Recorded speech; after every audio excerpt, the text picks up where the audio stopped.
top mark, 4.67 meters. Mary Moran of Mary Baldwin currently sits second out of that flight, 4.38 meters.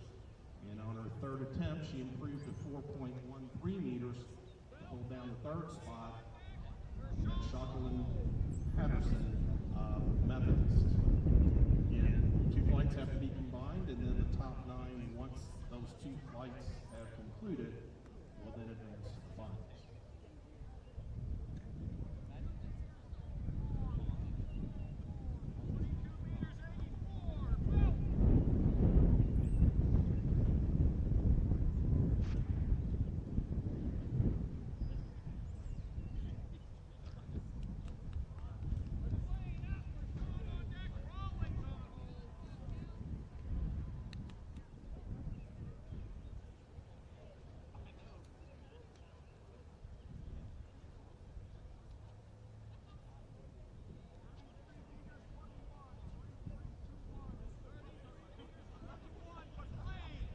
Update in the men's javelin. Again, this is a single flight, so hence the top 9 after 3 throws will then advance to the finals.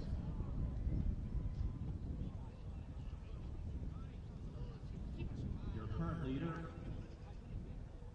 who came in with the top seed, Michael Rawlings of Covenant. He threw 45.03 in the first round. Cameron Schwartz from Methodist currently sits second at 42.42. And Brandon Gregory sits third at 39.18. Those are your top 3 marks in the men's javelin, and that's just round 1. They are about halfway through, or a little better than halfway through round 2.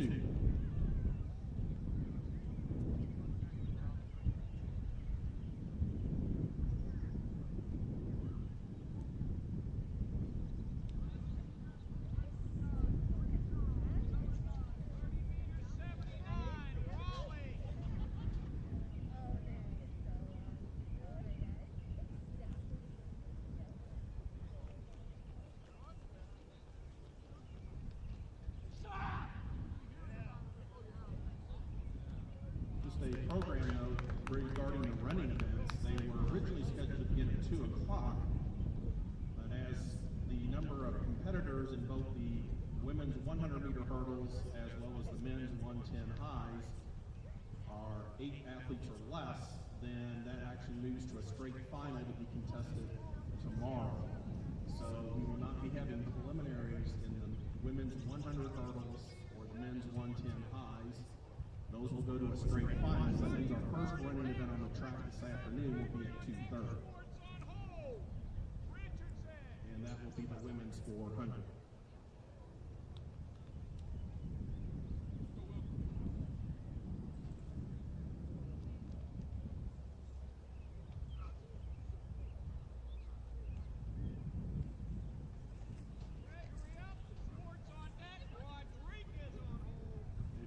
Round 2 now in the men's javelin. Michael Rawlings of Covenant again continues to hold down the lead at 45.03.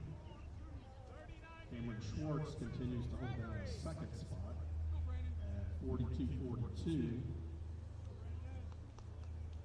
But on his second attempt, Will Richardson of Covenant has now moved into third at 40.99. So Rawlings, Schwartz, Richardson are your top 3 heading into the third round. Again, the top 9 will advance to the finals, where they will each get 3 additional throws if they so choose.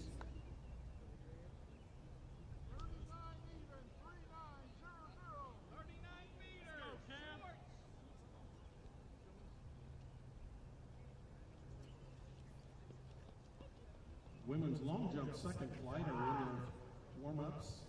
And let me give you the field, and again, this is a random order based on the way in which championship competitions are done.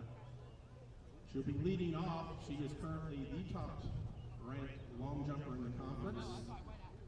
She is going to be competing in no less than 7 open events, of which 6 of which she is either ranked first or second in the conference. And that is Tiffany Bartholomew of Pike. Her best mark, which is leading the conference, is 4.66 meters. We saw Antika Hill out of Flight 1, who had not contested the long jump this year, jump very close to that mark, so we could have a very good finals once we combine the two flights and head to the finals. Jumping second in the rotation in Flight 2, she currently ranks second in the conference from Piedmont, Courtney Brown. Third in the rotation, she ranks fifth coming into this competition from Mary Baldwin, Quinlan Musgrove. She had the fourth best seed mark coming into today's championship competition from Meredith, Ansley Buckner. Jumping fifth in the rotation from Covenant, Anna Baker. Jumping sixth in the rotation from North Carolina Wesleyan, Tony Foster. Jumping seventh in the rotation, also from North Carolina Wesleyan, Laurentina Lanata. Jumping eighth in the rotation from Meredith, Jasmine Race. And she comes in with the third best mark, and she'll be our ninth and final jumper in Flight 2 from Piedmont, Jakida Doyle.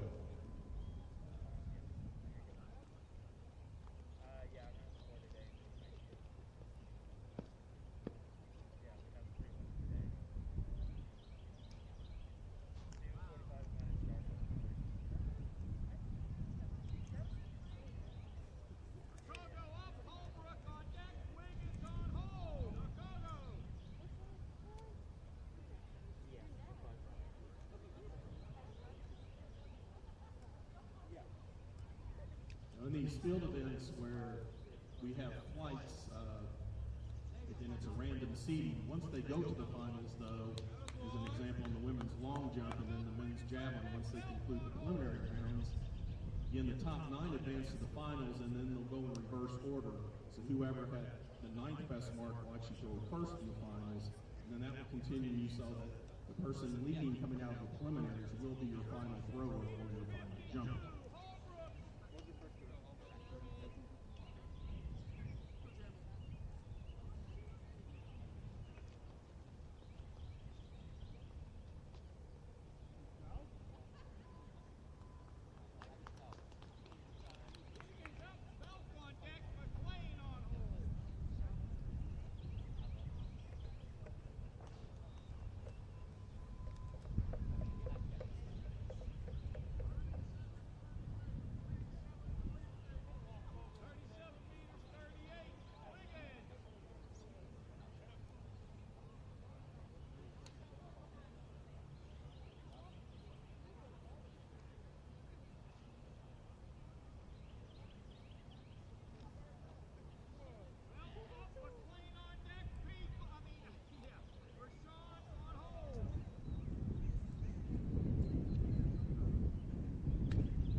The men's javelin have now concluded the 3 preliminary throws.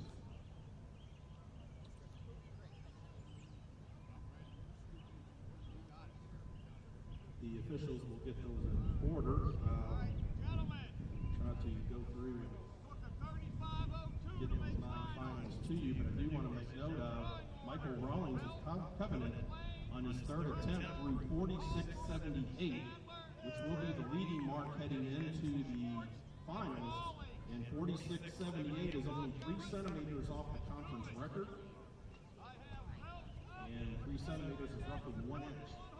So Michael Rawlings hopefully will get us a good throw in the finals or one of his competitors and take us to a new conference record. And we'll again keep you updated on that.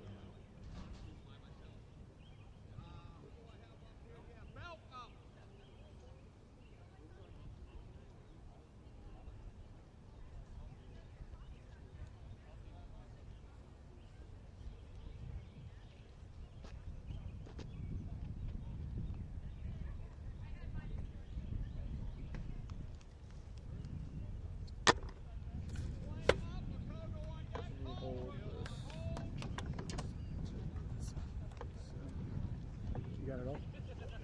Sure. Just hold that. Were you moving this way? To the Jones.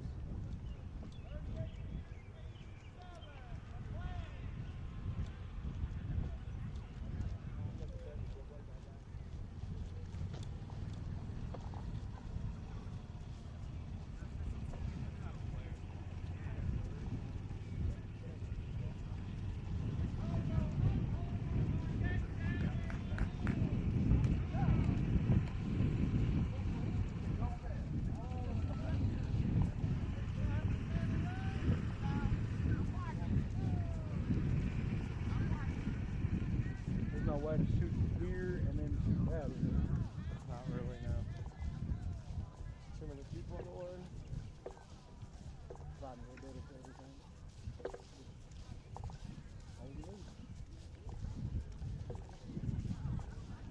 The best thing to do is just fly a couple of drones. Probably flying the whole week.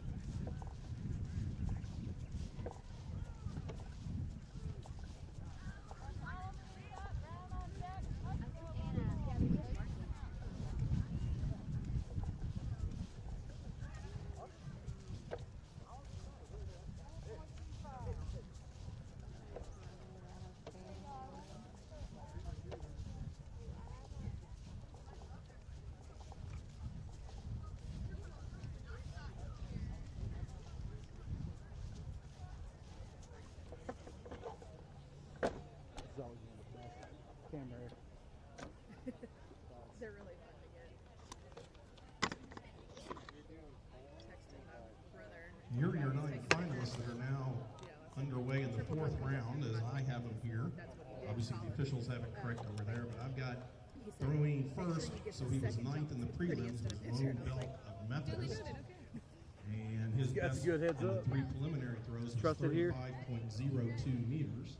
So that's the mark it took to qualify for the finals based on the top 9. Throwing second is Killian McLean of Piedmont.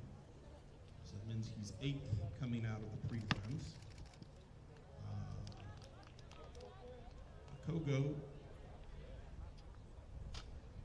Kamala Akogo of Methodist currently sits 7th. Jeremy Holbrook of Piedmont is 6th. Garrett Stadler of Piedmont is 5th. Brandon Gregory of Piedmont is 4th. Will Richardson of Covenant is 3rd, and his best mark was 40.99. So if you're looking for our top 3 medalists, currently 40.99 is the mark. Sitting in second, Cameron Schwartz at 42.96. And again, your leaders we mentioned earlier from Covenant, just 3 centimeters off the conference record in the prelims is Michael Rawlings, 46.78.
And Michael Rawlings of Covenant has just set a new USA South Conference record in the men's javelin. His fourth round throw of 48.0 meters bests the previous mark by well over a meter. So congratulations to Michael Rawlings of Covenant with a new USA South Conference record. Again, his current leading mark after round 4 is 48.04 meters. Many of the gentlemen did improve on their fourth round throws. Cameron Schwartz improved to 43.16. He currently sits second. The biggest change came from Ramon Belk of Methodist. He threw 38.87 and went from 9th to 5th. Brandon Gregory continues to hold down the 4th spot at 39.18. And Will Richardson continues to hold down 3rd at 40.99. Jeremy Holbrook is now 6th. He also improved to 38.43. And so those are your major improvements in round 4, with Rawlings a new conference record and Ramon going from 9th to 5th.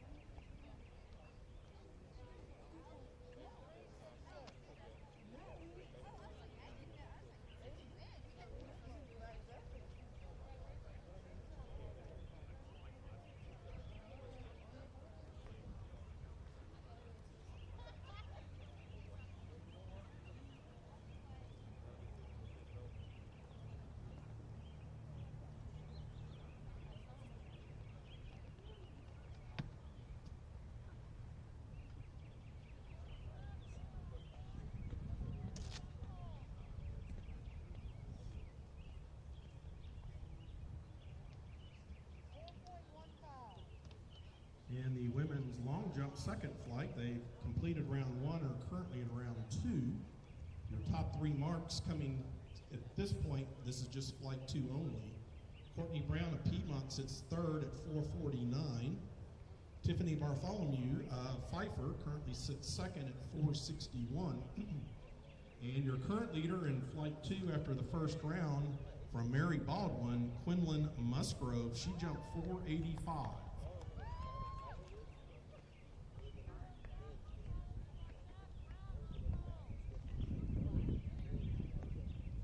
Again, a reminder that these athletes are competing both individually and for their respective colleges and universities.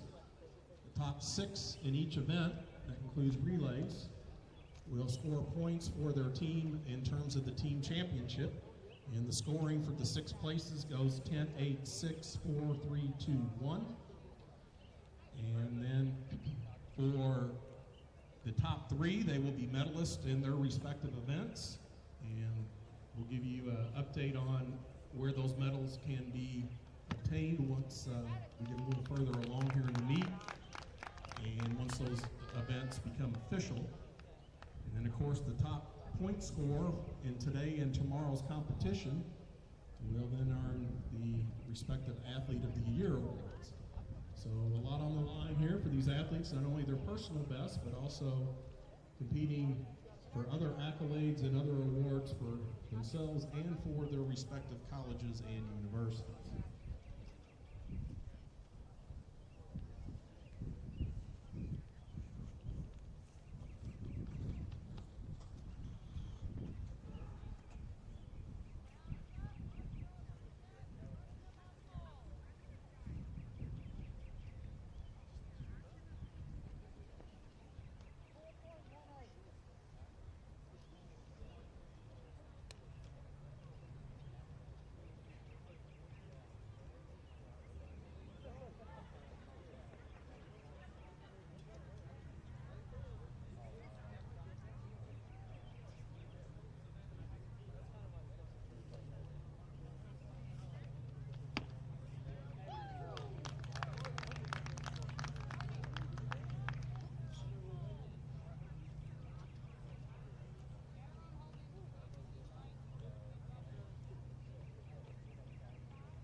I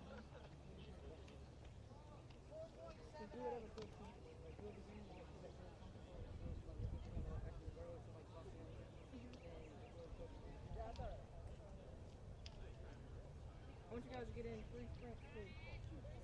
Yes. Yeah, like 30 meters.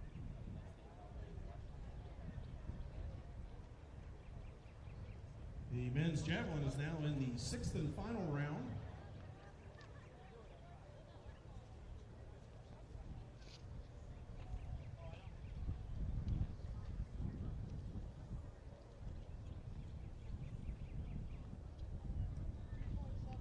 Scrolling through trying to see if there's any updates from the 5th round. Jeremy Hallbrook of Piedmont did improve to his best now in 38.78. Yeah, I think that was their last show. He currently sits in the 6th spot. So heading into the final round, your top 9 are Rawlings of Covenant first, Schwartz of Methodist second, Richardson Covenant third, Gregory Piedmont fourth, Belk of Methodist fifth, Hallbrook of Piedmont sixth, Stadler of Piedmont seventh, Akogo of Methodist eighth, and McLean of Piedmont ninth. Those are your order at the end of round 5. Obviously round 6. Final round, we'll see if we get some improvements and maybe some changes there in the leaderboard.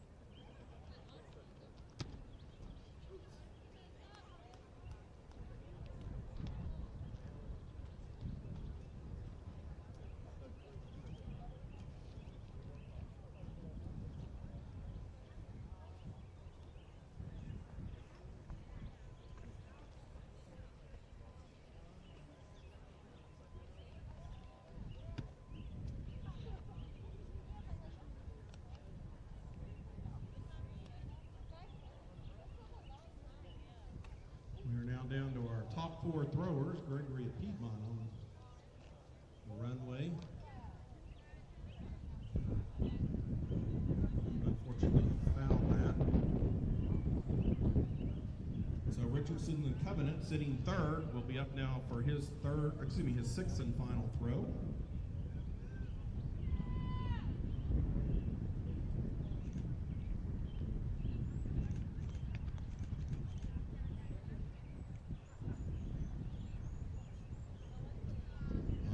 Now your current 2nd place thrower, Cameron Schwartz of Methodist, for his final attempt.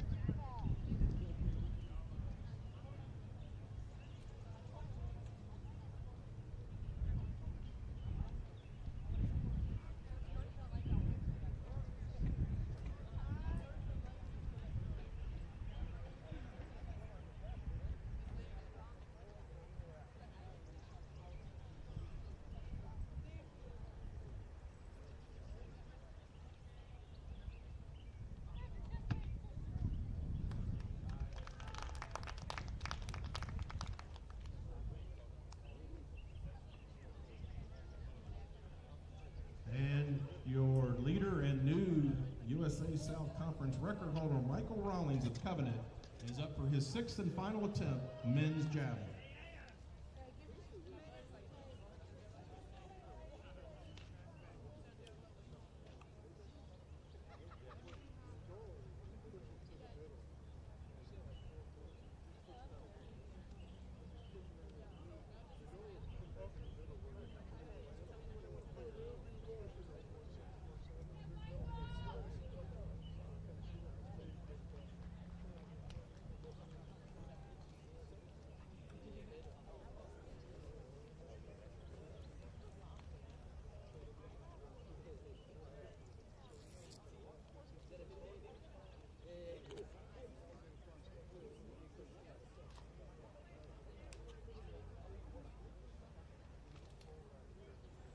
There were not any improvements in terms of performance or a change in standings in the 6th and final round.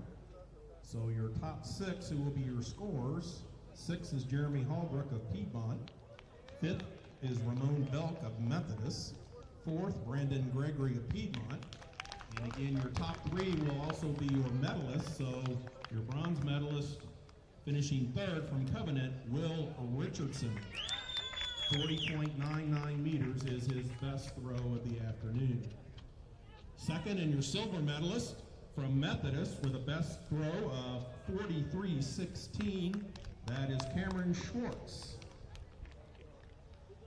And again, your 2021 USA South Athletic Conference champion and new meet record holder, winning the gold for Covenant with a throw of 48.04 meters, Michael Rawlings.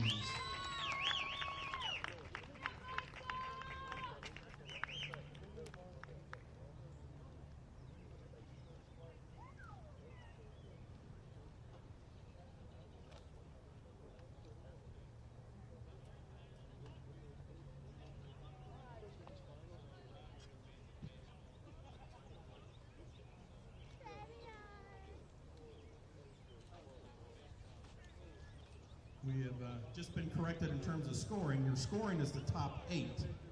So, again, sometimes based on the number of teams, the old scoring system was the top 6. But now with the addition of some new teams here in the conference since 2019, obviously we couldn't have 2020 championships due to COVID.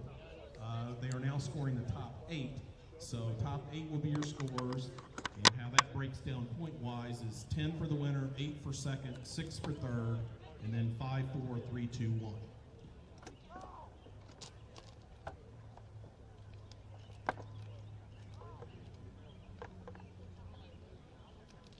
Our pole officials have just indicated that women's pole vault can now check in.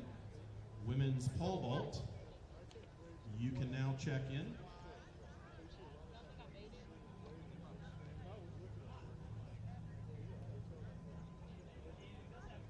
Sorry, correction.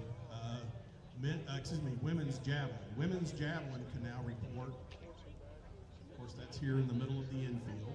When we do get ready for the pole vault, of course, that'll be the runway on the back stretch side in the infield, furthest away from the spectators. And women's javelin can now report.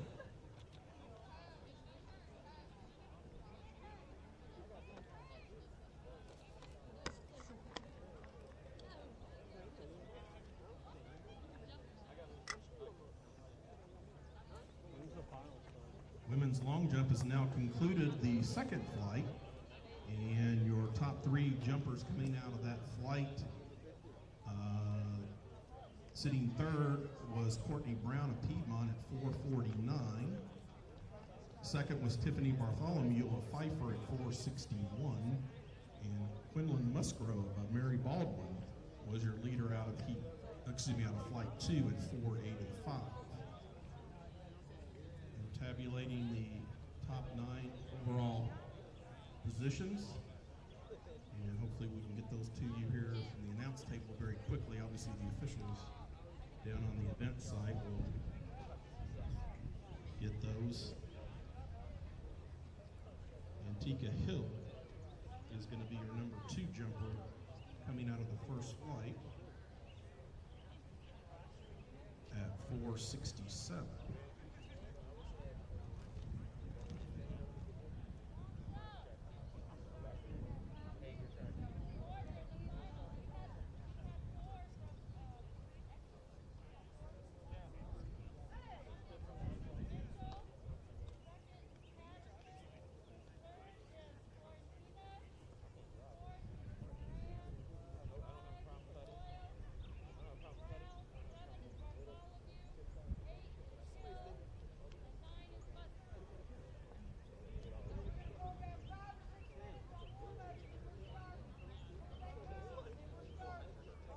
When you have a 2-flight final, there's a short warm-up period, so those that were in the first flight that qualify for the finals have an opportunity to make sure their marks are good and make sure they're good and loose and ready to go for the 3-jump final. That's what they're currently doing now. It's long jump.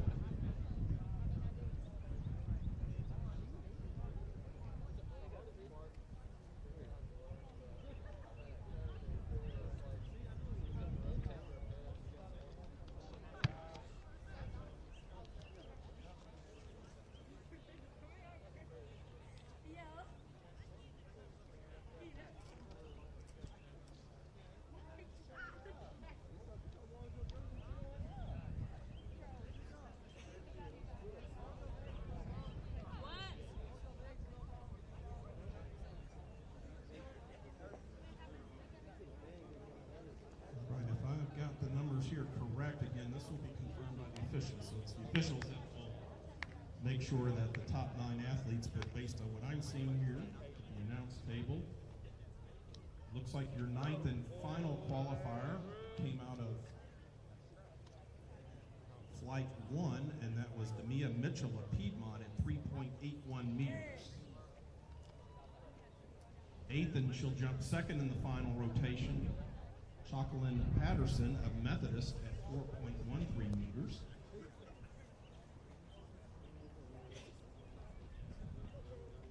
Jumping 3rd, and she was 7th in the prelims, Florentina Lanati of North Carolina Western. She was 6th in the prelims, so she'll jump 4th in the rotation in the finals. And that was Mary Moran of Mary Baldwin coming out of the first flight. 5th overall, so she'll jump 5th, is Jakita Doyle of Piedmont at 4.41. Sitting 4th, so she'll jump 6th, is Courtney Brown of Piedmont. 4.49 was her best prelim jump. Sitting 3rd, so she'll jump 7th. At 4.61 is Tiffany Bartholomew of Pfeiffer. Jumping next to last, or 8th in the finals rotation, she was your first flight best jumper. And that's Antika Hill of Piedmont at 4.67. And leading the competition, so she'll be our last jumper in the finals. And she came as the top in flight 2 for Mary Baldwin, Quinlan Musgrove. 4.85 is her best jump. Again, they will carry those best marks over, and we'll try to keep you as best we can updated as to any changes in terms of position and or if we have improvements in those marks.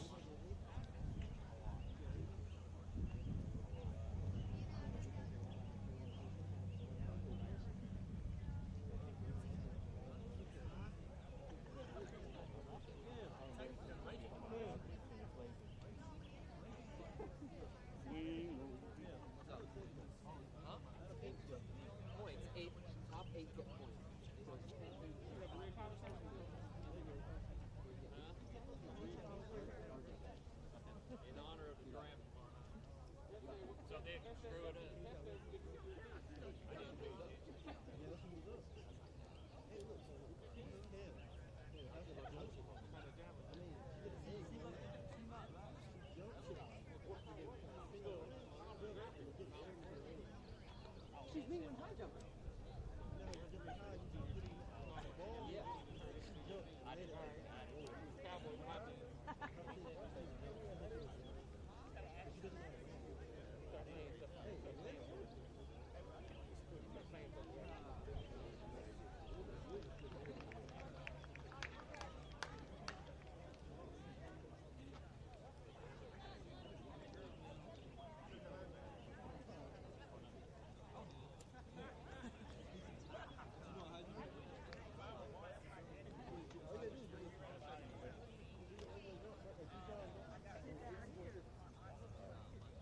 Again, for athletes who finished 1st, 2nd, or 3rd in their individual event or relays, once we get to those tomorrow, you will be presented with medallions. We are not doing an award ceremony for the medals due to COVID-19 protocol.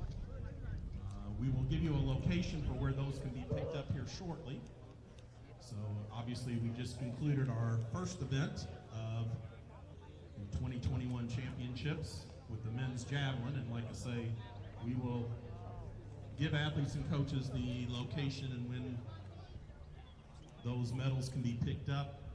Probably obviously start doing that a little bit later this afternoon, or checking on the best location to have that set up.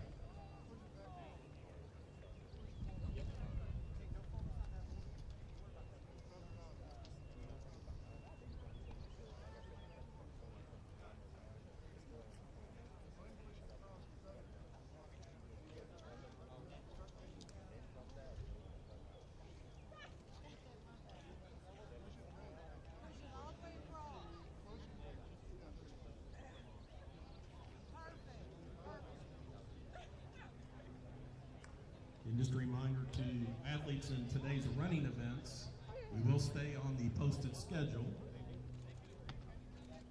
Due to less than 9 entries in both the women's 100 high hurdles and the men's 110 high hurdles, those will go to direct finals, which will be contested at the scheduled time tomorrow.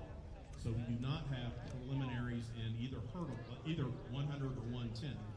We will for the 400s later this afternoon.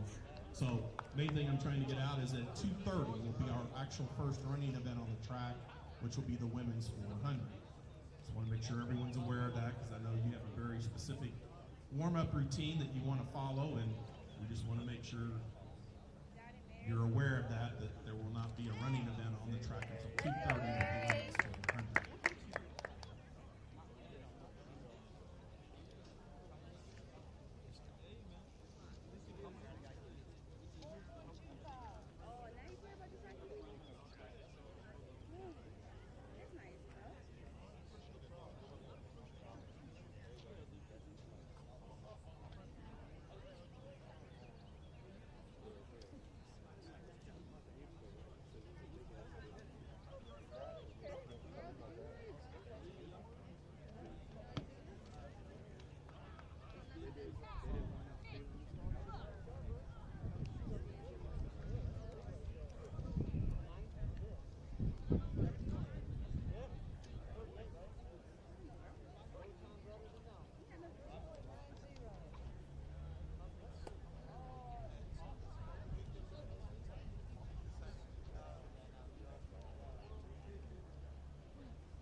Athletes and coaches, the medallions for the top 3 finishers are going to be available right in front of the red covered athletic training tent, which is here in the infield closest to the finish line.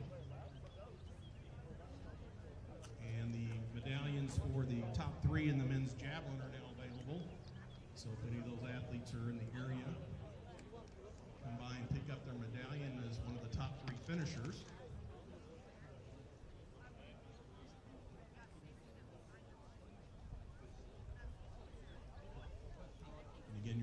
In third was Will Richardson. Second, Cameron Schwartz, and your champion, Michael Rollins.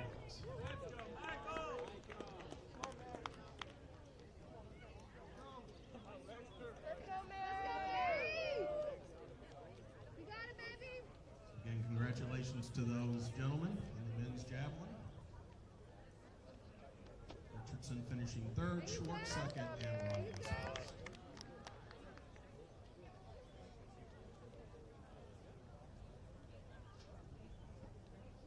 Women's javelin should have already reported. They're in their warm-ups, so make sure any women's javelin, if you haven't already reported, need to do so immediately.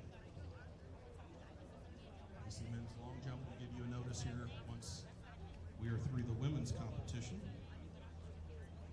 Also a reminder, athletes in the running events, 800 meters or longer, you will need to get your chest and hip numbers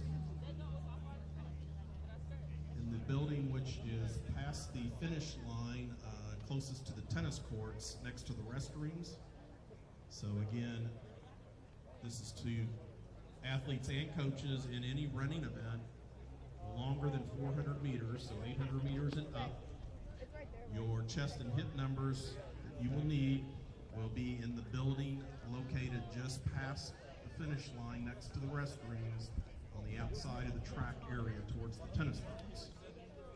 And athletes in those races, 800 meters and longer, you should check in to get your chest and hip numbers at least or a minimum of 30 minutes before the scheduled start of your race. If you want to pick it up earlier than that, that's great. Then that way you're not having to worry about it as you get closer to race time and you're doing your final preparations. So again, there will be people available to issue you your appropriate chest and hip number based on which race you're in. And again, only athletes 800 meters and longer need to get a chest or hip number.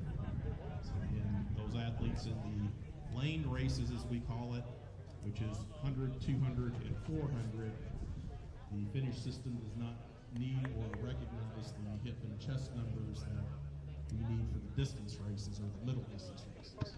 So again, 1, 2, and 400 do not have to get chest and hip numbers. If you do, that's fine, but those are unnecessary. Again, those are athletes 800 meters and longer.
We've completed 5 rounds now, so they'll be in their 6th and final round here in the finals of the women's long jump.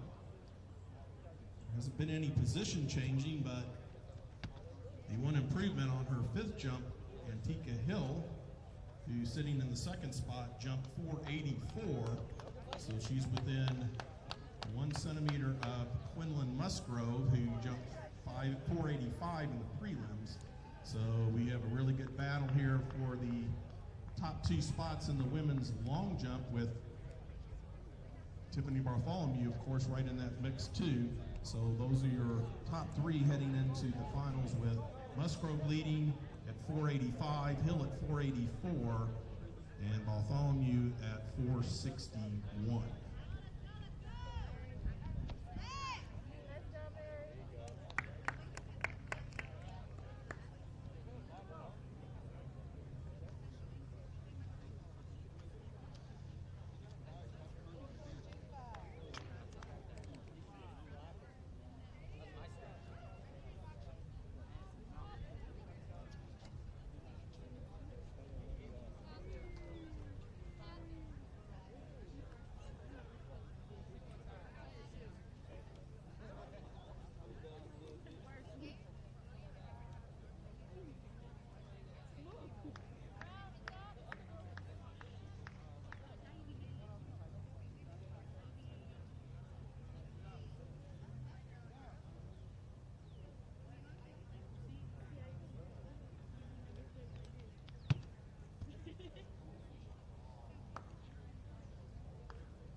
Tiffany Bartholomew, who's sitting in third on her 6th and final attempt.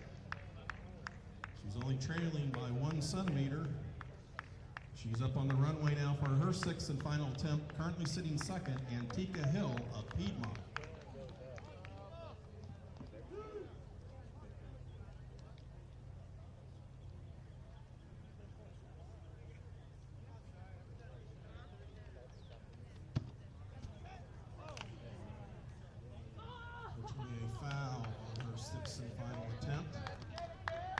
She will maintain the second spot, so that means her 2021 USA South Conference champion, Quinlan Musgrove, she'll be on the runway now for her 6th and final attempt.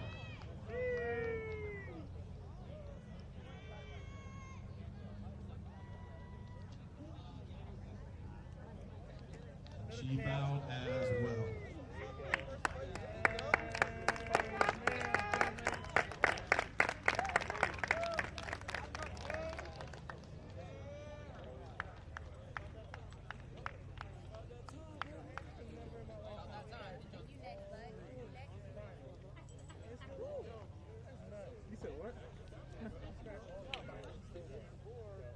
So the officials will confirm all this, but as I see it here on the screen, it appears that Tiffany Bartholomew of Pfeiffer will finish third and be our bronze medalist in the women's long jump at 461. Our runner-up this afternoon from Piedmont, Antika Hill, her best mark at 484, so she'll take home the silver.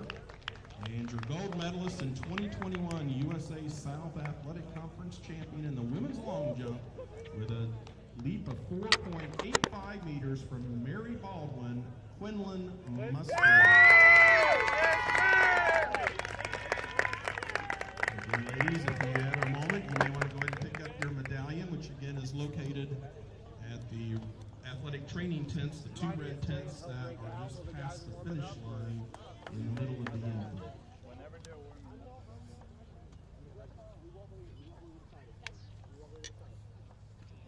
Now that the women's long jump has concluded, all men long jumpers need to report.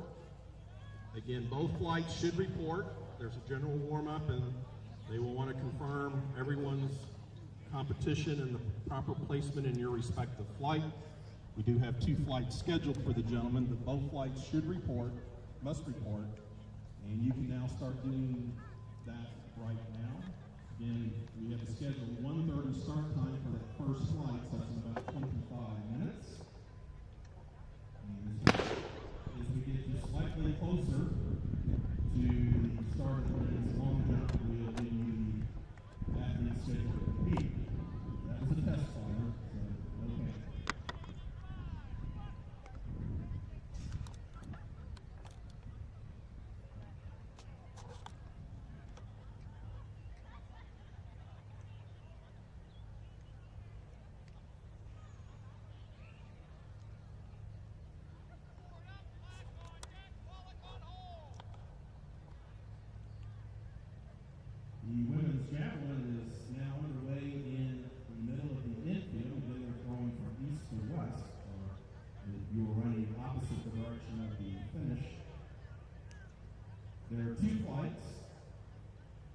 let you know who's competing here in the first flight, and when that concludes, we'll get you to flight 2. Again, they are seeded based on performance, and athletes may not have competed in an event during the 2021 outdoor season and hence come in with a no mark, but certainly can still compete and challenge for scoring and group spots as anyone else. Normally those will come in the first flight. Your USA South record is 31.03 meters set in 2019. And we actually have 2 women who have performed better than that during the season, hopefully with the tailwind of the breeze we're having in here today that may assist them as well. They'll be coming up in flight 2. In flight 1, this is the throwing order from 1 to 7. We have 16 total athletes in the women's javelin. 7 in the first flight, 9 in the second. And again, with 2 flights, the top 9 overall, after the 3 preliminary throws, so the 2 flights will move on to the finals. The order in flight 1 is Cody Sentry of Memphis, Ansley Bucknam of Meredith, Nisha Ford of Pfeiffer, Abby Black of Meredith, Jala Pollock of Meredith, Yana Ross of Berea, and Lise Kemp of Berea. Those are the 7 women in flight 1 women's javelin.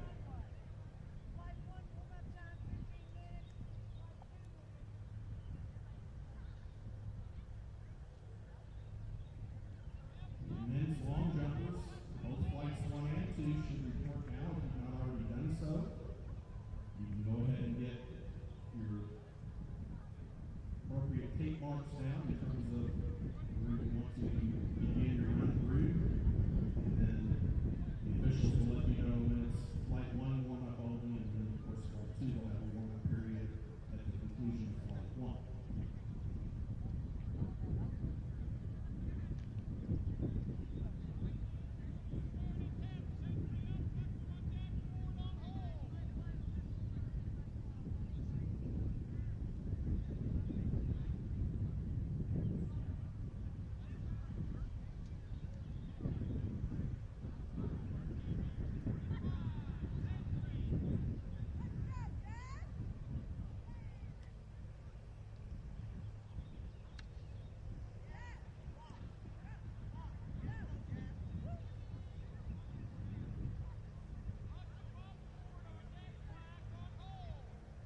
They now completed the first 2 rounds in the women's javelin, the first of 2 flights.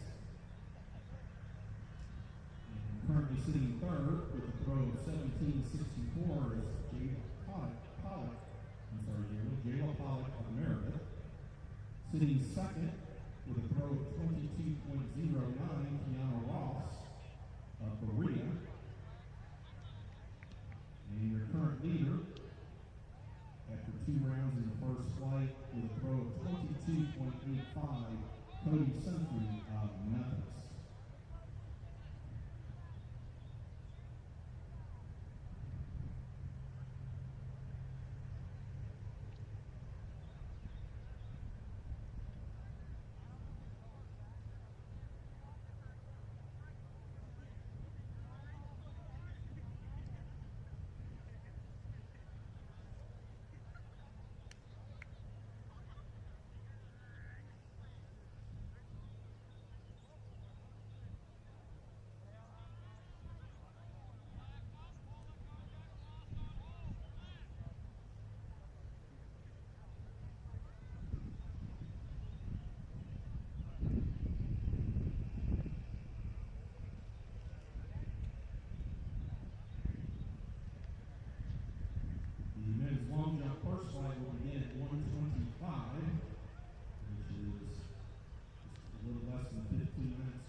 third round.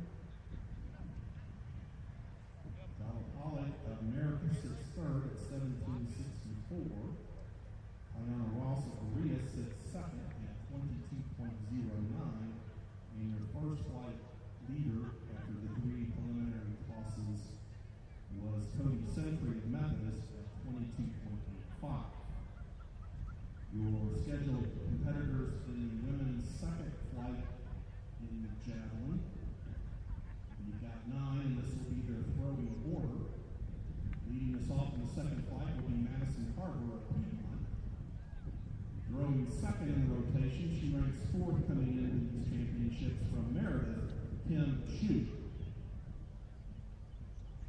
She was second in 2019 in this event. She currently ranks as your leader coming in based on the performance list, and she is ranked 15th in the South-Southeast region in this event. And again, she's contesting 7 different individual events. This will be her second one of the afternoon. Tiffany Bartholomew of Pfeiffer. Going 4th in the rotation, Jacqueline Patterson of Methodist. Going 5th from North Carolina Wesleyan, Sarah Waters. Coming in with the 3rd best performance during the season in this event from Piedmont is Karen Morgan.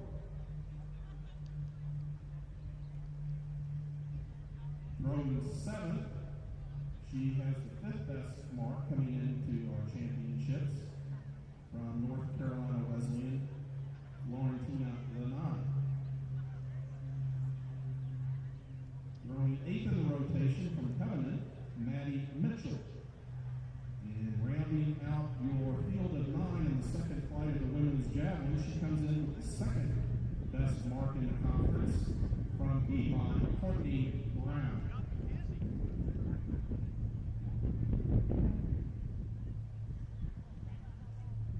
Again, as we mentioned earlier, the conference record is 31.03 meters, set in 2019 by, which is now Coach Stanley. And we do have 2 women who have thrown better than that during the season, so we'll see if they can even better those marks as we go into our championships here momentarily.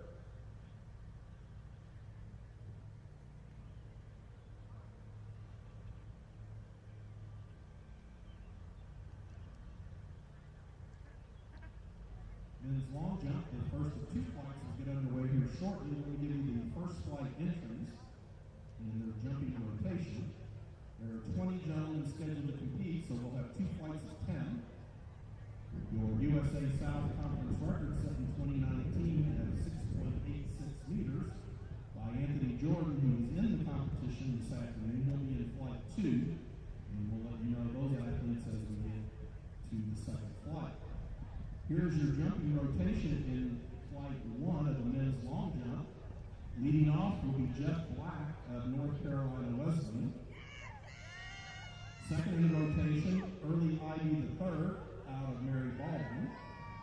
Asa Tyson of Covenant will jump 3rd. Dylan Broughton of Methodist will jump 4th. Christian West of William Peace will jump 5th. William Curtis of Huntingdon will jump 6th. Andrew Lewis of Methodist will jump 7th. Larry Branch of Berea will jump 8th. DeMarcus Smith, also of Berea, will jump 9th. And Bryant Lazar of North Carolina Wesleyan will jump 10th. And again, you get 3 preliminary jumps in each flight, and we'll take the top 9 marks overall when the 2 flights are combined to the finals, and we'll update you on both that and the women's javelin as we proceed through.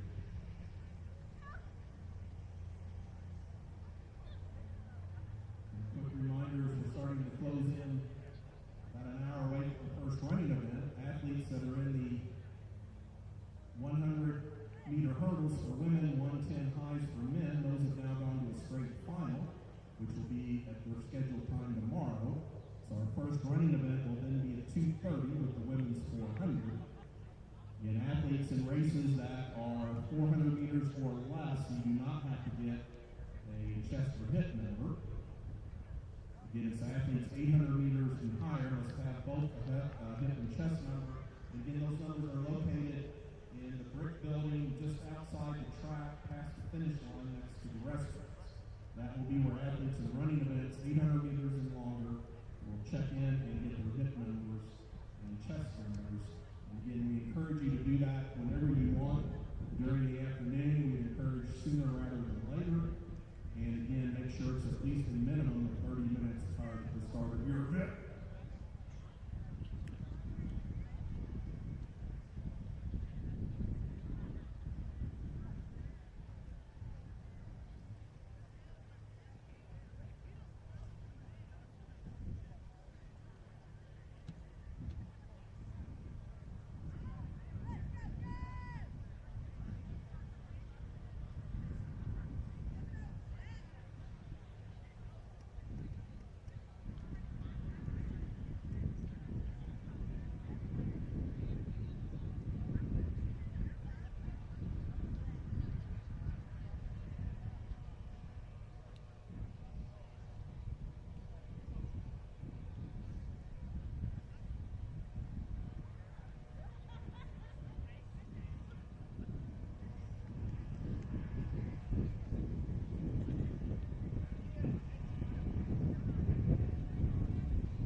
Sitting second is Tiffany Bartholomew of Pfeiffer. She did have the lead mark coming in. She threw 31.08, which is better than 31.03. But she was outdone on her first throw by Kim Shu of Meredith. Kim threw 32.09 to take the lead at this point. Still very early in the first round of the second flight. But we've already got two over the previous conference record, and it looks like we may have several more based on what's already occurring here early in round one of the women's javelin. So watch this exciting competition going on in the middle of the infield. Again, they're throwing from east to west, or opposite the direction we run down the home stretch. Again, the first flight of the men's long jump, first of two flights, is now underway. And again, we'll update that as we progress through.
After round one of three preliminary rounds in flight two women's javelin, sitting third, just off the conference mark, throwing 30.93 is Courtney Brown of Piedmont.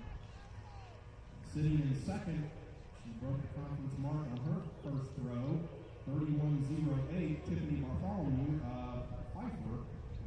Again, now with the new conference mark of 32.09 from Meredith, Kim Shu should lead her heading to round two.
second from William Peace, Christian West at 573. And your overall leader after round one is Jeff Black of North Carolina Running, 575.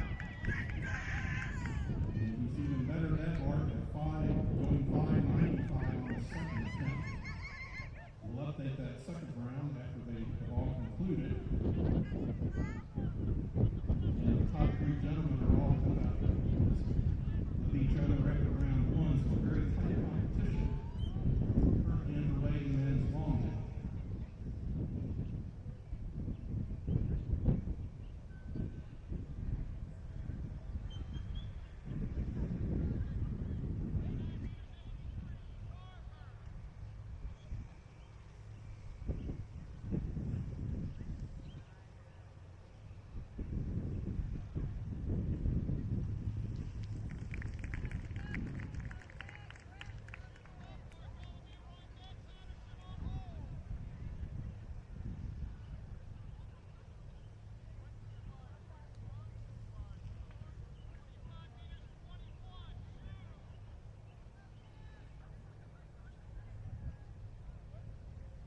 Women's Javelin, the second round has concluded. We're now in the early stages of round three.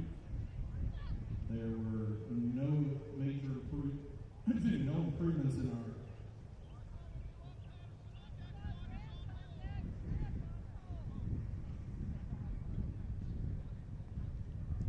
top five, so they remain top five. Madison Carter did improve to 26-22, 6-6. And the rest of the women in this slide, again, there were no improvements on their second mark. They're now getting the third.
those of Flight 2 have now concluded. There was no change in the leaderboard or better marks from athletes in the third round versus any of the previous two rounds. Again, the officials will confirm this with the athletes, but if I can read my little phone correctly, what I have as the 9 finalists, and this will be the throwing order. 9th coming out of the prelims will be Cody Gentry of Methodist at 22.85. So she'll throw first in the finals.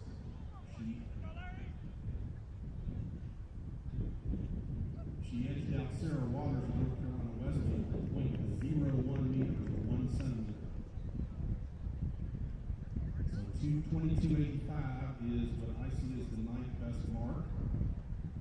And so that again is Cody Gentry of Methodist, so she'll throw first in the finals.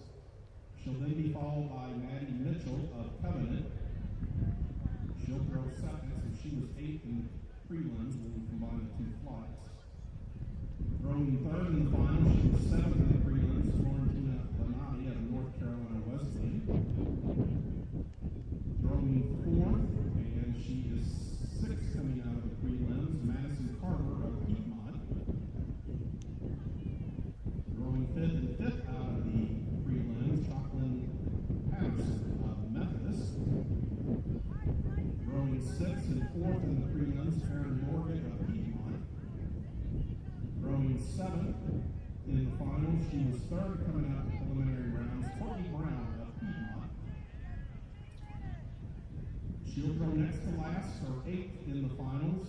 She's 2nd out of the prelims, and again set a new conference mark of 31.08. That's Tiffany Bartholomew of Haifa. And your leader, who will throw final or 9th, so she's your leader overall coming out of the two flights, and again a new conference meet record of 32.09, Kim Shu of Meredith. So those are your top 9 in the throwing order as we go to the finals now of the women's javelin.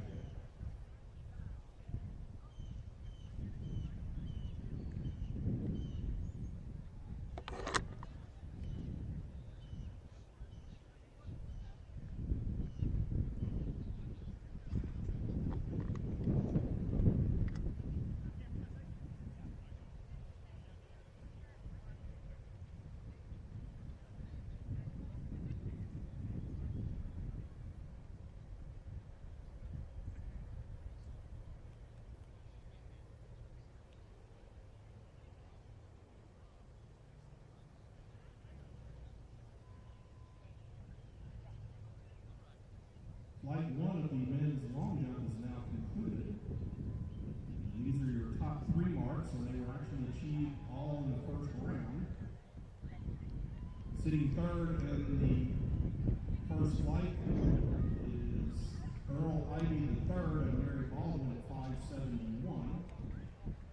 Sitting 2nd from William Peace, Christian West, who jumped 573. And your leader out of Flight 1 with 596 is Jeff Black out of North Carolina Wesleyan.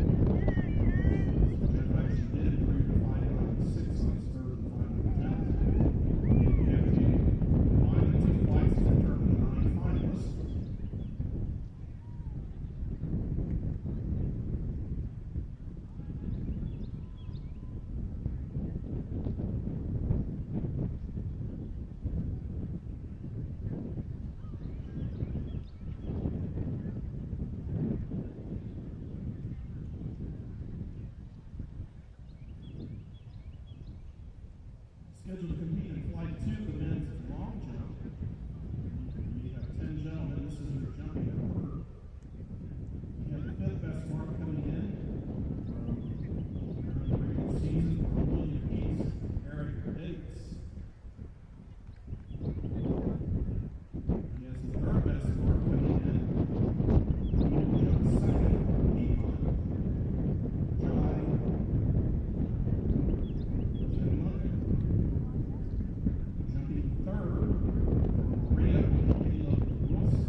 Southeast region from Piedmont, Cameron Brown.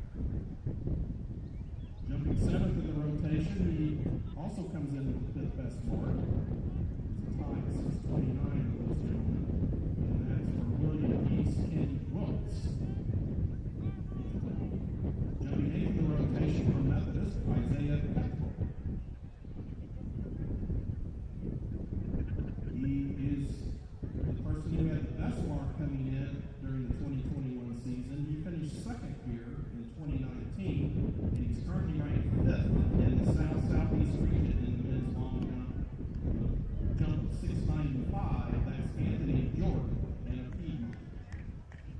And your 10th and final jumper in the rotation from Methodist, Cameron Schwartz. So those are your 10 finalists, excuse me, not 10 finalists, 10 gentlemen jumping in flight 2. Again, the top 9 between the 2 flights for the men's finals.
fifth round to maintain her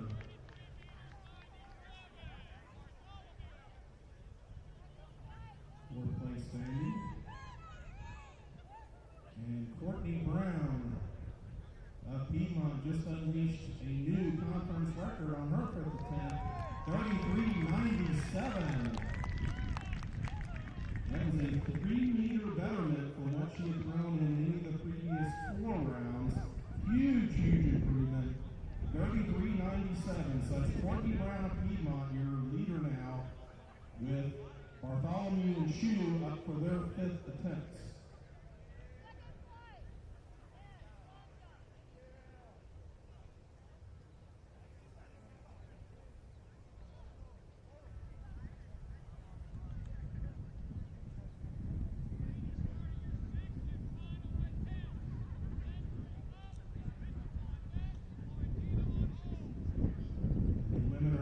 To the 6th and final attempt for each of the women in the finals. This is Cody Sentry and Methodist. She'll be your first leading off here in the 6th and final round. Shu and Bartholomew did not improve on their 5th round throws. So again, heading into the 6th and final throw, Bartholomew is now 3rd with 31.08. Kim Shu and Meredith sits 2nd at 32.09, and Courtney Brown of Piedmont, your leader, 33.97. And all 3 of those women have bettered what was the previous conference mark.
which is now your leading mark.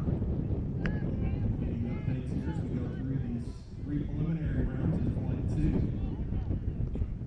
Over here in the women's javelin, Brown, and as your leader, she's up for a final attempt. Bartholomew, followed by Shu. The top three now in their final attempts, women's javelin.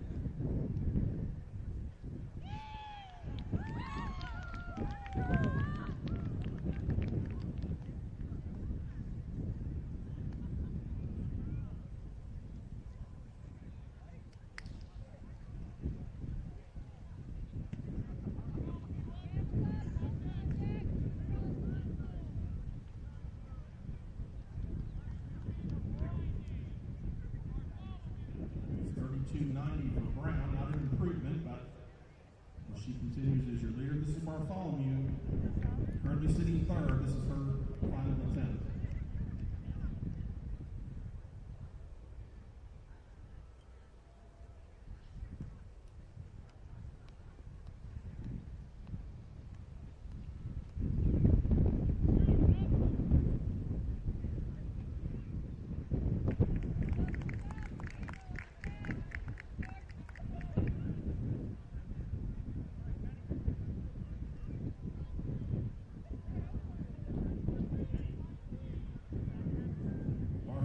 Just through 32.19. That now moves her into second.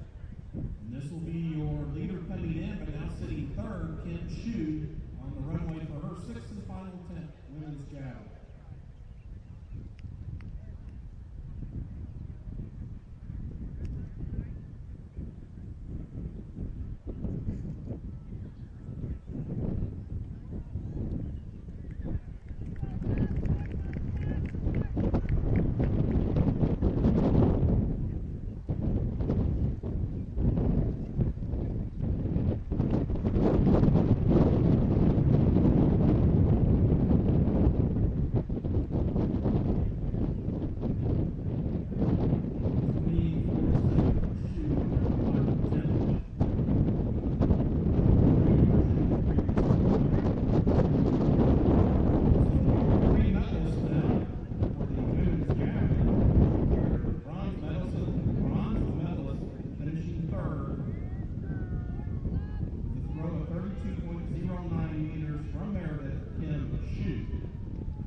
Bartholomew.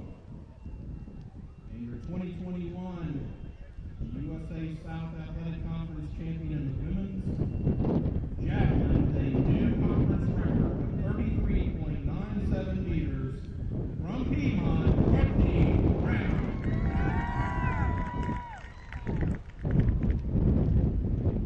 Ladies and gentlemen, quick moment, you can scoot on over to the medals stand, which again is the red covered tents just past the finish line on the infield.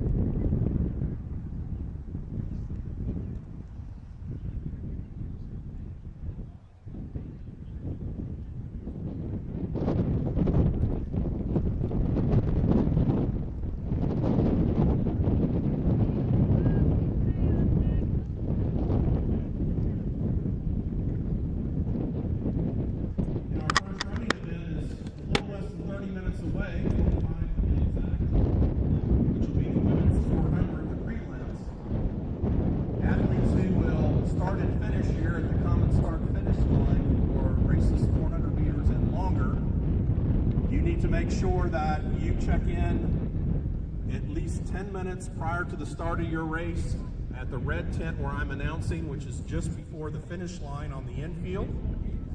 Again, athletes in races such as the 400 hurdles, steeplechase, no, not steeplechase, the 10,000. You'll check in here at the red tent where I'm announcing, which is just before you reach the finish line on the infield. 10 minutes prior to the start of your race, you need to be here to be clerked onto the track. For the 100, the 200, and the steeplechase, you will actually report to the start line of your respective event. And again, make sure in all running events, you are there at the start of your specific event on the track 10 minutes prior to the start of your race. So then marshal you onto the track and get you set in the appropriate lanes and positions. And again, your chief clerk will have on a pink hat with a pink mask. So she will be located at each of the check-in places when we get to the running events. So again, we'll make a few more announcements along the way just to make sure somebody's out of distance of hearing this. But 400 hurdles and 10,000, you'll report 10 minutes prior to the start of your race here at the red covered tent, right before the finish line on the infield. 100, 200, and steeple, you report to your start locations.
What are we gonna do?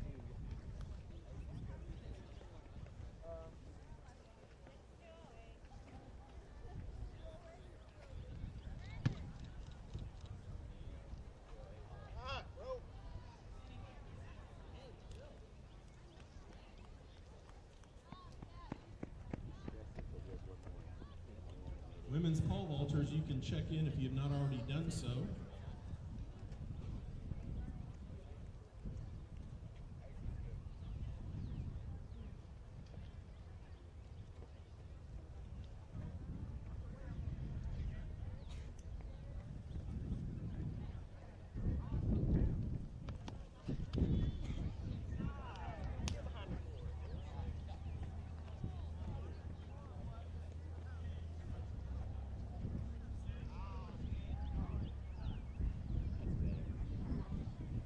Correction, I'm sorry.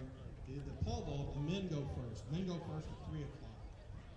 So gentlemen in the men's pole vault, if you've not already done so, you can check in at the event site. Again, it's men's pole vault at 3, and it'll be followed by the women's pole vault at 4:30.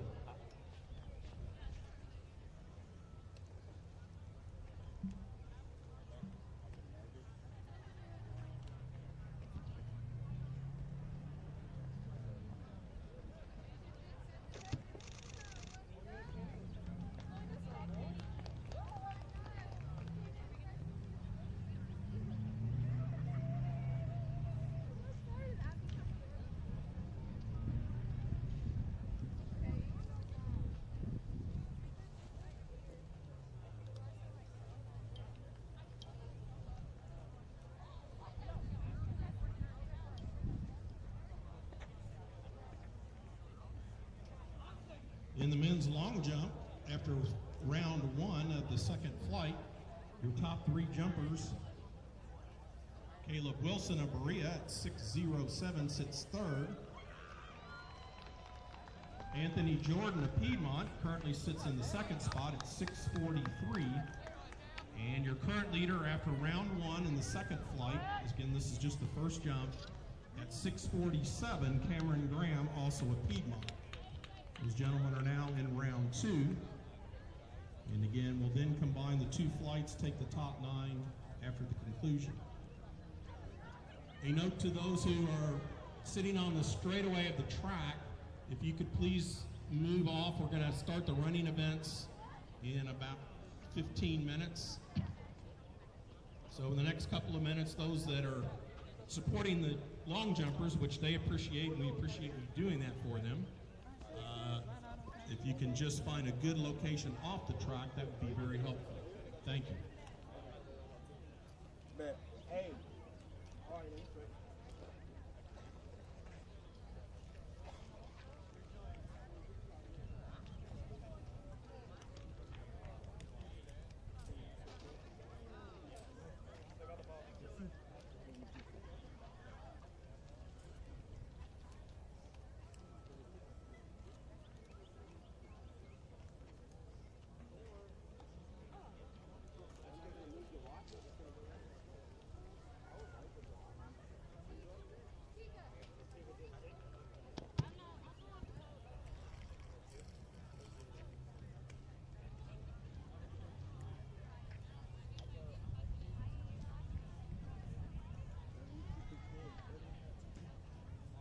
Round 2 in the second flight men's long jump is just now concluded. And we did have a bit of a change in the top 3 positions. On his second attempt, Isaiah Cutthrow of Methodist went 6:32 to now move into 3rd. Caleb Wilson of Berea now moves to 4th. Anthony Jordan remains second from Piedmont at 6:43, and he remains your leader, but he did improve on his second round jump to 6:57, and that's Cameron Graham of Piedmont. Those are your top 3. Cutthrow of Methodist 3rd, Jordan of Piedmont 2nd, and Graham of Piedmont 1st after 2 of the 3 preliminary jumps in flight 2.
men's long jump on his third and last prelim attempt, Anthony Jordan of Piedmont moved into the lead with a jump of 6.62.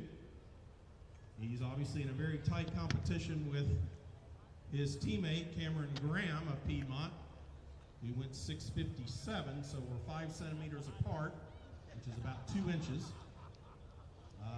In 2019, Graham was your winner in this event with Jordan second. So currently they have flip-flopped, and Jordan is now your leader coming out of the prelims. Your top 9 as I have them here, and again the officials at the long jump will confirm this with the athletes.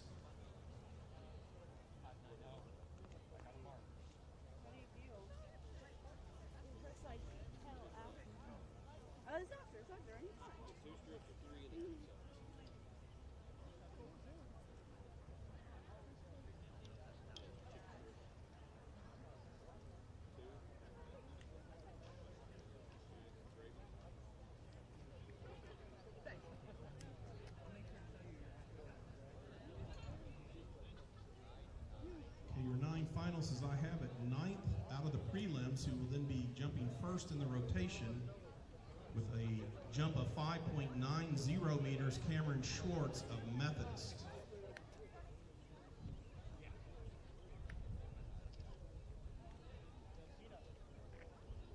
Your 8th place person out of the prelims, who'll be your number 2 jumper, will be Keyshawn Sarden Pete of Methodist at 5.95.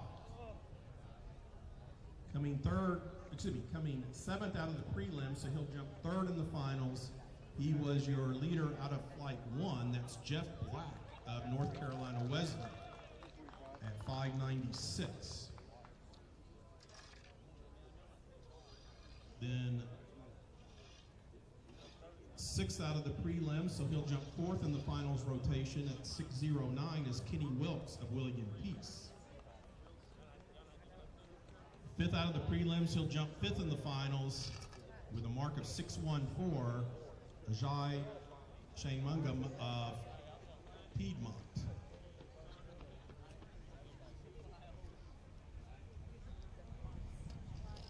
He was 4th out of the prelims, so he'll jump 6th in the finals.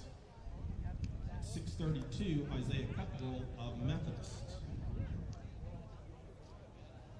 He improved on his 3rd round jump to move back into 3rd, so he'll be 3rd out of the prelims. He'll jump 7th in the rotation with a mark of 6.38, Caleb Wilson of Berea.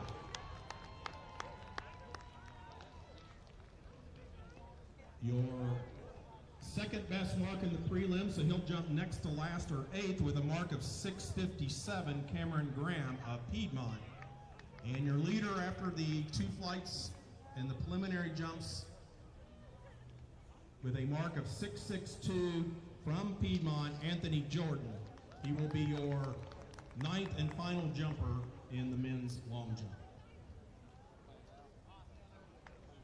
We'll have a short warm-up period since we did have a gentleman from the first flight make it to finals.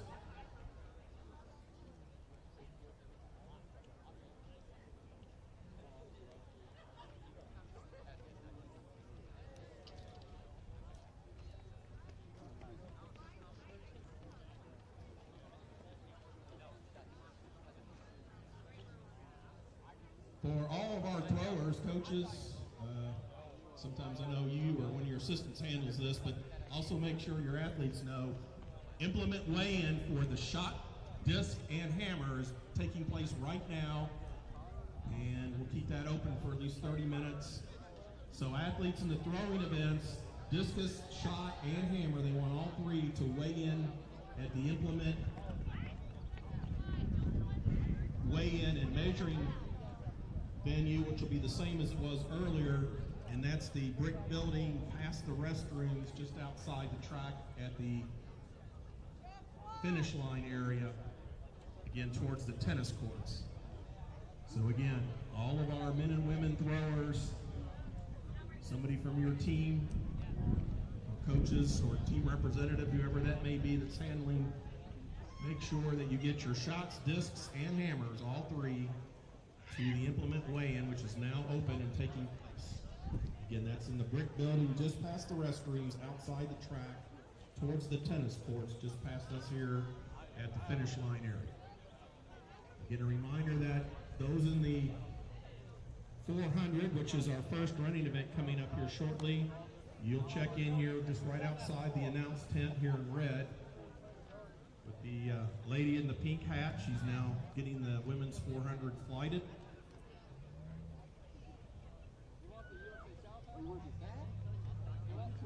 Again, we only need hip numbers and chest numbers tonight for the 3,000 meter steeple and the 10,000 for men and women. And again, athletes in the steeplechase or 10,000, you can get those hip and chest numbers anytime. It's in the same building where they're doing the implement weigh-in, which is that brick building just past the restrooms on the outside of the track as you head towards the tennis courts past the finish line. Again, we encourage those in the steeple and 10,000 at least 30 minutes, and you may even want to do it now or sooner than that. But at least 30 minutes prior to the start of your race, make sure you have your chest and hip numbers so you can affix those and have those ready to go when you check in. Again, the 100, the 200, and the steeplechase, those running events this afternoon, your check-in is 10 minutes prior to the start of your race at where your race begins. It's the 400 open dash, the 400 meter hurdles, and the 10,000 that will check in here at the red tent just prior to the finish line in the infield. I know that could be a little confusing as we have multiple spots, but the clerks will be at the location of where your event starts. And again, those athletes, as you check in for your event 10 minutes prior to its start, you don't need to check it earlier than that unless you need to get a hip and chest number for the steeple or the 10,000.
We're 2:25, we're 5 minutes away from our first running event on the track.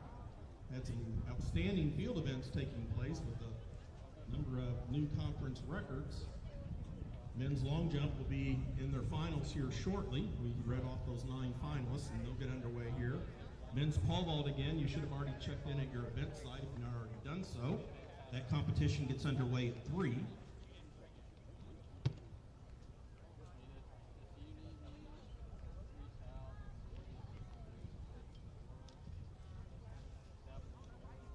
Also getting underway at 3 will be the women's discus, as well as the women's high jump. So women's high jumpers, you have not done so, you can report to your event site again. Women's high jumpers, as well as men's pole vaulters. And after they get implements weighed in, women's discus. Those will be our 3 field events that begin at 3 o'clock. Those athletes can check in at their respective event site.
And we're ready to start our first of three sections, the women's 400. Top person in each heat plus the next fastest five advance to the finals.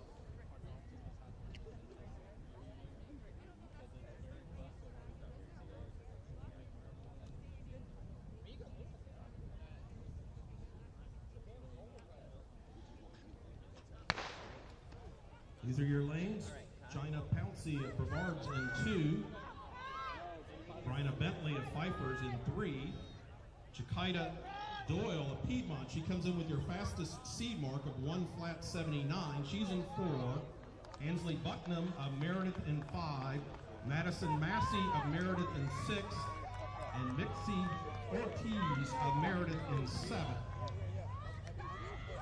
In the overall heat winner will automatically advance to the finals, and then with 3 sections of the women's 400, that will give us our 3 automatic qualifiers, the winner of each heat, and then the next 5 fastest times combined amongst the 3 heats will also advance to the finals.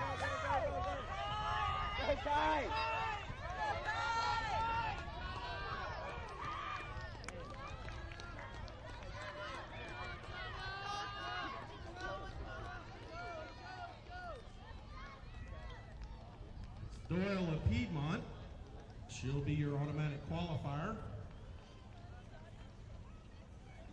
It looked like Bryna Bentley of Pfeiffer took the 2nd spot. So again, athletes are not just vying for winning their heat. Each athlete's time, of course, is important to themselves, but they're also looking to try to get one of those other qualifying spots based on time. Scheduled to compete in Heat 2. In Lane 2 will be Quinlan Musgrove of Mary Baldwin. In Lane 3 will be Erin Outlaw of Meredith. She comes in with your 2nd fastest seed time of 1:93. Out of Lane 4 will be Marquetta Bennett of William Peace. She has the 5th best mark coming in at 1:03.93. She'll be coming out of Lane 5. That's Emily Brower of Covenant. Lane 6 is Mary Baldwin's Isabel Basilis. And in Lane 7 from Meredith, Francie Overman. Those are your women in Heat 2. In Gentlemen's 400, should be checking in if you haven't done so right behind me here at the announcer's 10 in red. Lady in the pink hat is your clerk. She will take care of you and get you situated.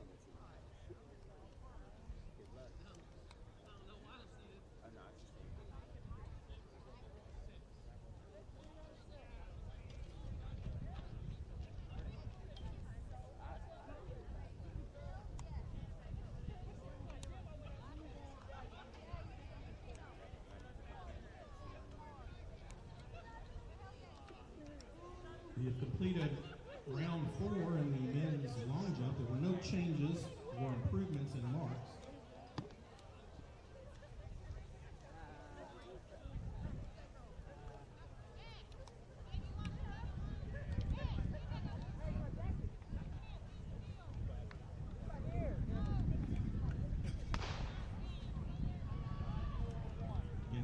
Grove in 2, Outlaw in 3, Bennett in 4, Brower in 5, Bacillus in 6, and Overman in 7.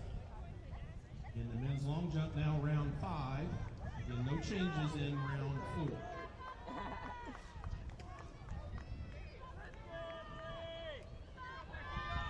Let's go, Brower!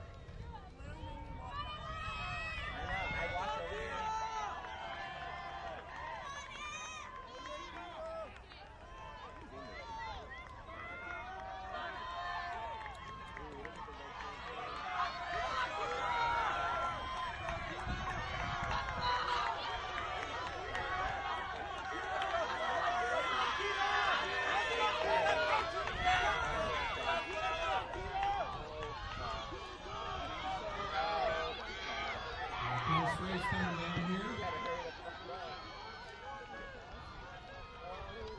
It's Marquetta Bennett of William Peace in the green in the middle of the track. On her left was Aaron Outlaw of Meredith and Emily Brower of Covenant. Very close race there for those top 3 spots. And the winner is an automatic qualifier.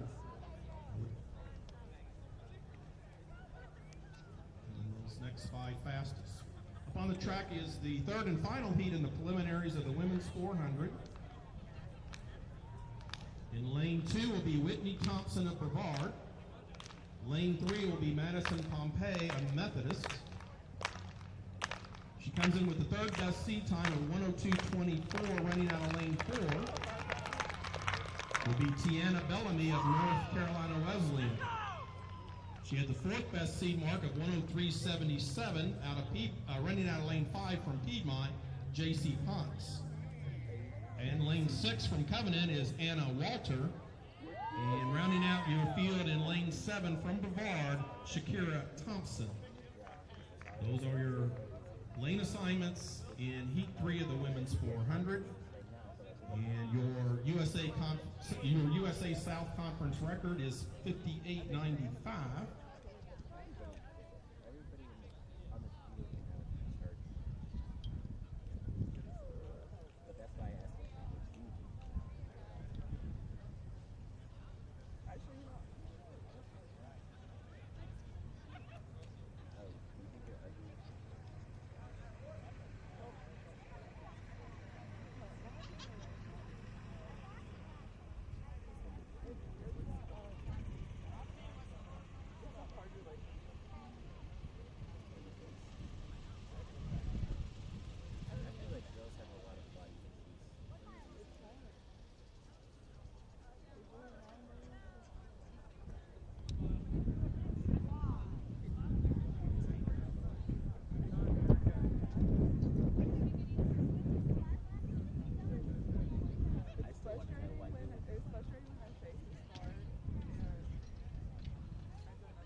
Thompson in 2, Pompey in 3, Bellamy in 4, Ponce in 5, Walter in 6, Thompson in 7.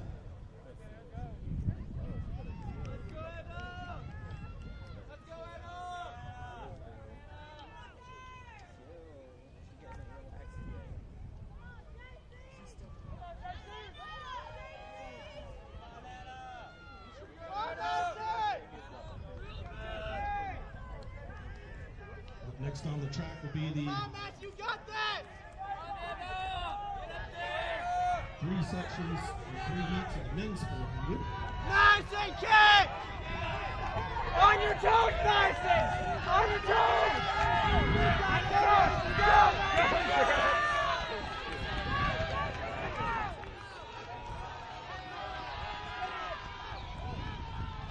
That's Ponce of Piedmont, now overtaken by Bellamy. That'll be Tiana Bellamy of North Carolina Wesleyan, your Heat 4 winner. Strong challenge there by J.C. Ponce of Piedmont. And we'll see what the automatic timing gives us and get those 8 finalists here shortly.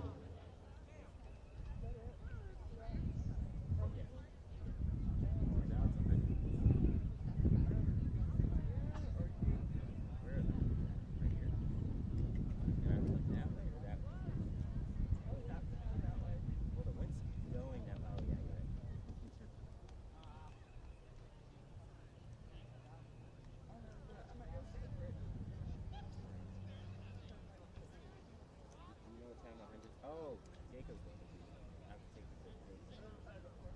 Oh, Jacob and Well, do you want to take it that way?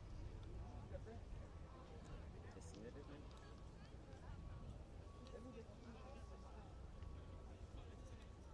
And that way you can walk with me. Again, for the athletes and spectators, again, we will run on schedule, so there may be some short pauses or time gaps here. That's based on the allocation of time that they wanted to ensure for each event and have time to make sure the athletes would be on the track at their designated time. So again, we're about 5 minutes away from the men's 400.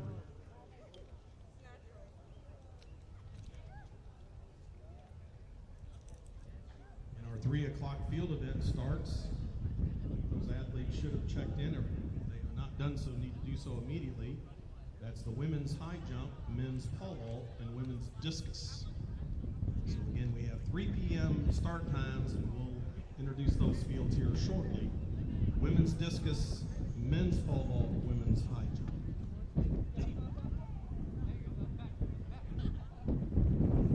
Following the men's 400, our next running event at 3 o'clock will turn to the women's 100-meter dash prelims. And a reminder to the women and men in the 100 meters, you will report to the top of the straightaway. That will be your start. So again, men and women in the 100 meters, 10 minutes prior to your start time. 3 o'clock for the women, 3:15 for the men. Make sure you report to the top of the home stretch. That will be where your clerk is.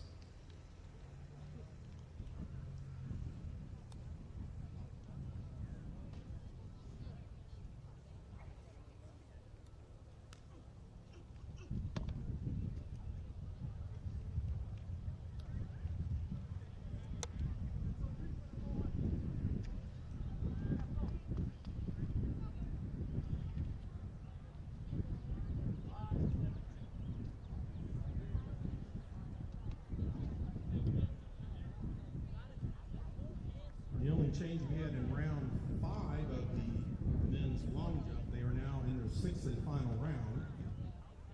Keyshawn Sargent Pete of Methodist improved to 6:06, which moved him up to 7th. Top 6 spots remain the same, and they're now in their final jumps if they wish to take it. Sometimes if athletes are in multiple events, they may choose to pass if they're comfortable with where they currently are. And I see several passes here on 6th attempts. Looks like we're now down to our top 4, which will be Cutthroat of Methodist. He'll be on the runway next. Then Caleb Wilson of Berea sitting in 3rd. Then Cameron Graham of Piedmont. And our leader, Anthony Jordan of Piedmont. Those are your final 4 if they choose to jump here in their 6th and final attempts. And they are now bringing the first of 3 heats of the men's 400 onto the track. Again, your heat winner is an automatic qualifier for the finals tomorrow, and then the next 5 fastest times will also advance based on time. Your conference record is 48:79, set in 2019 by Aaron Green.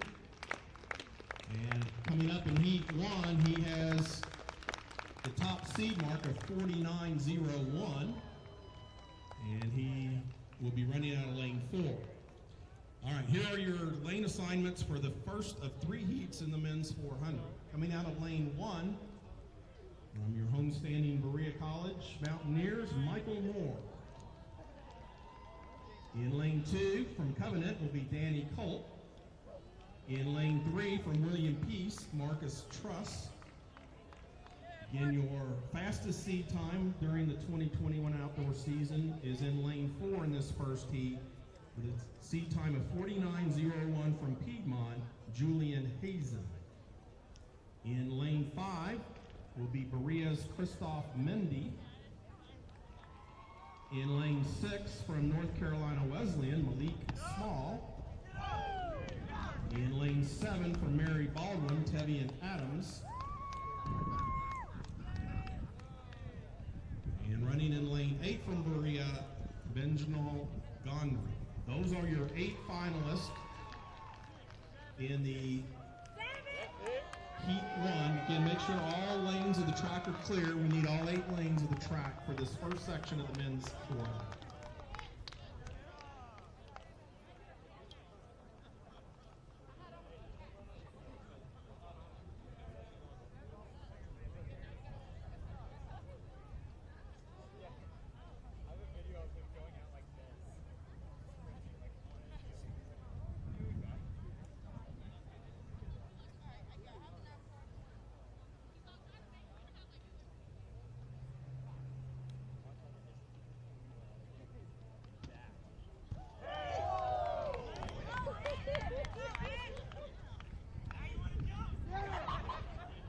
Two young men from Piedmont, Cameron Graham and Anthony Jordan, have had a great duel.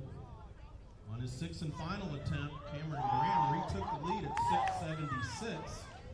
Jordan just made his 6th jump, and they seem to be happy down there about that. We'll see what comes up on the scoreboard.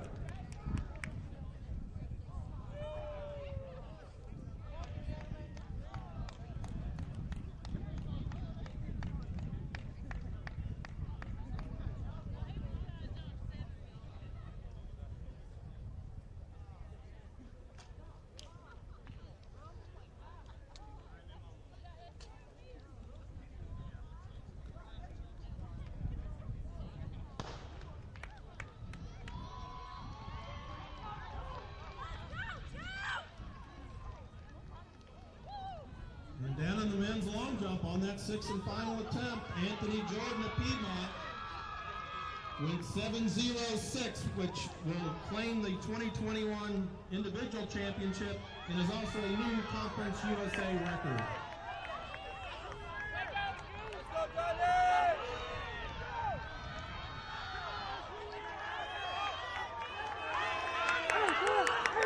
Let's go! Let's go, Crystal! Let's go! Let's go, Crystal!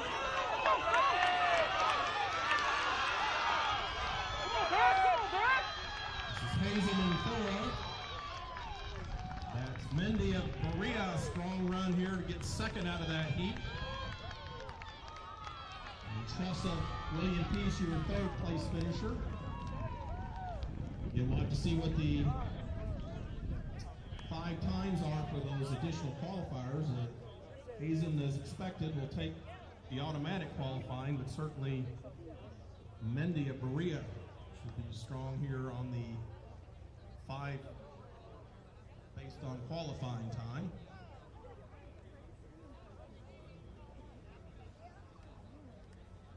And for those who may not have heard, in the men's long jump on that 6th and final attempt, Anthony Jordan went 7.06 to claim the championship and set a new USA South record. So your top 3 finishers now in the men's long jump. Finishing 3rd from Berea, Caleb Wilson. His best jump, 6.38. Your runner-up today, getting the silver medal from Piedmont with a mark of 6.76, Cameron Graham. And your 2021 USA South Conference champion and a new conference record with a jump of 7.06 meters from Piedmont, Anthony Jordan.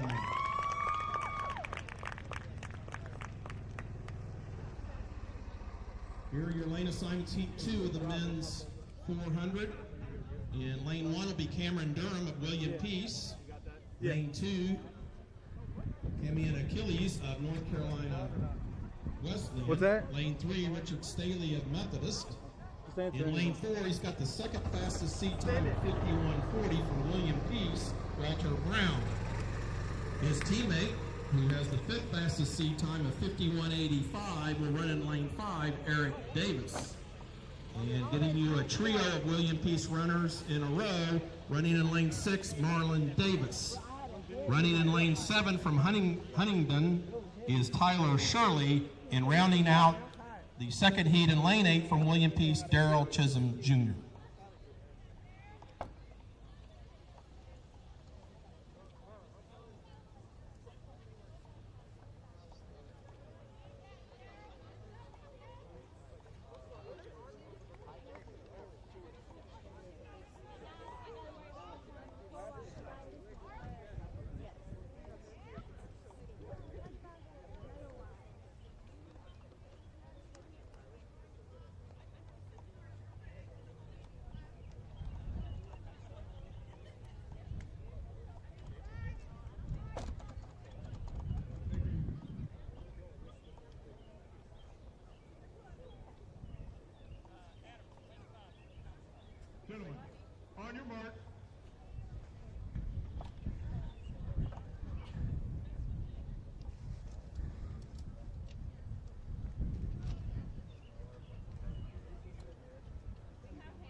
In Durham in 1, Achilles in 2, Staley in 3, Brown in 4, Davis in 5, Davis in 6, both from William Peace, then Shirley in 7, and Chisholm Jr. in 8.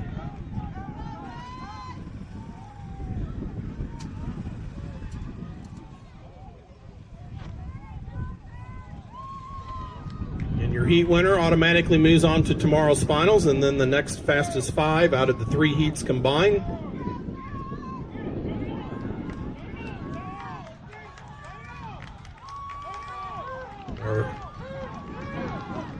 Center of the track, that is Brown of William Peace.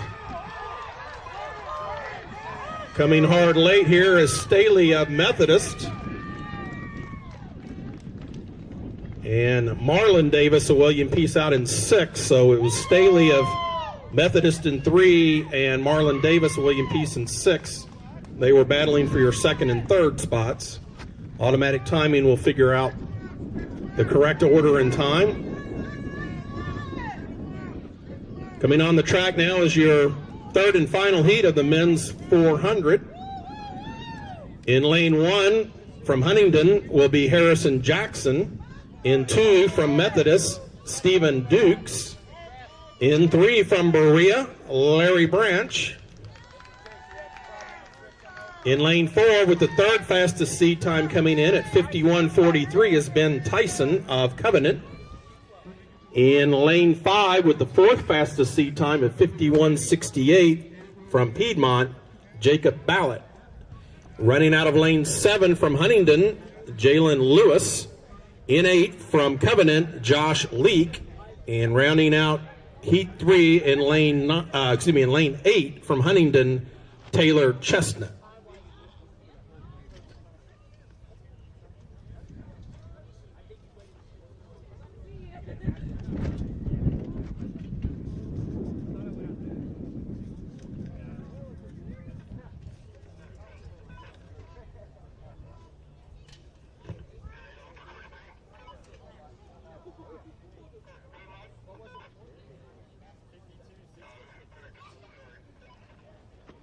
Going to remind 100-meter runners, you're next. Women at 3 o'clock, gentlemen at 3:15. You do not need hip or chest numbers for the 100. And you report at the top of the home stretch where the team camps are located. And the clerks will be down there after the conclusion of this race to get you checked in and ready to go.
Again, it's Jackson in 1, Dukes in 2, Branch in 3, Tyson in 4, Ballett in 5, Lewis in 6, Leake in 7, and Chestnut in 8.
up. We have a block crew. We got to get the blocks down to the 100. That was Stephen Dukes, Methodist, your unofficial Heat 3 winner. He was in lane 2.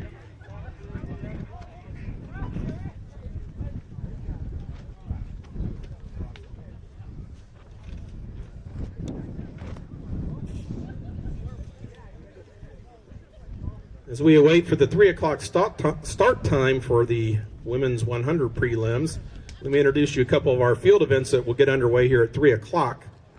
Men's pole vault at 3 o'clock. Your conference record is 3.80 meters.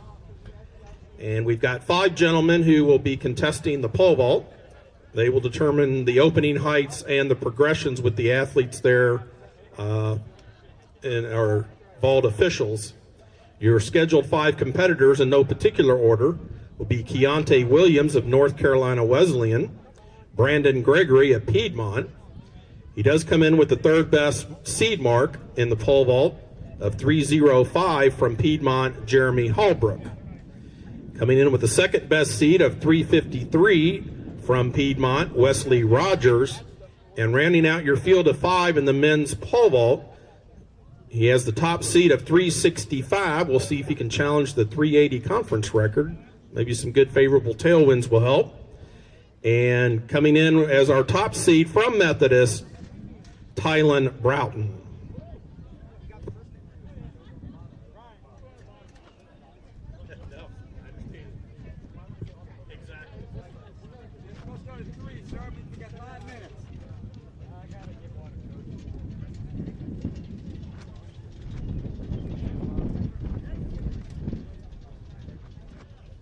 Coming up at also 3 o'clock is the women's high jump. And I'll get the women's discus here shortly. Women's high jump, we have 10 athletes scheduled to compete. Your conference record is 1.55 meters. Again, in no particular order because the opening height may or may not be the height some of these athletes want to come in at. And of course, they'll also progress depending upon the marks that the officials have set with the coaches. But again, in no particular order, these are the 10 women scheduled to compete in the high jump, scheduled to begin in a couple of minutes here. Sarah Jackson of Methodist, Florentina Lanati of North Carolina Wesleyan, Quinlan Musgrove of Mary Baldwin, Tony Foster of North Carolina Wesleyan, Carla Cantrell of Piedmont, Lanadia Tarpley of Mary Baldwin, Catalina Hermosa of North Carolina Wesleyan, Jacqueline Patterson of Methodist. She comes in with the 2nd best seed mark, and we've already seen her in 2 other events, of which she's finished in the top 3. This is her 3rd event of the afternoon from Pfeiffer, Tiffany Bartholomew. And 133 is her best seed coming in. And we've also seen top 3 performance from her. She's now going to contest the high jump at a best seed mark of 135 from Piedmont, Courtney Brown.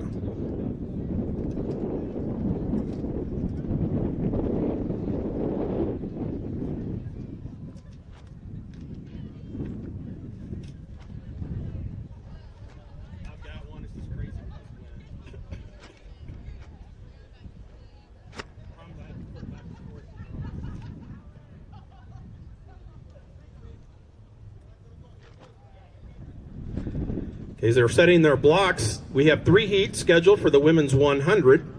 Your conference record is 12.43.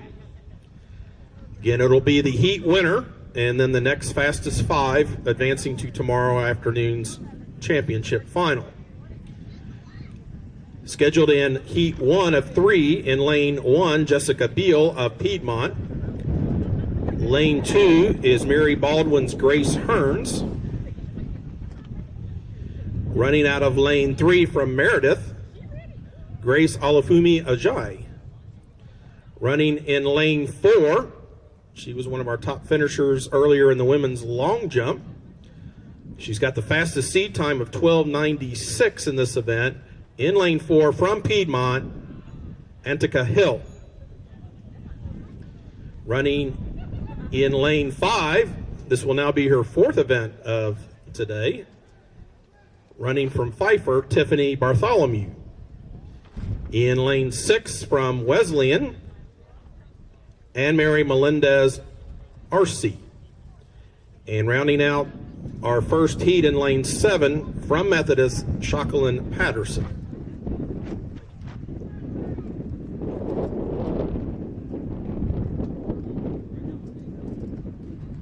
And your heat winner and next 5 fastest times when we combine the 3 heats advance to tomorrow's championship final.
We have a fair start.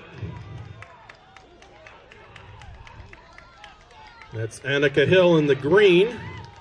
To her right was Tiffany Bartholomew. Those look to be your top 2. And again, it's the heat winner automatic in the next 5 fastest. So unofficially, that appears to be Hill of Piedmont, your heat 1 winner. Scheduled to compete in heat 2. Lane 2, Jala Pollock of Meredith. In lane 3 from Wesleyan, Amani Higginbotham. In lane 4, she comes in with the second fastest seed time of 12:98 from William Peace, Marquetta Bennett. To her right in lane 5, she comes in with the 5th fastest seed time of 13:49 from Berea College, Brenda Santos. In lane 6 from Covenant, Dala Smith. And rounding out our second heat in lane 7 from Meredith, Aaron Outlaw.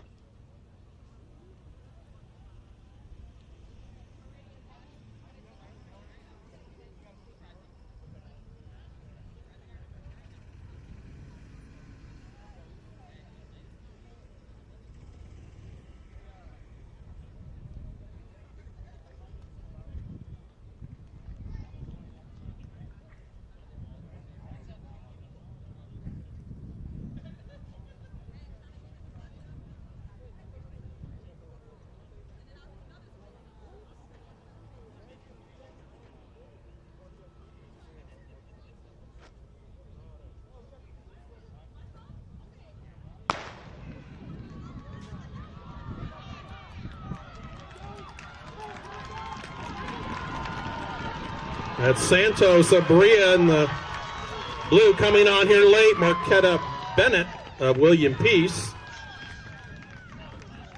In our automatic timing with Adam Friend will give us the correct finish order and times. Just from here a few meters off the finish line, it looked to be Marquetta Bennett of William Peace, your Heat 2 winner, with Brenda Santos of Berea second. But like I say, we'll make sure the computer gets us all that correct information. Scheduled to compete in Heat 3. Coming out of lane 2 will be Kemper Snyder of Mary Baldwin. In lane 3, Essica Thomas of William Peace. In lane 4, with the third fastest seed time of 13.16 from Piedmont, Carla Cantrell. Running next to her, her teammate, who has the fourth fastest seed time of 13.41, Demia Mitchell. In lane 6 from Wesleyan, Caitlin Bennett. And rounding out your third and final heat in lane 7 from Meredith, Sarah Hale Watson.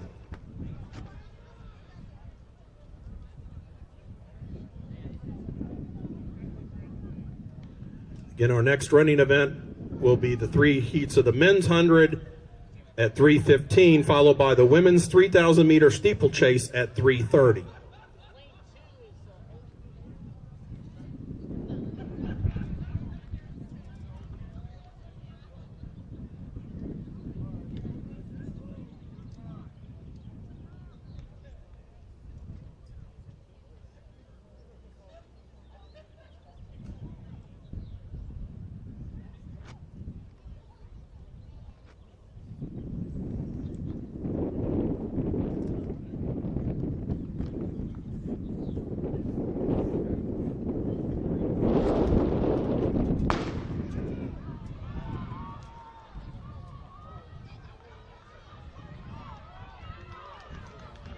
As expected, in the center of the track,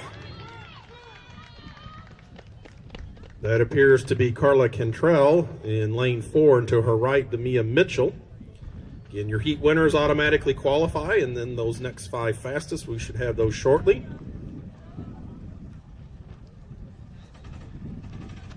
Okay, again, our next event on the track will be the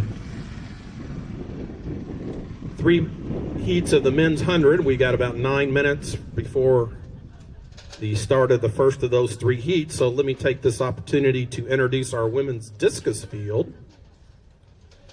They should be underway over there. They had a 3 o'clock start time. Women's discus does have 2 flights. We had a total of 17 entrants, so that requires us to go into 2 flights. Again, each athlete will get 3 preliminary throws, and then the top 9, when we combine the 2 flights, will advance to the finals. 31.97 is your conference mark, and we actually have 5 women in this competition that will be in the second flight that have bettered that mark, at least during the season. So we should see a new record fall in the women's discus as we get into the second flight. Scheduled to compete in flight 1, and this is the throwing order. Leading us off in the first spot will be Avery Lockwood of Brevard. Throwing second will be Alyssa Crowder of William Peace. Lanen Brown of William Peace will throw third. Elise Kemp of Berea will throw fourth. Maddie Mitchell of Covenant will throw fifth. Cody Sentry of Methodist will throw 6th. Brianna O'Shields of Brevard will throw 7th. And Grace Pukas of Brevard will throw 8th. So those are your 8 women who will be in the first of 2 flights in the women's discus.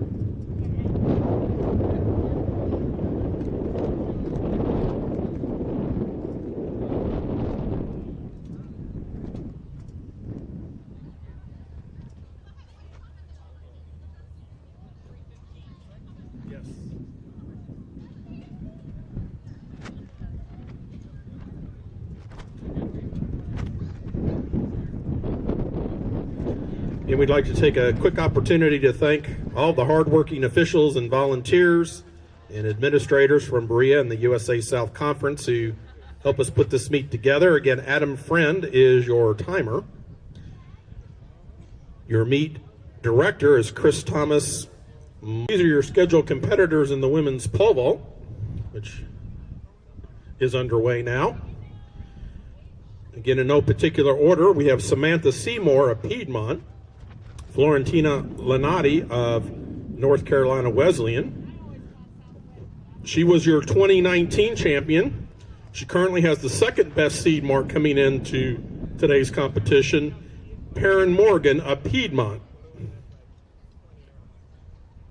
And 2019's runner-up, who currently comes in with the best seed mark, which is also ranking her 9th in the women's pole vault in the NCAA Division III South-Southeast region, from Piedmont, Madison Cassidy.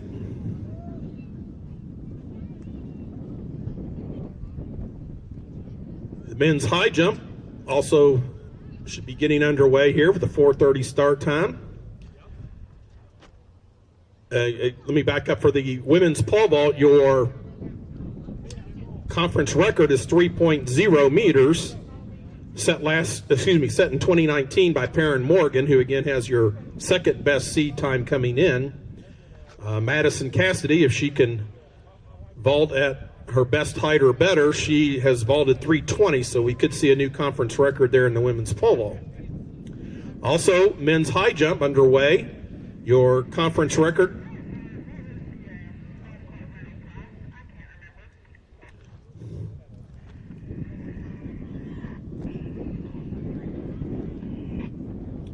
the men's high jump, your USA South Conference record is 1.90 meters. Again, in no particular order, because they can choose their starting height and see how that progression goes in terms of when they choose to jump. Your 10 gentlemen in the high jump: Stephen Dukes of Methodist, Keontae Williams of North Carolina Wesleyan, Kamala Akogo of Methodist, Gregory Woodard of Mary Baldwin, Bryant Lazar of North Carolina Wesleyan, Andrew Lewis of Methodist, Isaiah Cuthrell of Methodist. We saw him just a short time ago in the 400 hurdles, Garrett Stadler of Piedmont. He has the third best mark coming in. Your 9th person is Kenny Wilkes of William Peace at 188. And that ranks 13th in the South-Southeast region. And he was your champion in 2019. We've already seen him a couple times here in the long jump and also the 100. He is your best mark at 190, which currently ranks 11th in the South-Southeast region. Cameron Graham of Piedmont. Those are your those are your 10 gentlemen in the men's high jump. And as that progresses, we'll try to keep you up to date, especially as maybe we get to conference record heights here, which is quite possible based on our season marks coming in.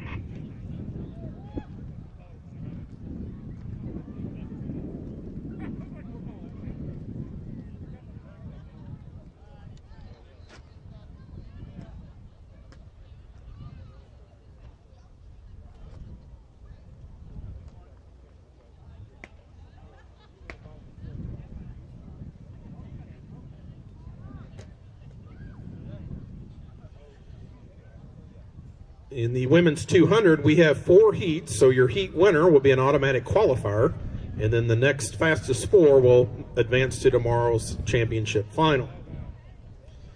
Your conference record is 25.64. Scheduled to compete in this first heat in lane 1, Jessica Beal of Piedmont. Lane 2 will be Methodist Madison Pompey. In lane 3, from William Peace, Essica Thomas. In lane 4, she has the fastest seed time coming in at 26:47. In lane 4 is William Peace's Marquetta Bennett. In lane 5, from Wesleyan, will be Imani Higginbotham. In lane 6, from Meredith, Jasmine Reyes. And in 7, from Brevard, Shakira Thompson. Those are the 7 women scheduled to compete in Heat 1 of 4 heats in the women's 200.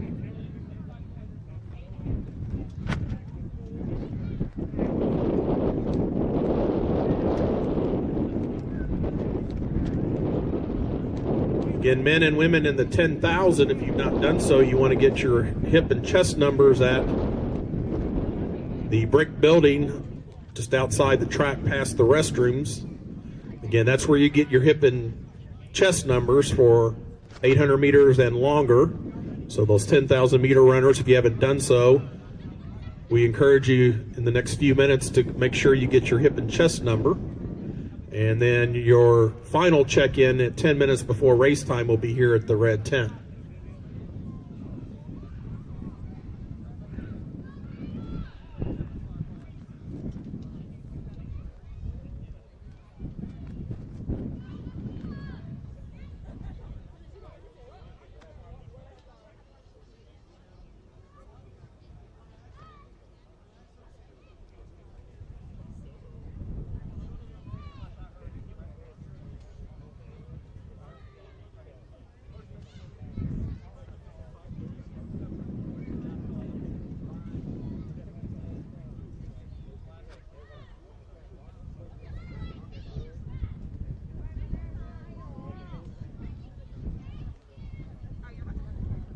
No, I'm just trying to see. Okay. What's up? I need to ask you a question. Yep. By any chance, do you know who Are we looking for Adam? Well, so this guy named Berea, down in front of like Discus, he's like a 40 that close to Discus. I guess. He said somebody up here. I don't know if he's talking about the guy that's doing like the speaking or the talking. I guess so, yeah. Like, I guess, like a USB port. Almost like for like oh, no, it was like a backup charger and extra, like a portable charger. Yeah, that. Yes. We are ready for the first heat of the women's 200, Mr. Starter. This starter, whoever will be starting this particular race, it looks like they're ready in the blocks. So this is the first heat of the women's 200 prelims.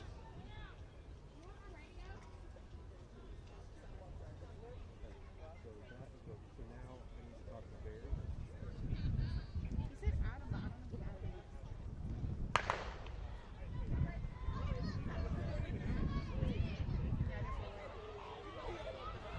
is. Looks like we have a fair start.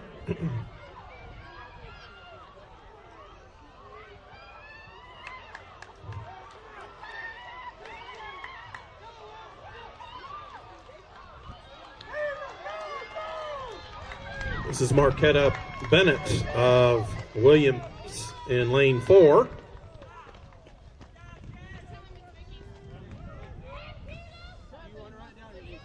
Looks like Imani Higginbotham of Wesleyan had a strong race. Vicky. Yeah, Vicky. Again, the heat winner is an automatic qualifier, and then we will take the next fastest 4 when we combine the heats.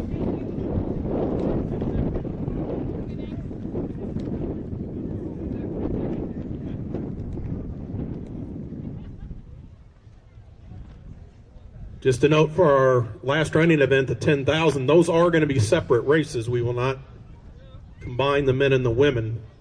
Evidently there was some discussion, but the women will go first in the 10,000, followed by the gentlemen.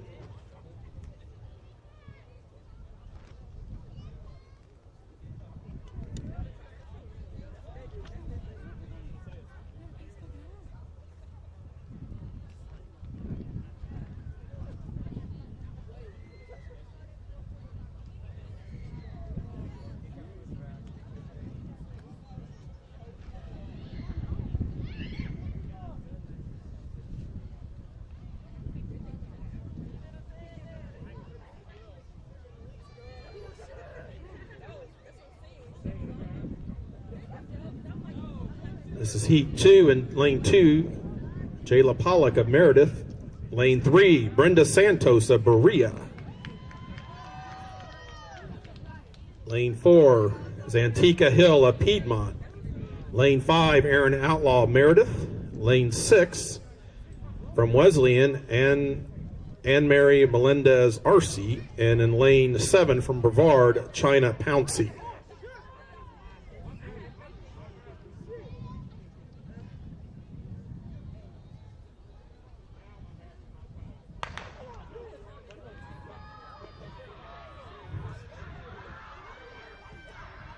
We have a fair start.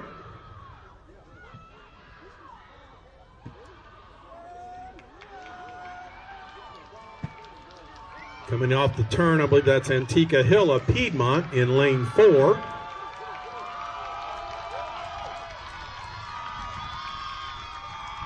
It's Antica Hill of Piedmont. And looked like Bryna Bentley of,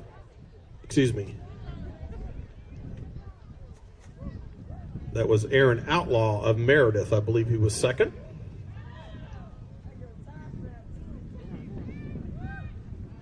And our timing guru, Adam Friend, will get all that correct with our computerized timing system. So again, he will get the official places with times, and eventually we'll get the 8 who will advance to the finals. Coming up in Heat 3, coming out of lane 2 will be Kemper Snyder of Mary Baldwin. Lane 3 will be Caitlin Bennett of Wesleyan. Lane 4 will be Bryna Bentley of Pfeiffer. In lane 5, from Meredith will be Grace Olufumi Ajay. In lane 6 from Covenant, Dyla Smith. And in lane 7 from Meredith, Madison Macy.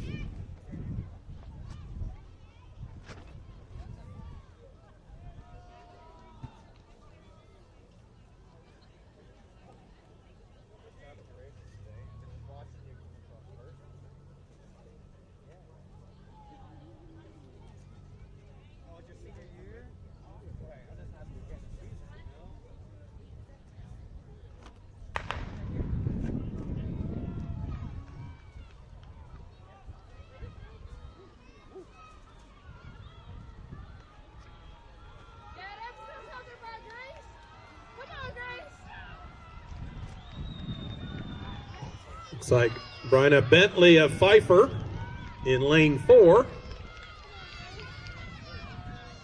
And to her right in lane 5, that was Grace Olufumi Ajay. Those appear to be your top 2 coming through.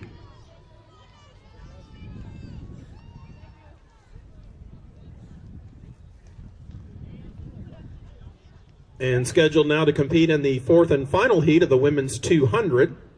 Lane 2 will be Sarah Hale Watson of Meredith. In lane 3 will be Ansley Bucknam of Meredith. In lane 4 will be Jakita Doyle of Piedmont. In lane 5 will be Demia Mitchell of Piedmont. In lane 6 will be Anna Walter of Covenant. And rounding out the 4th and final heat of the women's 200 in lane 7 from Mary Baldwin is Grace Card.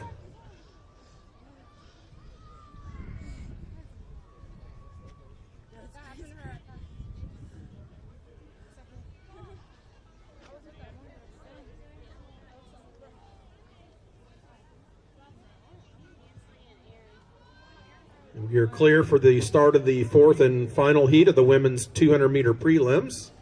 Again, your heat winners, an automatic qualifier, and then the 4 fastest, when we combine the 4 heats, will also advance to the 8-person final for tomorrow's championship race.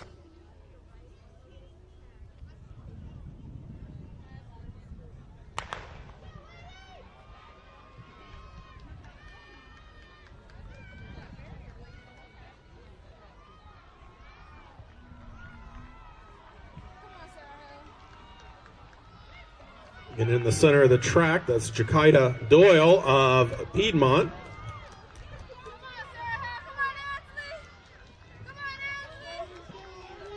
It's going to be Jakita Doyle, your unofficial Heat 4 winner. Her teammate there on her outside, Demia Mitchell, coming in second.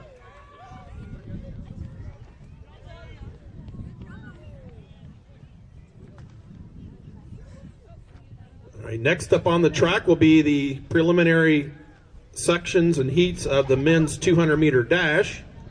Your USA South Conference record is 22:28. And running in the center of this first heat, he's run faster than that. We'll see what happens today. Nice tailwind.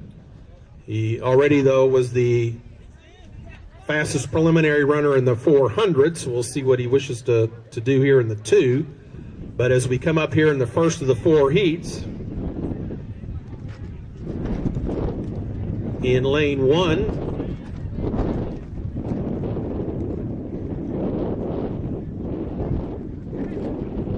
is Bednal Gondry of Berea.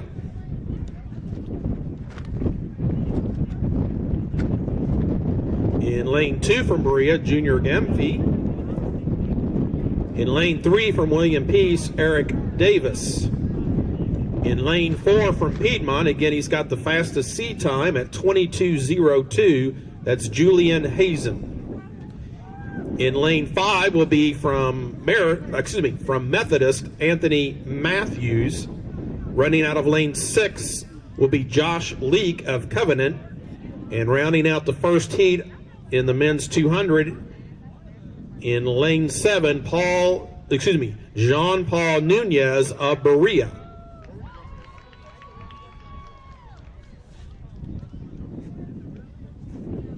So your home Mountaineers will be coming out of lanes 1, 2, and 7.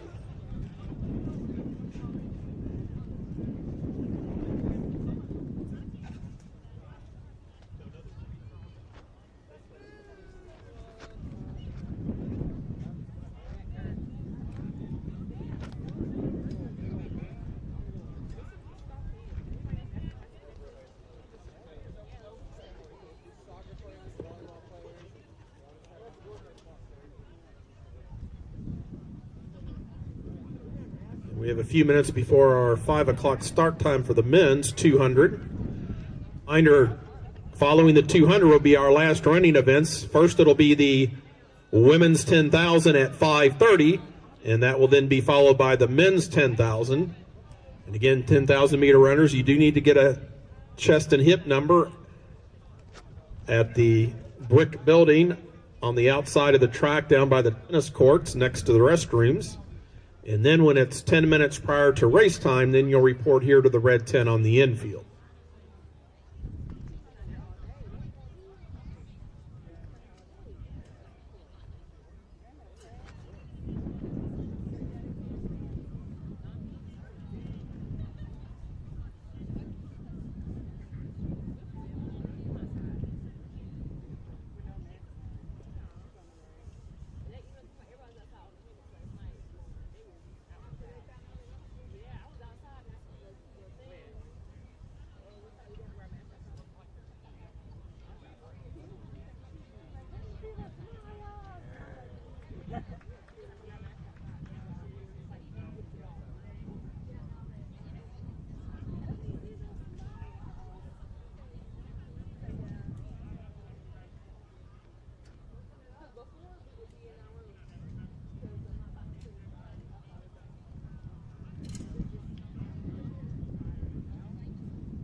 Update from the women's pole vault. Finishing third, we had 3 women competing, so they'll all be medalists, scoring for their respective teams. Finishing third at a height of 2.30 meters was Florentina Lanati of North Carolina Wesleyan. And the bar will now move up to 2.60 meters. And Perrin Morgan of Piedmont and Madison Cassidy of Piedmont have either passed or cleaned with no misses.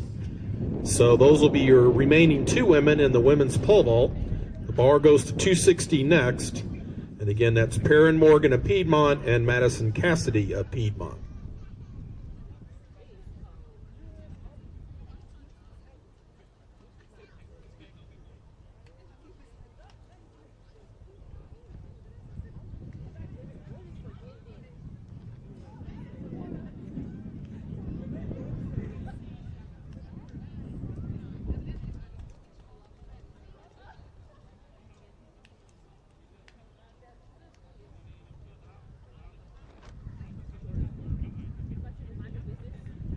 update men's high jump. The bar currently at 168.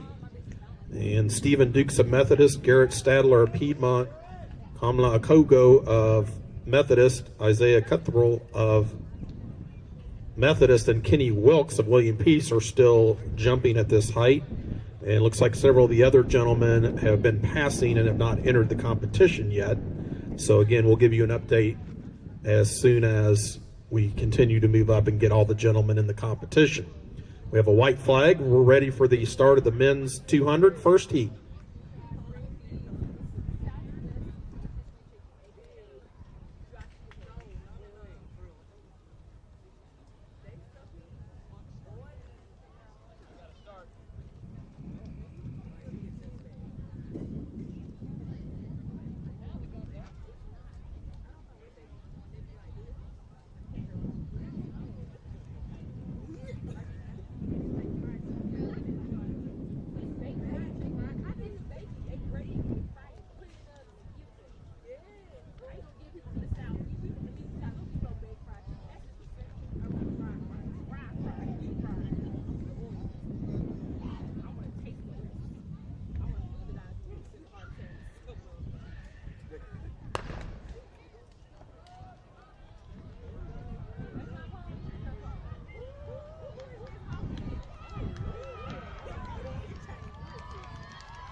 That's Julian Hazen of Piedmont. Probably a comfortable heat win for him. Again, with 4 heats, each heat winner automatically advances, and then the 4 fastest non-winners, regardless of heat, will advance to the finals tomorrow afternoon.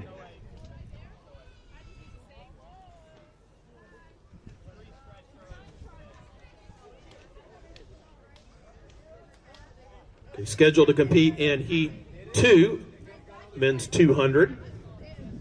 In lane 1 will be Mock Khan of Piedmont. Lane 2 will be Early Ivy III from Mary Baldwin. In lane 3 will be Cameron Bridgman of Berea. In lane 4, he comes in with the second fastest seat time of 22.53 from William Peace. This is Joshawn Artis. Running out of lane 5 will be Marcus Truss of William Peace. Lane 6 is Cam Tillman of William Peace. And lane 7, Cameron Durham of William Peace.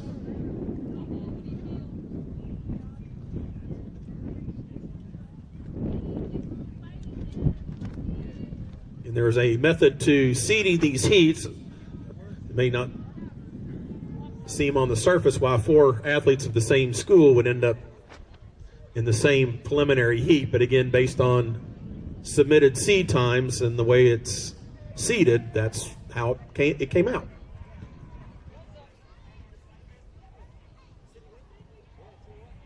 Gun is up for second heat.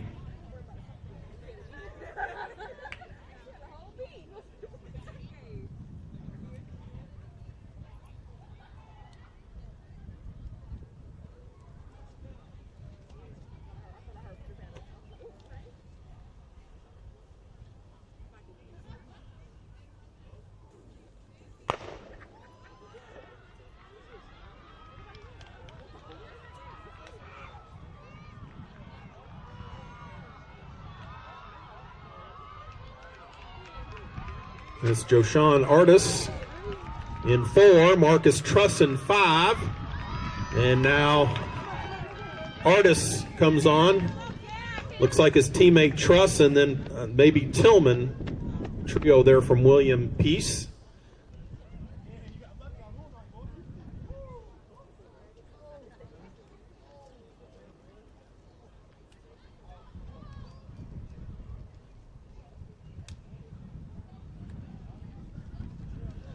Coming up in heat 3, in lane 1 will be Quincy Dabney of William Peace. In lane 2, Devon Cecil of Berea. Lane 3 will be Richard Staley of Methodist. In lane 4, with the third fastest seed time of 22:57 from William Peace, Walter Brown. In lane 5 from Piedmont, Brandon Burley. In lane 6 from Berea, Caleb Wilson. And running out of lane 7 from Methodist, Anthony Dixon. Those are your gentlemen here in heat 3 of 4 in the men's 200.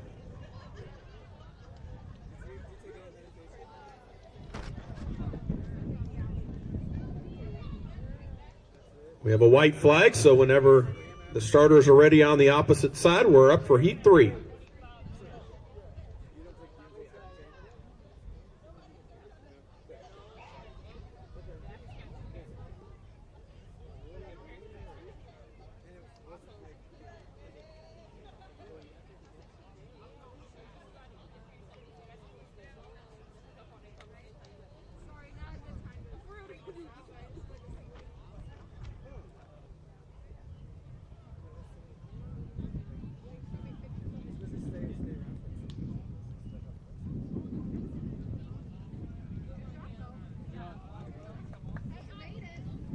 Hey, Corey girl, it's me? Huh? Working? What you doing?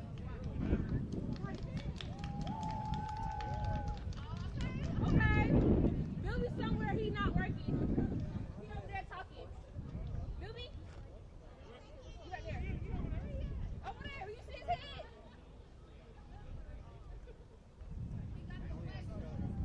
Girl, you already know.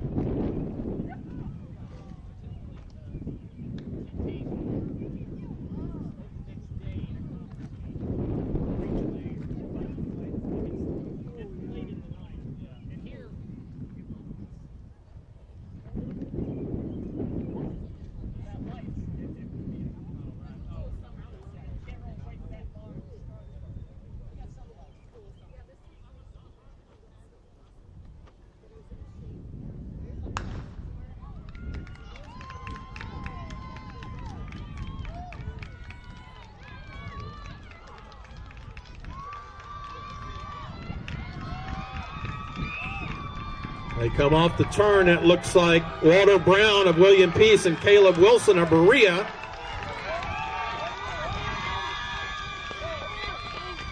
And that was Walter Brown of William Peace and a late charge by Richard Staley of Methodist. Those look like those will come out as your 1-2.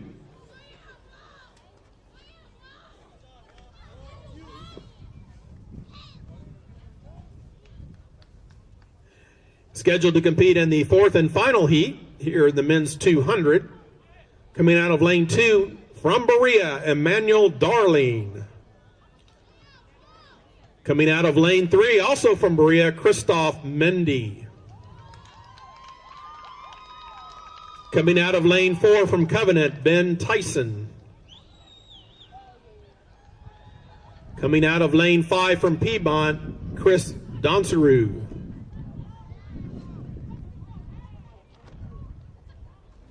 Coming out of lane 6 from William Peace, Marlon Davis.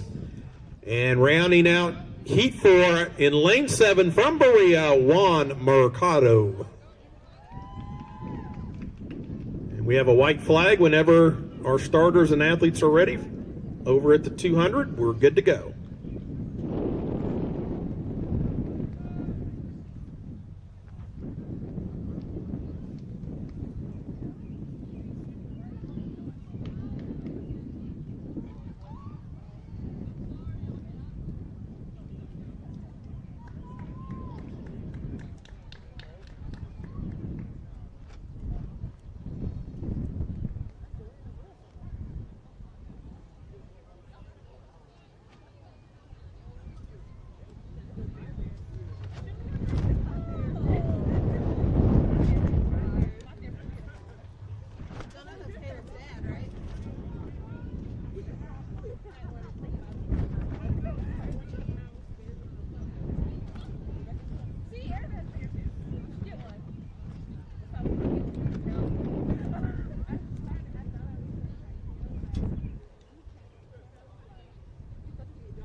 Looks like we have a tight race.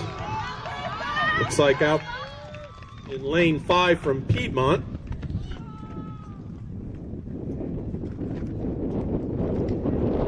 Chris Doncero. Again, he was your fastest qualifier in the 100 and also did the long jump earlier. Christoph Bendy ran well for Berea. Like I say, during the 10,000, we'll let you know who the 8 finalists are for the men and the women in the 200.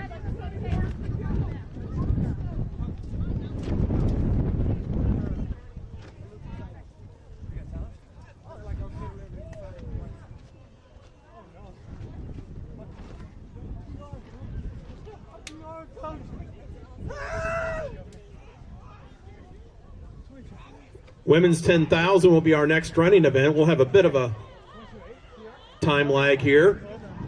At 5:30 will be the women's 10,000. Women in the 10,000 just report directly to the starting line at 5:25. We'll get you in order based on your hip numbers and then fire the gun. So again, women's 10,000, your final report will be at 5:25. Check in at the starting line 5 minutes before the start of your race. For everyone who's in attendance, a program note based on some expected rough weather, more likely tomorrow here. They are going to begin both running and field events at 8 a.m. So all running and field events will begin at 8 a.m. and then we'll follow the same time schedule, just simply moving everything up with those first events going off at 8 o'clock. And then we'll keep the same designated time schedule as we go through the rest of the events tomorrow. But again, just so everyone is aware, tomorrow we will begin the meet at 8 a.m., weather permitting. Should there be a delay, that will be communicated by the games committee to the coaches and hence to the athletes. And obviously we'll do our best to let everyone else know as well. Hopefully we will not have any weather delays. We've been fortunate, not far away, they've got flash flood warnings already out, so they've had some rougher weather close by, but fortunately we've been able to avoid it other than the wind. Hopefully that'll hold through the 10Ks. And we wish all our athletes a good evening when they get ready to depart. Eat well, rest well. Envision a championship tomorrow, and then we'll go at it tomorrow tomorrow morning at 8 o'clock.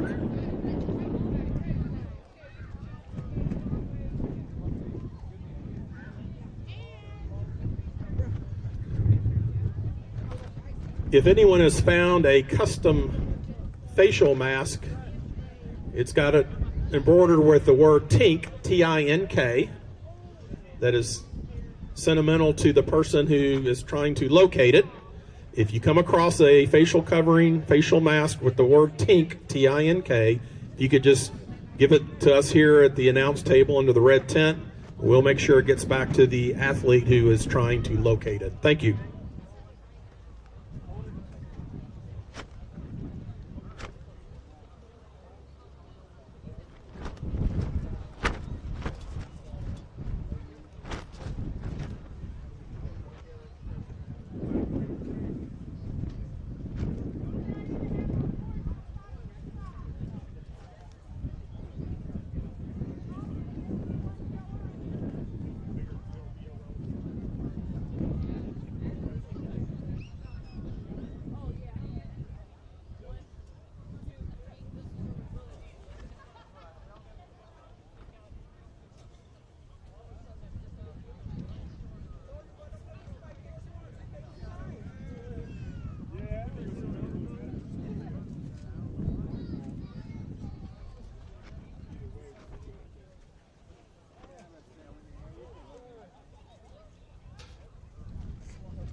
My stepsister.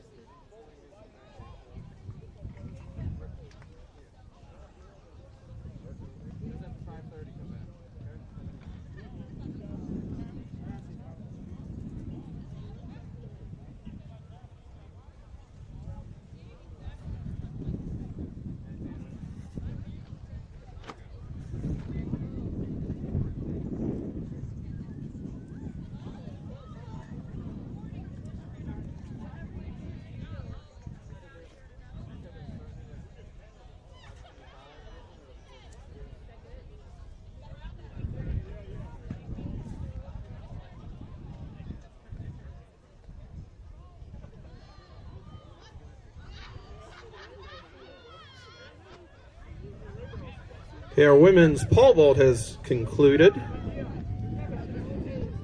And your top three finishers: in third, winning the bronze, was Florentina Lanati of North Carolina Wesleyan, her best mark of 2.30 meters. Your runner-up and silver medalist, she was last year's champion, at 2.90 meters, Perrin Morgan of Piedmont. And your 2021 USA South Conference champion, also with a mark of 2.90 meters, and based on misses at a previous height, she then claims first place in the gold medal. It's Madison Cassidy of Piedmont. So those athletes in the women's pole vault, you can pick up your gold, silver, or bronze medals appropriately at the red tent at the infield. Again, the double red tent where the athletic trainers are.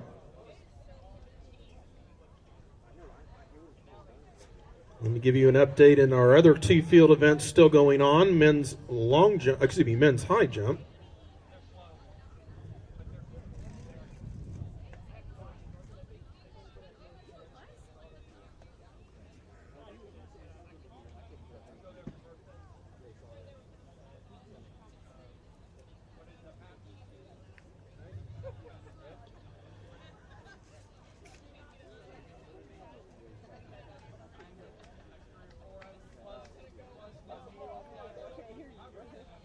Actually, in the men's high jump, we have Cameron Graham of Piedmont and Kenny Wilkes of William Peace. They both have matched identical marks throughout the entire competition. So they were both at 188. So it looks like they may be doing a jump off to then determine first and second, since there's no other tiebreaker criteria they have. Your third place finisher in the men's high jump was Isaiah Cuthbert of Methodist. He cleared 178 as his best height. Kamala Kogo of Methodist is fourth, also clearing 178. But based on a miss at a previous height, that breaks the tie between him and Cuthbert. Garrett Stadler of Piedmont was fifth at 173. And Stephen Dukes of Methodist was sixth at 163. So again, we have a current tie between Cameron Graham of Piedmont and Kenny Wilkes, William Peace in the high jump. And it looks like they are using a jump-off method to determine our first and second place in that event.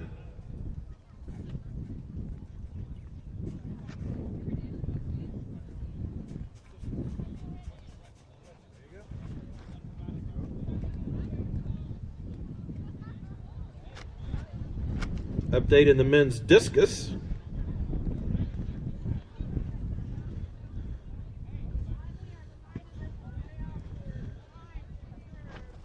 They are just concluding round 5.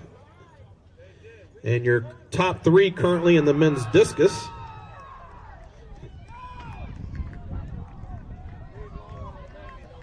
Your current leader is John Patterson of Methodist with a throw of 40.28. Second is Nicholas Wiggins of Methodist with a best throw currently of 38.12. And sitting in third is Killian McLean of Piedmont at 36.25.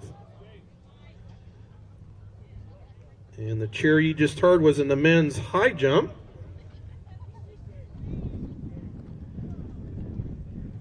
as again they are trying to separate that tie with first. That was Cameron Graham of Piedmont who cleared the height that they are doing the jump off at. So now Kenny Wilkes will have to match that in order to keep the competition going.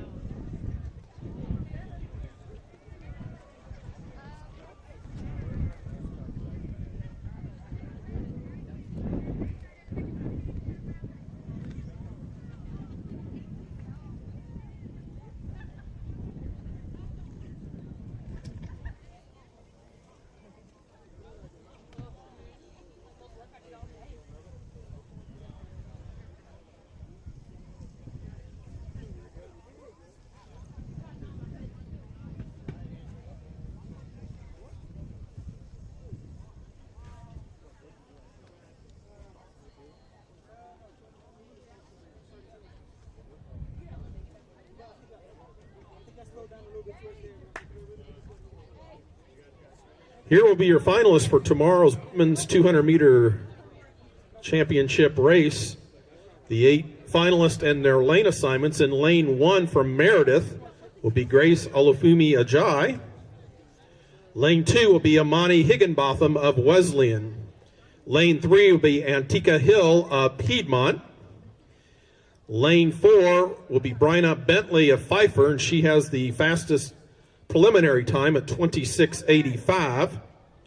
In lane 5, to her right, will be Marquetta Bennett of William Peace. She ran 26:88, just 3/100ths of a second off of what Bentley did. In lane 6 in the women's 200-meter final will be Jakita Doyle of Piedmont.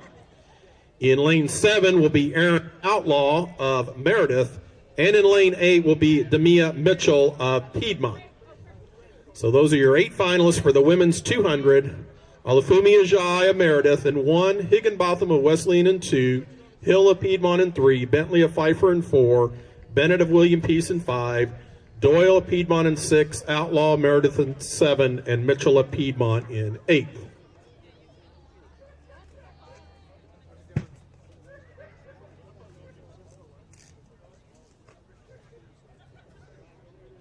Now these are your 8 finalists in the men's 200 for tomorrow's 200-meter championship race.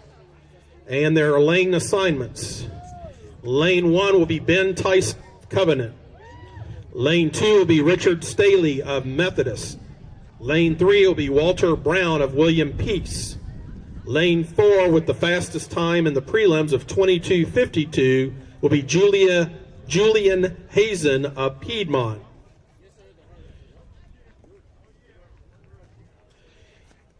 To his right in lane 5, just 7/100ths of a second slower at a time of 22:59.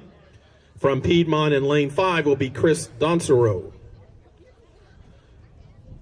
In lane 6 will be Joshan Artist of William Peace.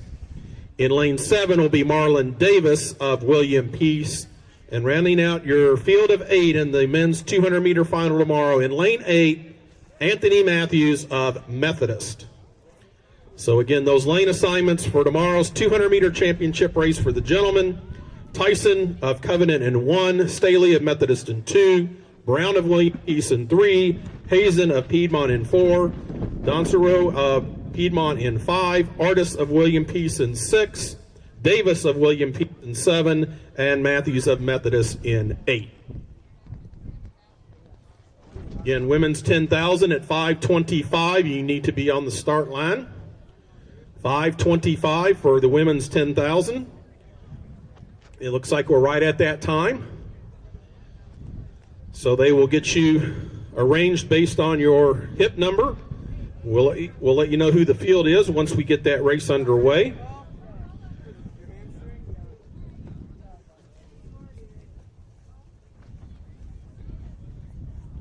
Again, men's 10,000, you want to start at 6:25, and that will be our final event of the first day of the 2021 USA South Outdoor Track and Field Championships.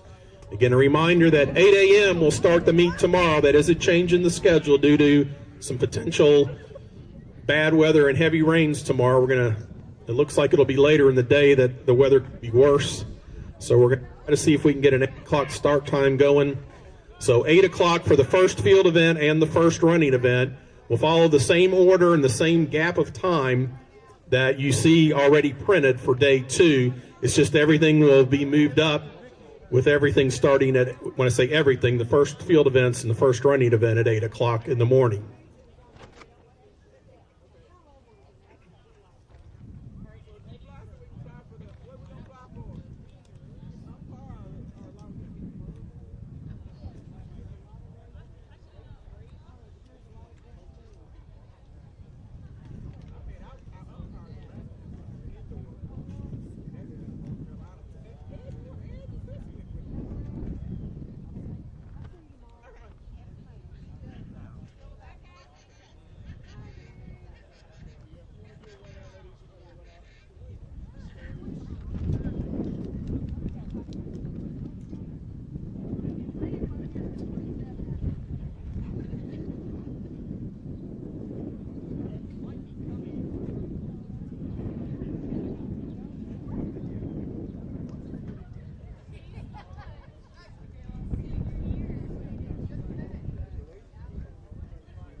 As we get ready for the start of the women's 10,000, here are your hip number assignments.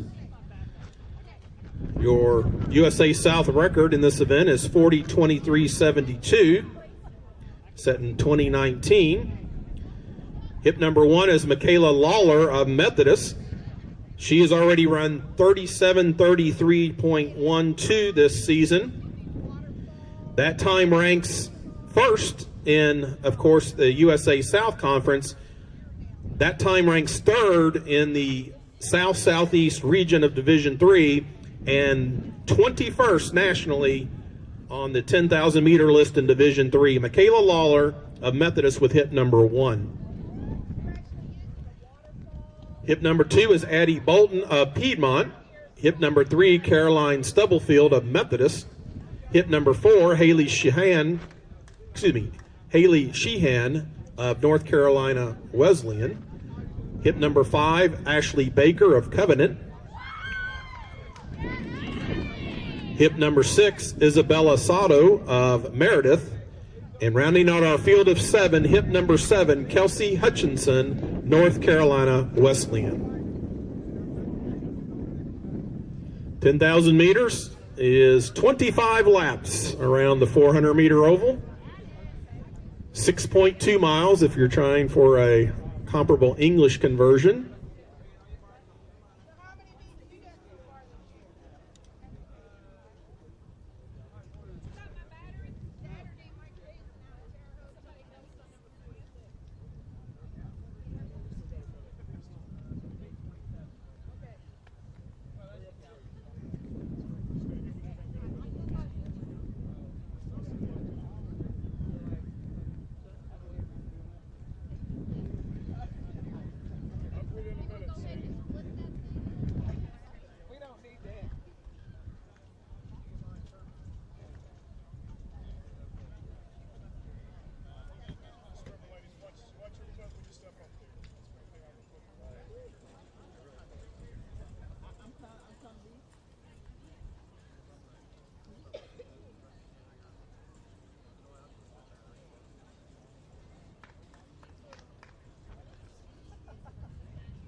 Again, this is your longest race of the collegiate track and field events. 10,000 meters, 6.2 miles, 25 laps.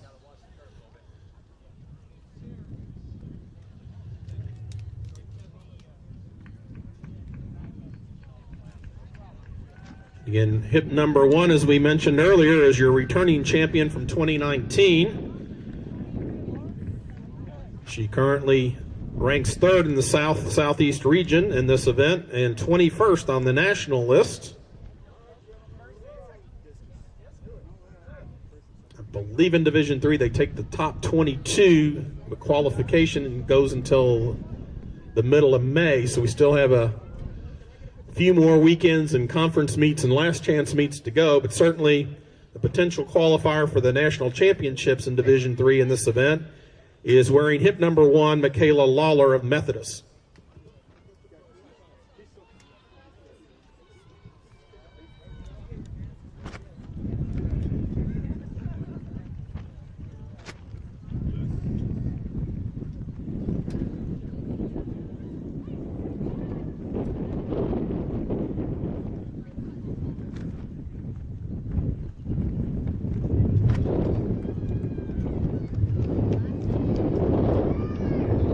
That's Michaela Lawler coming through in 1:44. She's followed closely by her teammate Caroline Stubblefield, who has hip number 3, and Addie Bolton, who has hip number 2 from Piedmont. In the early stages, they're just trying to find a rhythm they can be comfortable with that they will try to maintain for 25 laps. Of course, they're 1 lap down.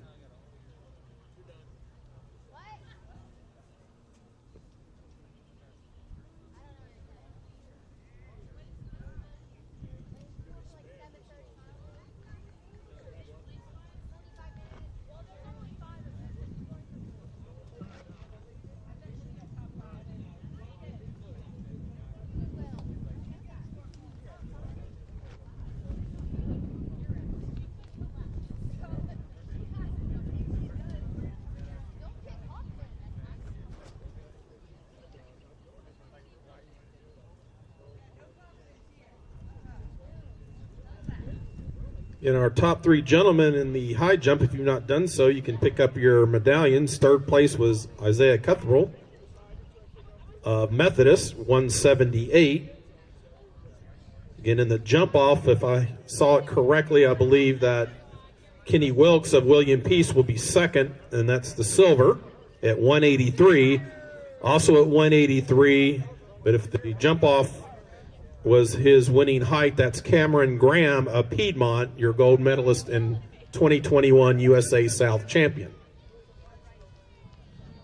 329, they went 144 and change again, so 2 laps right at the same rate.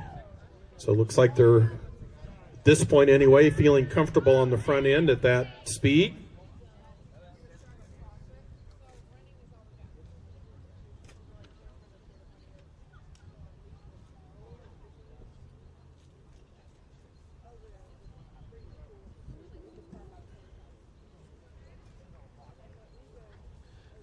Men's discus has gone final.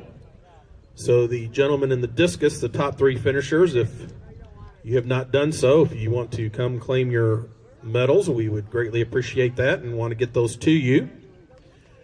Your 3rd place finisher in the men's discus, your bronze medalist, with a throw of 36.25 meters from Piedmont, Killian McLean.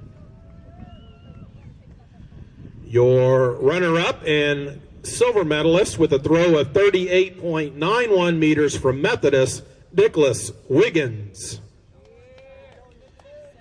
And your 2021 USA South Conference champion in the men's discus with a throw of 40.28 meters from Methodist, John Patterson.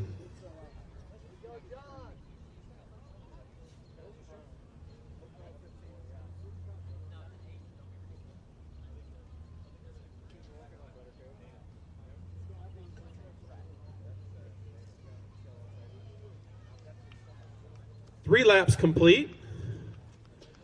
5:13, that's right at that 1:44 pace again. Again, that's Michaela Lawler with hip number 1 now, with a slight lead, although I think the 3 of them are just right now trying to run in unison.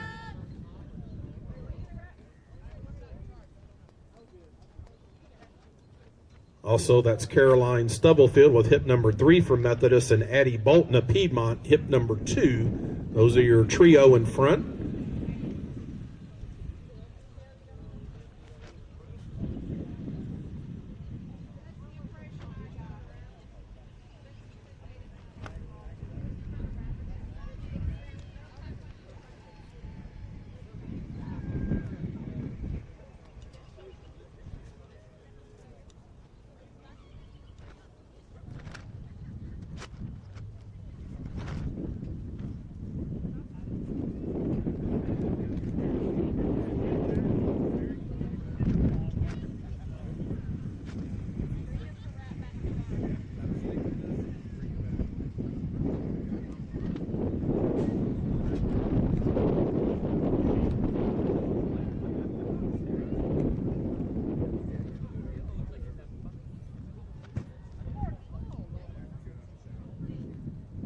This will be the completion of mile 1, or 4 laps.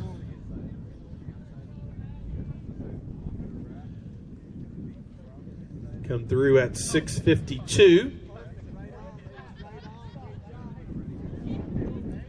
Again, that's the trio of Michaela Lawler with hip number 1, her teammate Caroline Stubblefield, hip number 3, and Addie Bolton of Piedmont, hip number 2. And here are your 4th and 5th. That's Haley Sheehan of North Carolina Wesleyan with hip number 4. And I believe that was Isabel Saldo of Meredith.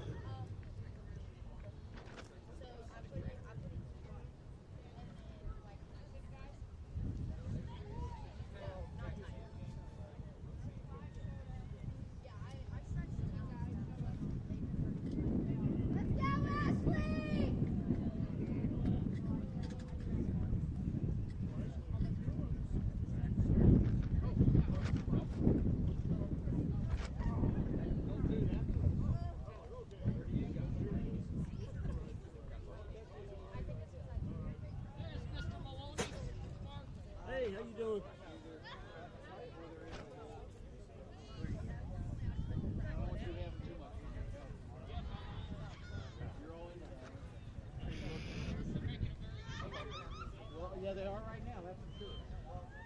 I want you to work too.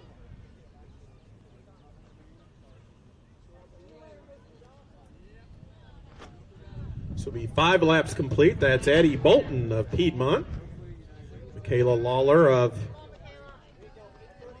Methodist, and her teammate Caroline Stubblefield.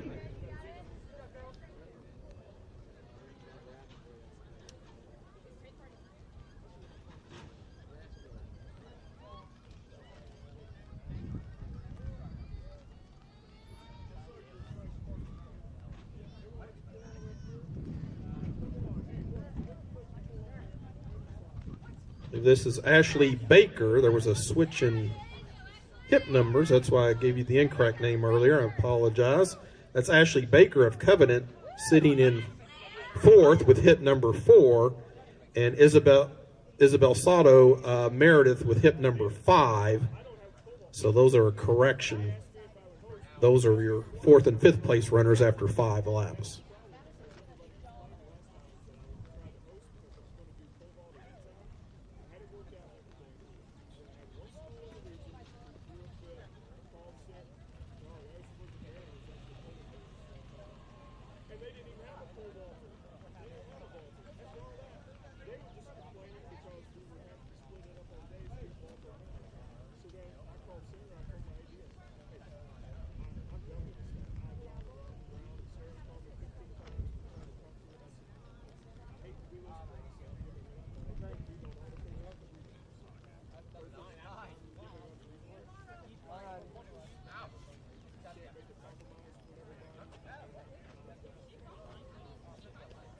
6 laps complete, 10:10. That's again Eddie Bolton of Piedmont, your leader, with Michaela Lawler and Caroline Stubblefield sitting second, third. And again, this is Ashley Baker of Covenant and Isabella Sato of Meredith. This will be 6 laps complete.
Addie Bolton, Michaela Lawler, and Caroline Stubblefield. 7 laps complete.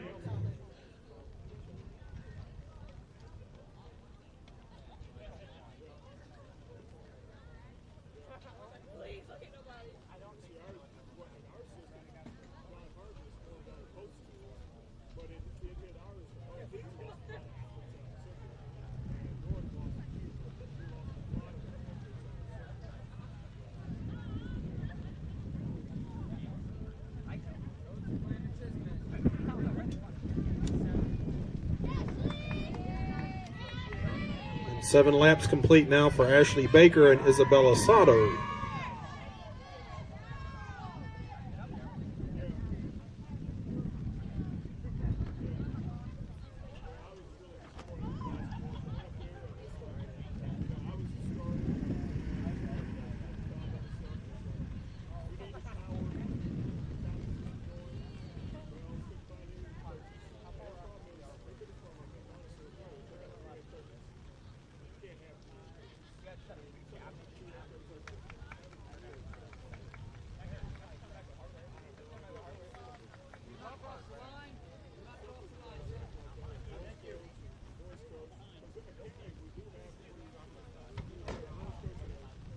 This is roughly 2 miles complete, 13:28. Addie Bolton, Kayla Lawler, Caroline Stubblefield, 13:35. It's 3,200 meters, which is roughly 2 miles.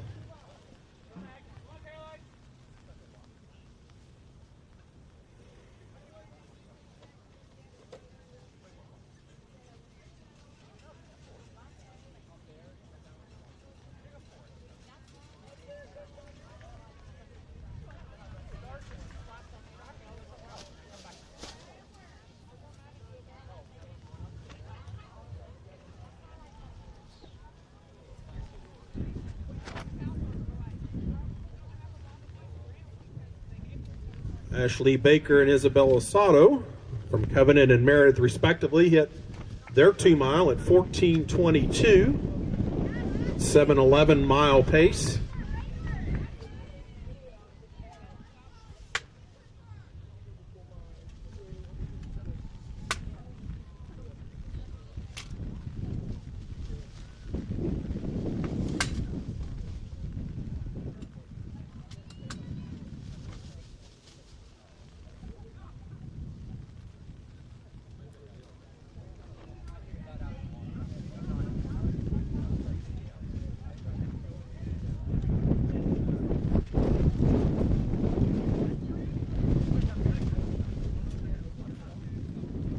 Nine laps complete. Addie Bolton of Piedmont.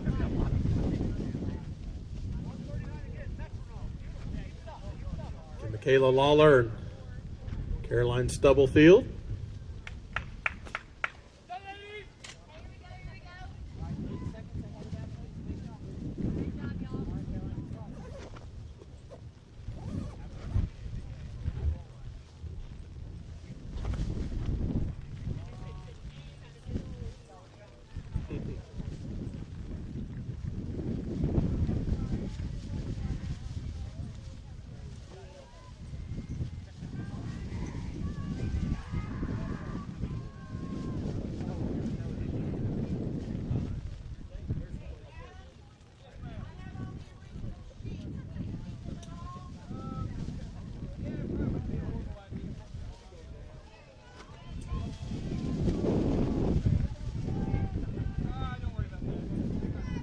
Isabella Sato and Ashley Baker.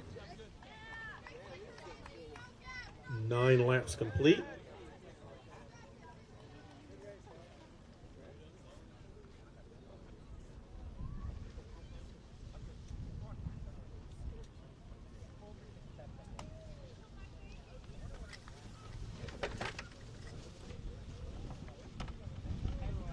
Two and a half miles or 10 laps complete coming up.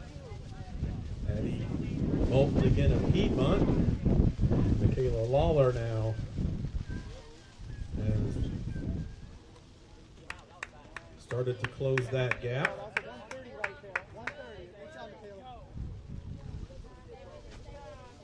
Caroline Stubblefield.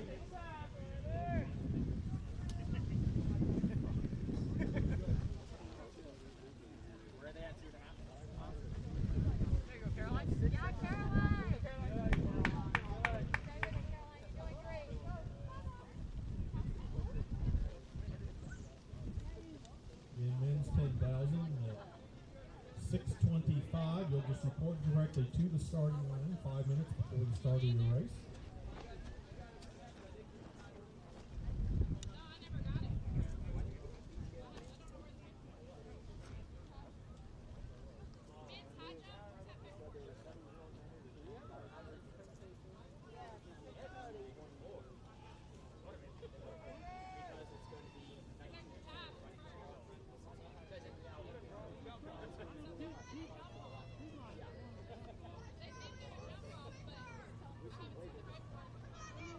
Complete now. Ashley Baker and Isabella Sato. Covenant and Meredith respectively. Meredith in the maroon, Covenant in the white with blue. And now Michaela Lawler has started to drop the pace and now taking back over the lead. 11 laps in. This is Addie Bolton of Piedmont.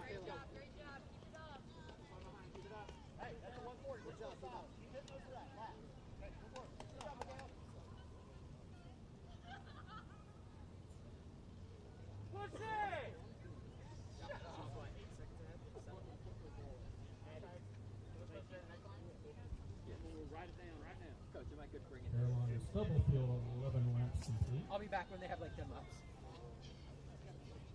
Good job, Caroline. You're right on pace there, Caroline. Caroline, you got this?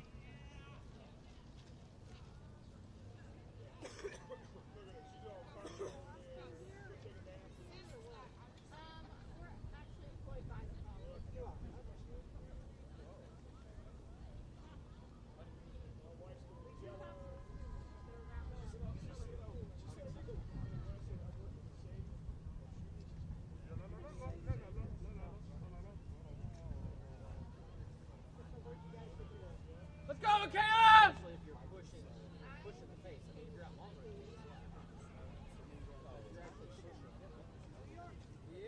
This will be 11 laps completed for Isabella Sato of Meredith. Now taking a slight lead over Ashley Baker of Covenant.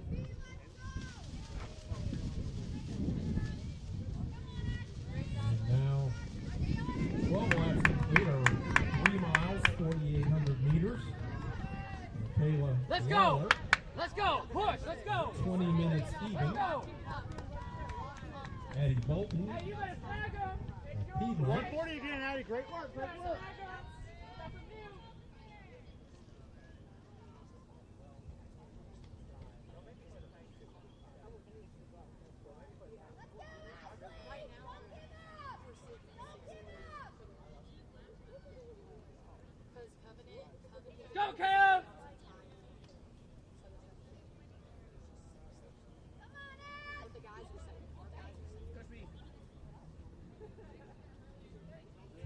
Stubblefield.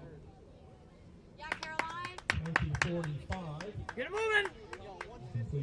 Completion of 12 laps or 3 miles, 4,800 meters. They got what?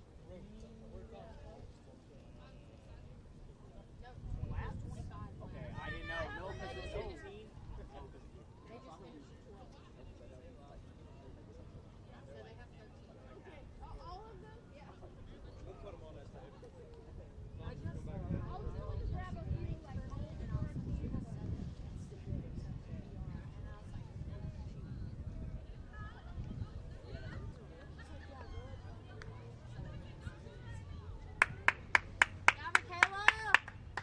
Push it, Michaela. Let's go. Lawler now a little over halfway home. Completion of 13 laps for her. Yeah, Michaela, keep it up. Keep it up. Go. This is Go, the Rays, let's go. 3-mile or Take it to your 12 lap time. completion for Isabella Stoda at 21:42. And Ashley Baker at 21:45. Eddie Bolton. Yeah, 12 laps. And she's completed 13, 12 remaining. Carolina's 13 still. Let's go. Push, Caroline. Let's go, Caroline. So is it the laps? Yeah. It's stressing. Oh, wow. I'm just like, how cool is that? Thanks for doing it. I appreciate it. So why couldn't we debated whether or not we were going to bring the audio. Yeah, Let's go, Caroline. You got it. Keep it up. Keep it up. Oh, yeah. Caroline Stubblefield. 13 laps complete. 12 remaining for her. Great job, Caroline.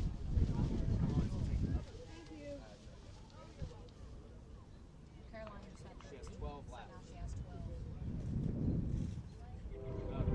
Because you came over and looked at it. Yeah, Michaela, here we go.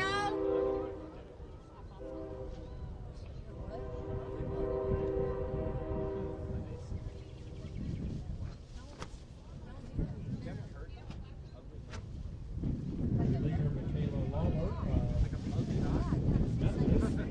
Good job, Michaela.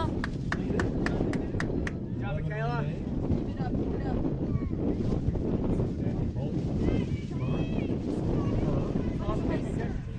Complete, 11 remain. Delisado currently running 4, has 12 remaining. As does Ashley Baker running 5th for Covenant. She's got 12 remaining. Here we go, girlie. You got it. Let's go.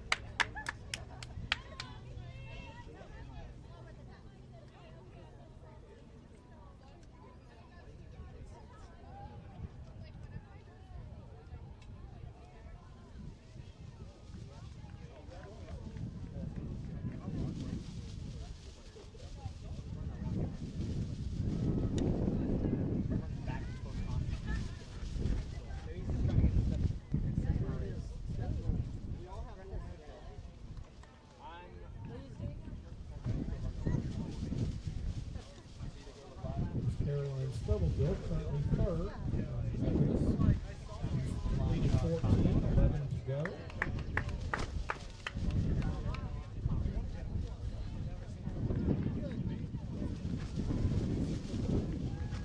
Yeah, Michaela.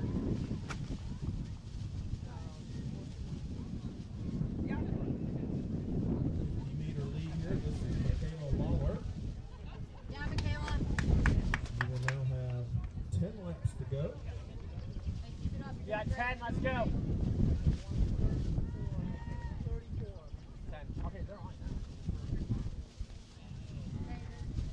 How about that on this? 10 to go.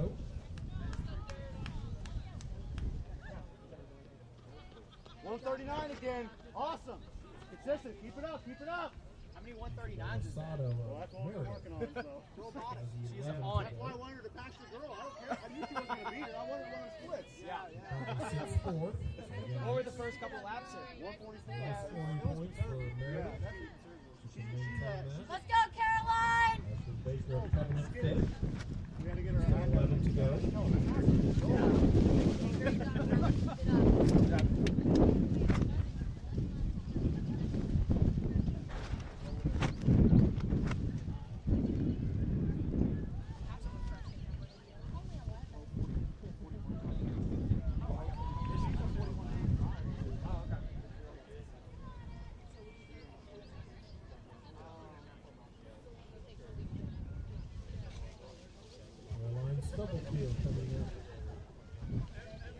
10 remaining. Yeah, Caroline.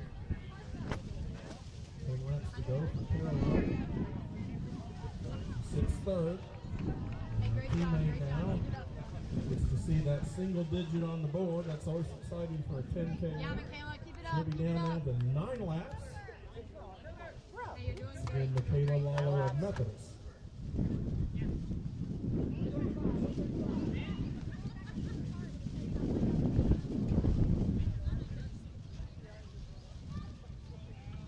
Now Eddie Bolton gets to see that single number 9. Hey, here we go. You got it.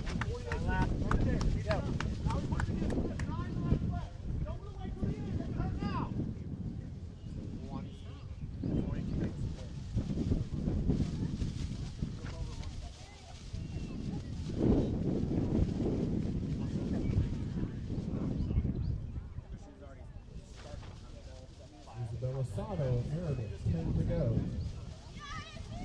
Great job, great job. Keep it up.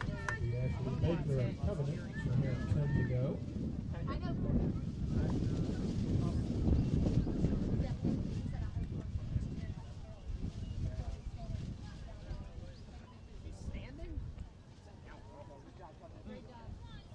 Pull my chair up. Michaela now Yeah, Michaela. Yeah, more Caroline. Here than we 4 miles go. into the race. There she's 2/3 of the way home. She'll have 8 to go when she comes up here on the lap counter at the finish. Teammate Caroline Stubblefield sits 3rd. Great job, ladies. 8 laps, let's go. 9 laps for Caroline. Great job. 9 laps, Caroline.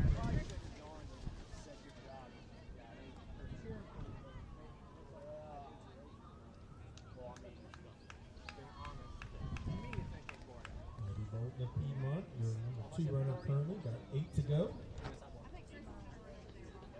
Hey, great job, girlie. Keep it up.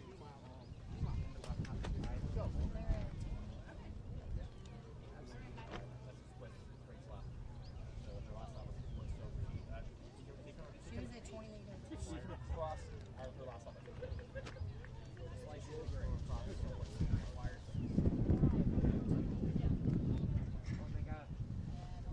Isabel Sato of Meredith, she'll have 9 remaining. She gets to see that single digit for the first time. Currently 6 and 4. 9 laps to go for Isabella. I'm like, it's right here. I'm like, oh, that's cool. He asked me, how do you know that? How do you know that? I was like, And this is Ashley Baker. She'll see the single number 9 for her remaining laps now. Great job coming in. Kayla Lawler coming up, Yeah, Michaela. 7 to go. that's just pretty neat. Let's go, Caroline. Yeah, Michaela!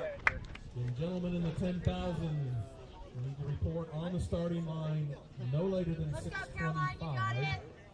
We'll get you assembled and shoot the gun and get you underway for your 10K. 6:25 for the gentlemen.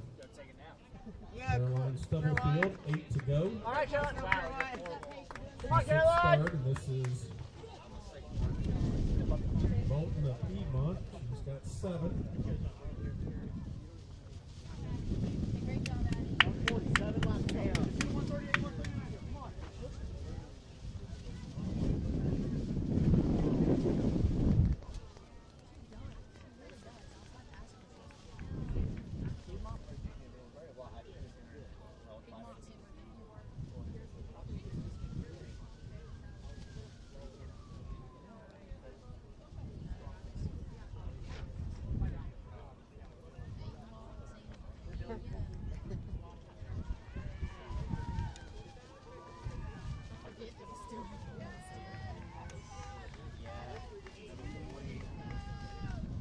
Laps remaining here for Isabella Sato. Meredith, currently 6'4". Yeah, Meredith, here we go. Yeah, let's go, Meredith.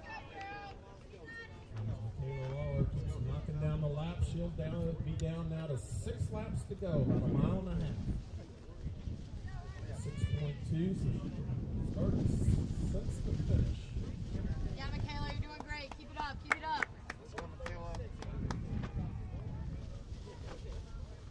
Baker has 8 remaining. She's not gonna. Sorry. Great job, Covenant. Well, all she needed was like 47. She needed a 40. Here. 7 laps to go for Caroline Stubblefield in third. Yeah, and Caroline! right behind her, maybe Bolton the Piedmont. She's got 6 Yeah, let's to go, go. Caroline! She's got Good 6 job, to go. Caroline. You're doing great. Good job, Addie. 6 to go. Keep pushing again. Come on. Georgia. Yeah. Demarest, Georgia.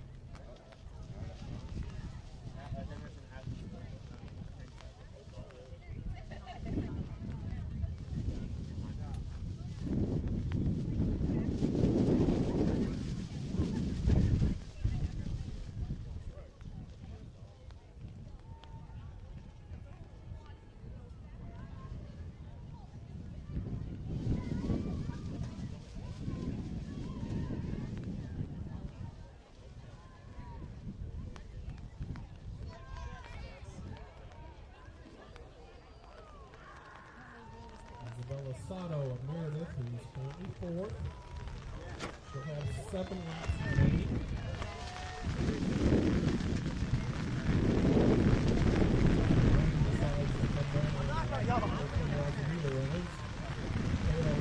Hey, here we go, ladies. Push through, push through. Yeah, Michaela, push through. You got it, you got it. Give it all you got, give it all you got.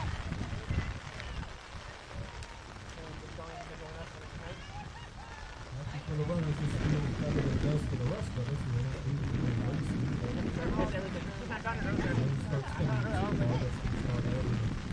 some unwanted water running uniform. As for the Baker, 7 to go. 5 to go now for Abby Baker. Good job, Addie. Let's go, Caroline! Yeah, Caroline, you're doing great. A volunteer and an 8K, 10K. Keep it up, keep it up. 151. When you have like women in their 40s, really just walking an 8K. And they're in very chilly weather with We're rain. doing what's this thing? The stomp song? I don't know. We're doing something over there. It's not cold. Us and the Piedmont members. We have The whole this Piedmont annual team. 8K, 5K race or walk. This needs to That stop. it started raining. It was 30. It was This next, because the 40 men's 3K is actually going to It was raining. I just stand up. And I was sitting in the middle of a road, which is no shade. I don't think anyone knows. I was They're like and I'm 3 looking, minutes I was slower. like, I was reaching right here. I was I had the record on which way to go, and it's like 42 degrees. Well, it And was it's 29 supposed to rain. be like And the 58%. went all over. Okay, Addie, yeah. Austin, you okay? I'm sorry. I'm brother. I'm like, no, I was gonna rain all Down to 4 laps remaining. They 1 tried mile to, to they go. said they tried to use it Got up. They did 5.2 miles in the like bank. 8 o'clock. There you go, Michaela. I don't think The victory. Great job, Michaela. Hey, finish through, you got it. 136. 6 laps remaining here for Isabella Sato of Meredith. She's probably sitting down right now. Hey, great job, Meredith.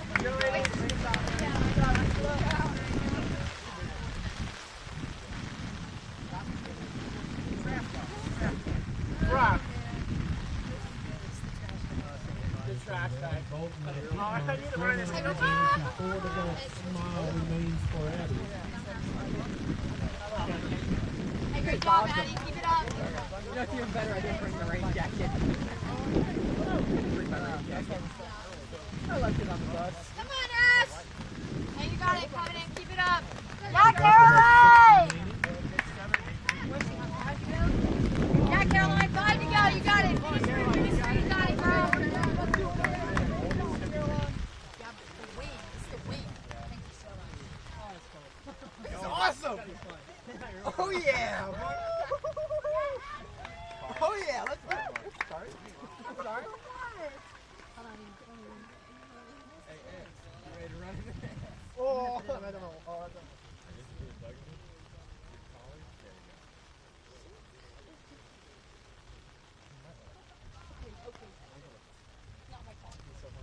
Michaela Yeah, Lawler, Michaela. 3 laps to go. 1,200 meters. quarters of a There mile. you go. Great job, Michaela. 3 to go. job, 3 to Michaela. go. 137. Hey, you got it, you got it. 137.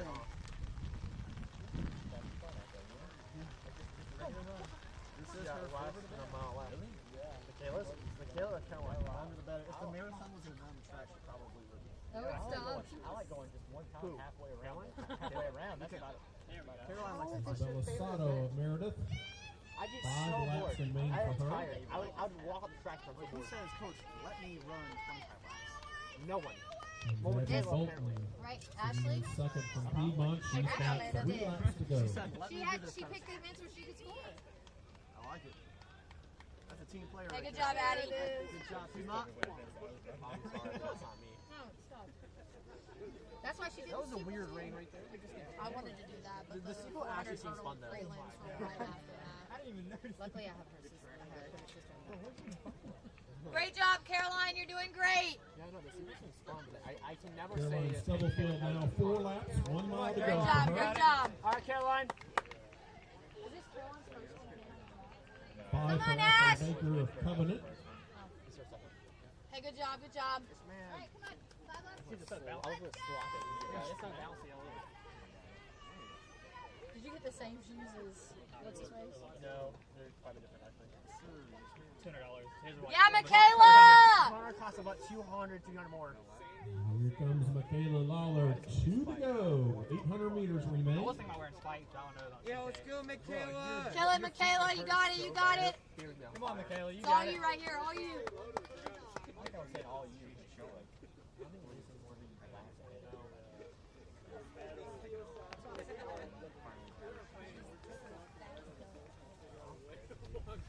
I thought we were fat. Don't ever say that. Please don't ever say that again. Don't say fat. Stop. No. Stop. That's funny. Gonna make my way. Seriously. Gonna make my way to Yeah, Addie. Good And job. Bolton of Piedmont. 2 to go. Half mile for her. Belisado, 4 to go. She's now on her final Hey, mile. good job, Meredith. Keep it up. Kill it, X. Or not. That's okay. Oh, I thought that. I was walking a little bit. You're good, bro. You good there, bud? No. Yeah, Caroline. He's like, you are 2 good laps on him. What? Caroline Stubblefield, 3 to go. She definitely. Yeah, let's go, Caroline. Yeah, Caroline, you got it. No. She's got 3 left. No, that's wrong. She's got 3 left. Yeah, that's way off.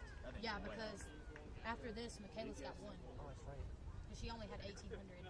Ashley Baker, 4 to go. She's now to her final mile of the race. Yeah, let's Hey, good job, Michaela Covenant. Lawler to take the bell lap, the final lap. Yeah. Michaela, you got it. Let's go, you One got more. it. 27. Let's go, Michaela. It's our last lap. Yeah. She's got a PR. Is it? She had 33? Oh, that's off. That's off. That's way off. Look at this motherfucker. You still there? Caroline, I think Caroline. That's like what I'm trying to run. That's like what I'm trying to run. Well, no, because this part Caroline right here is might be broken because it's the first in the nation for women. Is Caroline going to come to that first one? She after this she's got 2 left. No, she was 39. Well, she might hit her PR. It's just PR one little bar. No, her PR is 43. Yeah, 43 something, I think. She was stated at a 41. Yeah. Oh, yeah, she'll probably hit that. Or 42. Comes Abby Bolton of Piedmont. This is her bell lap. 1 to go for her. Good job, Addie. Kind of a 35 flat. Over there. Bro, it's not even raining. It's back off. Isabella Sato of Meredith. 3 to go. Whoa. I'm mad, man. Yeah, Caroline. Yeah, this is wrong. They had 6 more Caroline laps got to 2 go. laps left. Michaela's been on lap 3 for the longest time. Caroline Stubblefield of Methodist. She's in Let's 3rd. go, Caroline. Come on, Caroline. This will be 2 laps or a half a mile to go for her. Let's go, Caroline. You got it. Come on, Caroline. Yeah, Michaela. Here comes Michaela Lawler. She'll be your 2021 USA South Athletic Conference Women's 10,000 meter champion. And based on our time forward, Unofficially 41 minutes, Great 6 job. seconds. 41:06. Great job, Michaela. Ashley Baker now down to 3 to go. I'd be going, coach, told me about 10 laps. Actually, about Hey, 4 good job, laps. Covenant. Coach, bring in the righty. Pull me. Here Where's comes my Abby son? Bolton Put of in X. Piedmont. Like, She'll be your X, I get 2 runner-up laps down, putting in. in the women's 10,000. I'll give you a damn Let's good, go, I'll Caroline. give you a really good 400. Yeah, because that's lead. I'm stopping. I'll get you like a 51. Unofficially 41 Great minutes, job, Abby. 48 seconds for her.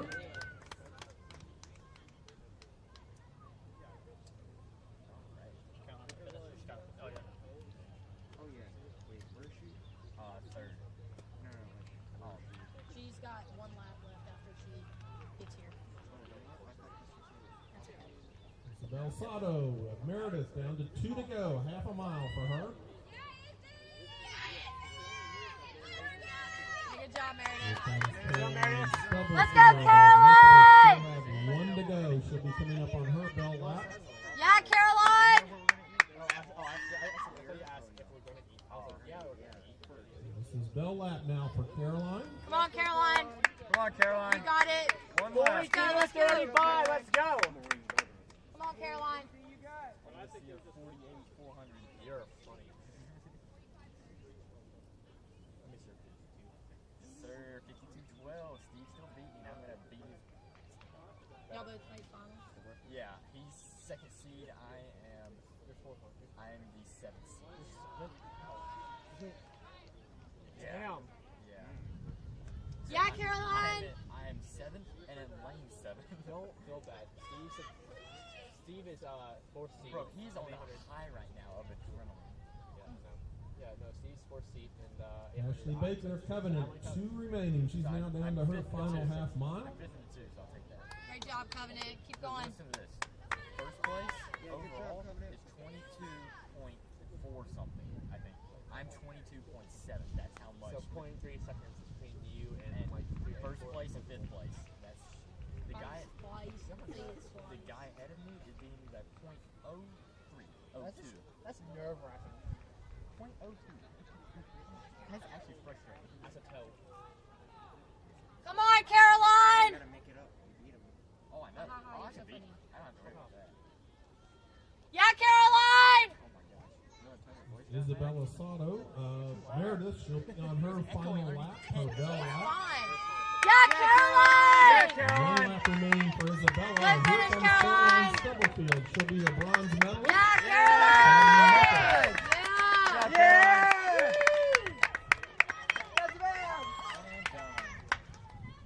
So our top 3 women, third, the bronze medalist, Caroline Stubblefield of Methodist.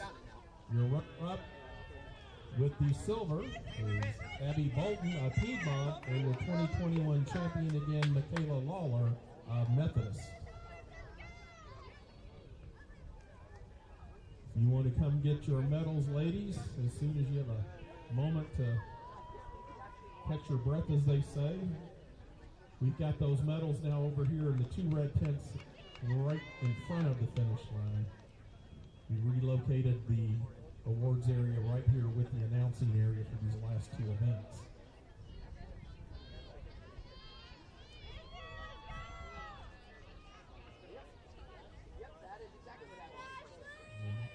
There's Ashley Baker. She is coming up on her bell lap. 1 to go for Ashley.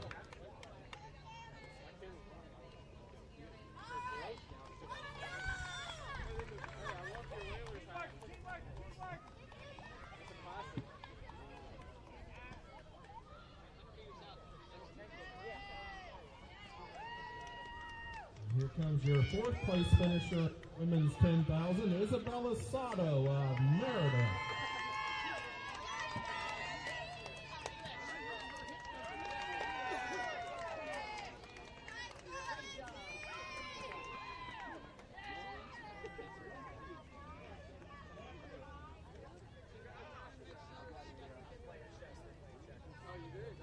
And final reminder, gentlemen, 10 10K at 6:25, 5 minutes prior to your start. Be on the start line. We'll get you assembled and shoot the gun.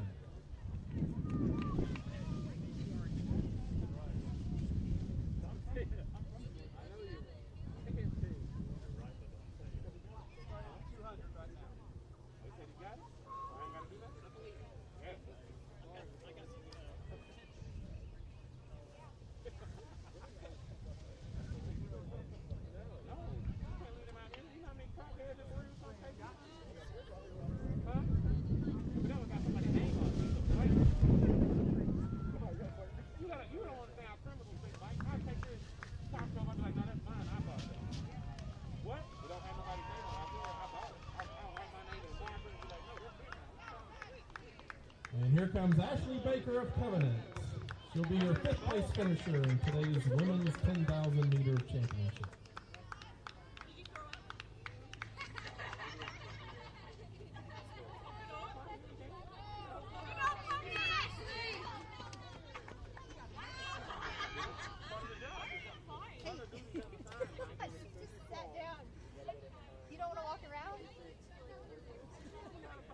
A few minutes here before the men report.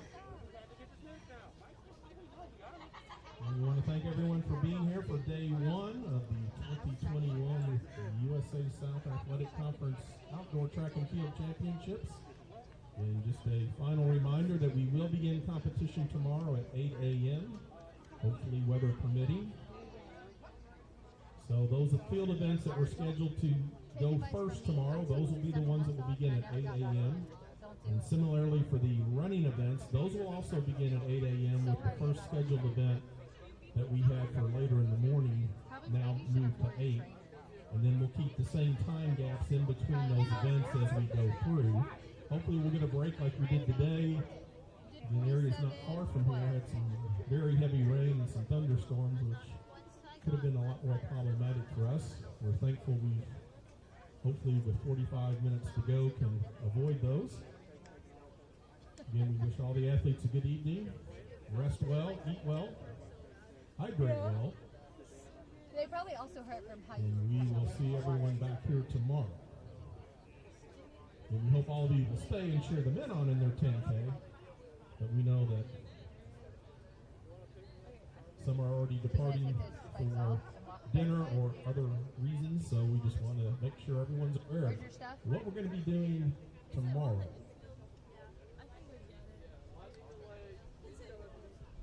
Or do you want to take those off and walk down there because they're about to start the men's up here? Ashley, you were so good. You're so tough. That was awesome. Look, you went from not wanting to run track to running the 10K with steeple and scoring 8 points. What?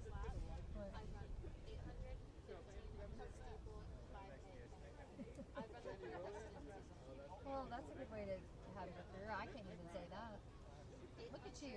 All I ever did was the 8, the 15, and the open 3K. I never did a steeple, I never did a 5K, I never did a 10K.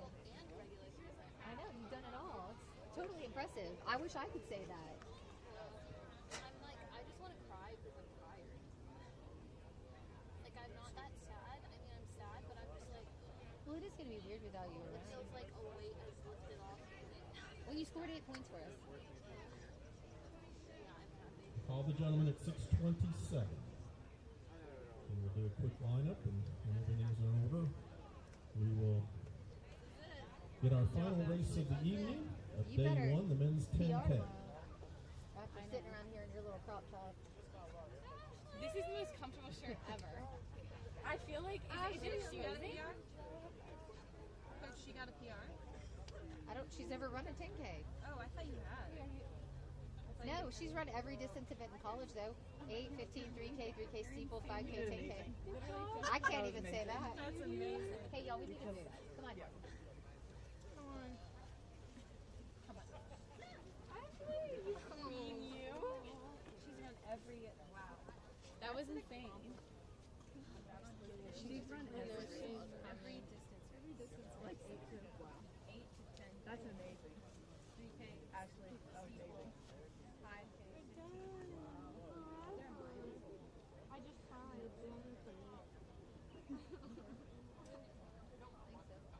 Ashley, did you run the mile indoors? Ashley, have you run the mile indoors? She's covered it all. Oh, guys, don't start this. Save this for tomorrow. Why are y'all so emotional? Yeah, save it for tomorrow. No, but crying does drain me. It's okay, Coach. I'm not crying. It's okay, Coach. I cry. I know. Yeah, Maddie is used to this. That's why she's so strong. I cry a lot at these things. Yeah. Oh yeah. I'm emotional. But we all cheered you. I didn't cry. I've teared up on some things. That made me tear up. Coach, I'll get home after 8. Do you really? You don't. I like these beauty pictures. I put it on it.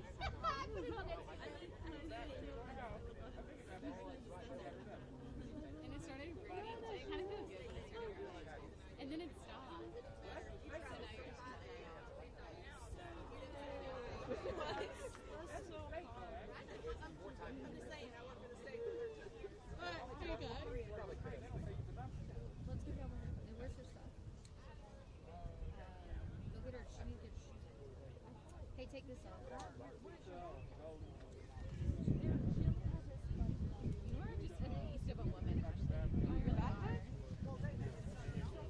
Ashley's in full-on beast mode today. No exception.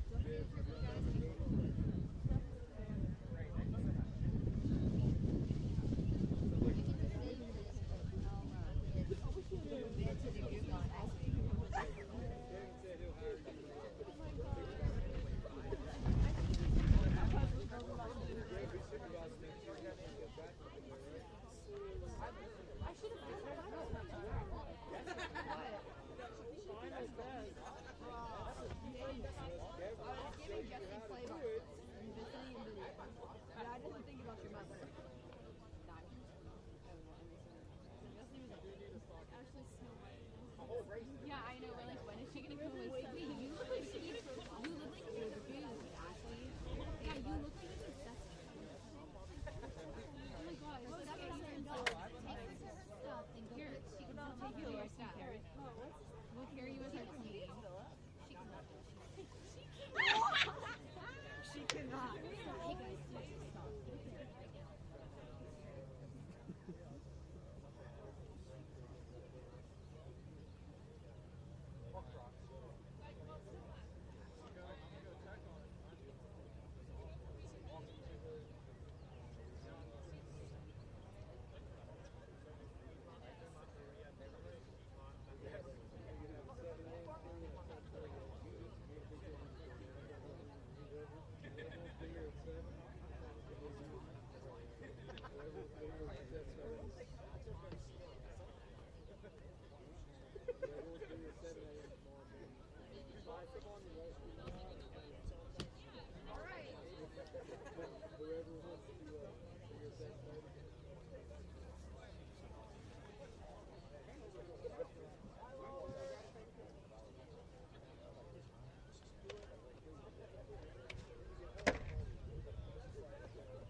just ran a drill outside of Afton, and we're about 45 minutes north of that. Yeah.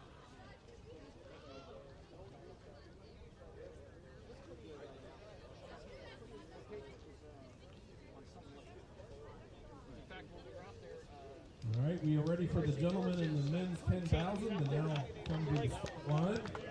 Our clerk, Lil Brunson, will get you in order. This is the final event of day one, men's 10,000, same as the women, 25 laps, 2 miles. These are your hip assignments. Hip number 1, Connor Moranos of Piedmont. He's got the fastest seat time of 33:33:59. That's also the 19th fastest time in the South-Southeast region of Division 3. Hit number 2 is Matt Brooks of Huntingdon. Hit number 3, Ian Sneller of Covenant. Hit number 4, Garrett Stafford of Piedmont. Hit number 5, Nathan Walker of Covenant. Hit number 6, Noah Irwin of Piedmont. Hit number 7, Noah Reisner of Berea. Hit number 8, Luke Wilson of Berea. Hit number 9, Philly Barungi of North Carolina Wesleyan. Hit number 10, Drew Topley of Methodist. And rounding out your field of 11 is hit number 11, Xavier McLam of Methodist. sir, one of those guys doesn't have the same hip number that was Yeah, announced. McLam is in 9, not Barungi. Just making sure that Nick's no, Thank you, Baron. no one got out. It's gonna be like Okay. You got it updated? We're good to go on hip numbers? Yeah, we're good. All right, gentlemen, make 3 steps back. I'll say on your mark, you step up to the line, not on the line or over it. We have an official watching the line. Make sure you're not on it. And we'll start you in your race. Good luck in your run.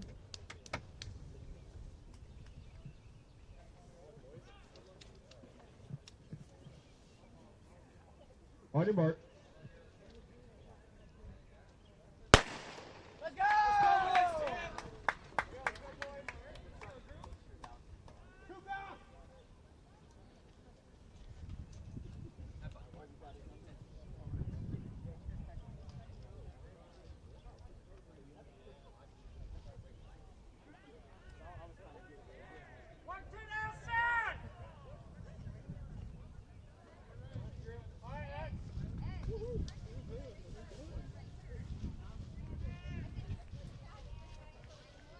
All right.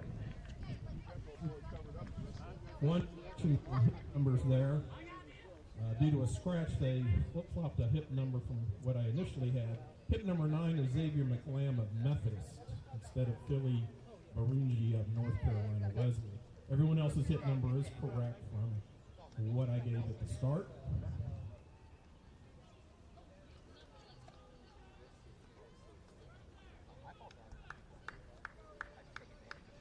So again, Connor Moranos, Piedmont, on paper has the fastest seed time. He's hit number 1. Matt Brooks, Huntington, hit number 2. Ian Sneller, Covenant, hit number 3. Garrett Stafford, Piedmont, hit number 4. Nathan Walker, Covenant, hit number 5. 83, 123 for your opening group. Hit number 6, Noah Irwin of Piedmont. Hit number 7, Noah Reisner of Berea. Hit number 8, Luke Wilson of Berea. Now with hit number 9, Xavier McLam of Methodist. And hit number 10, Drew Topley of Methodist.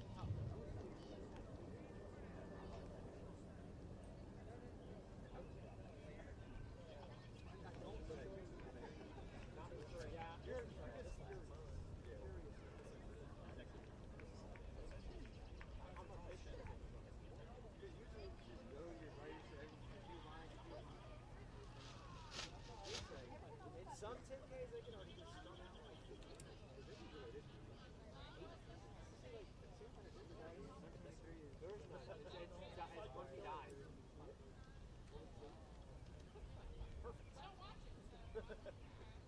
we got one at it.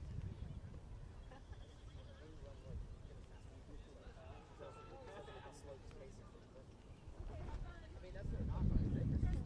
It is what it is.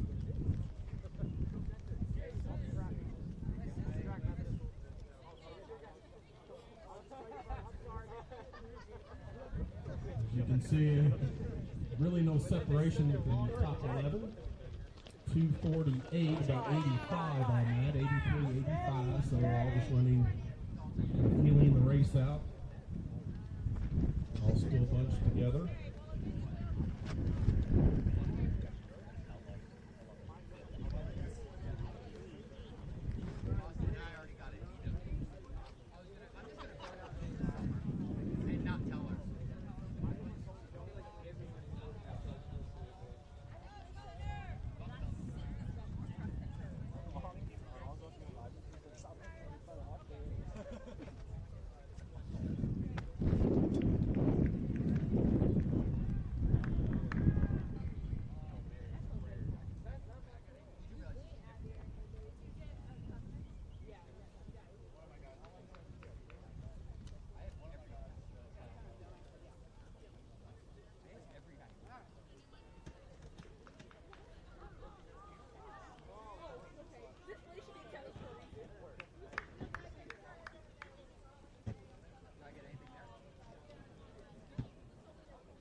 And still all one major pack. 4:14, 84 on that lap. Noah, right where we want to be. 3 laps in the books, still 22 to go.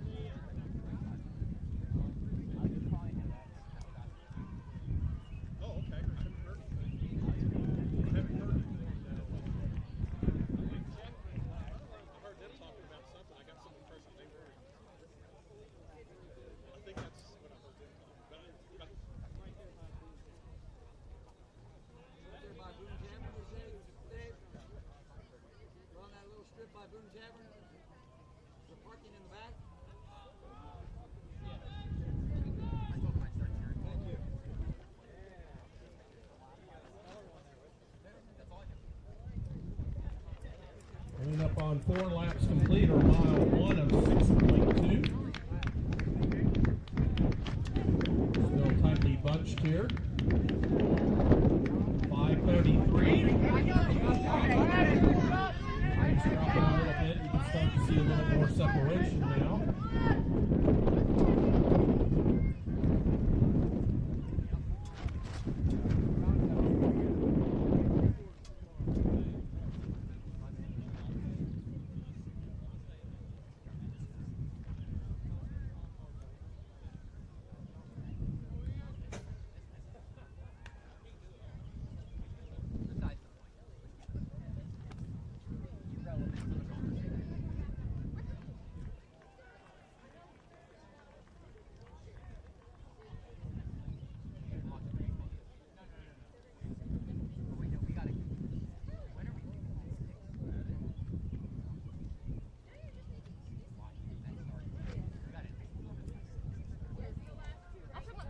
You can see now starting to get some separation, and looks like we've kind of got 3 packs of 3,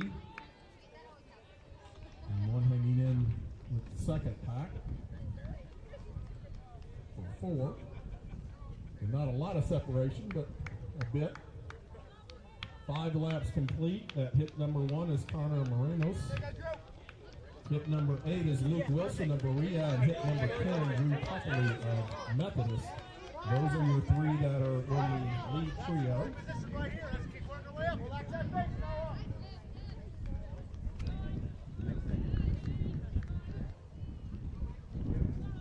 Eyes up, Noah!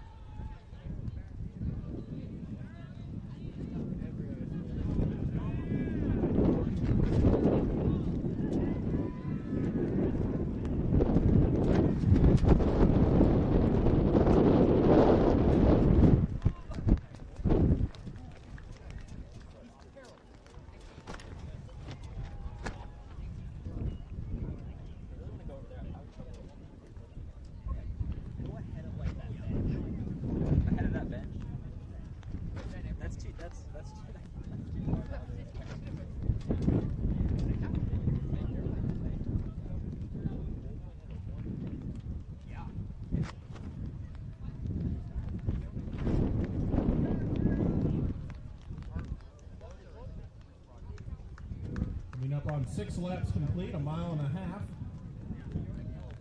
Hit number 1 is Morano's of Piedmont. Hit number 8 is Wilson of Berea. Hit number 10, Popoli of Methodist. Chase pack. Following, we've got Noah Reisner of Berea with hit number 7. Matt Brooks of Huntington, hit number 2. I believe it was Xavier McLean, hit number 9. I'll check those when they come back around.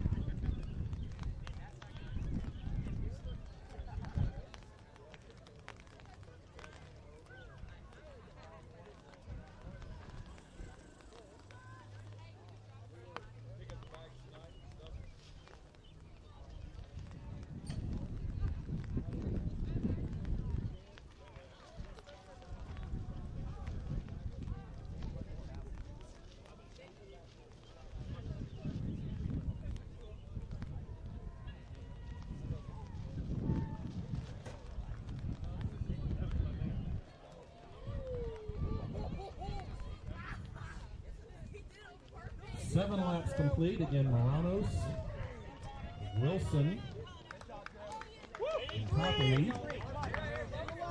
And that is McLean, Reisner, and Brooks as the 3 chasing about 15 meters back.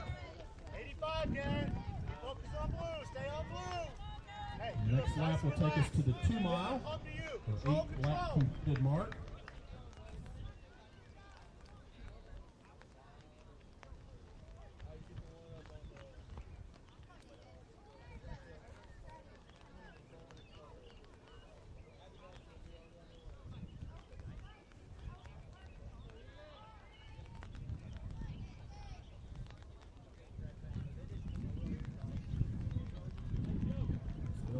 Running time remaining, so I certainly could see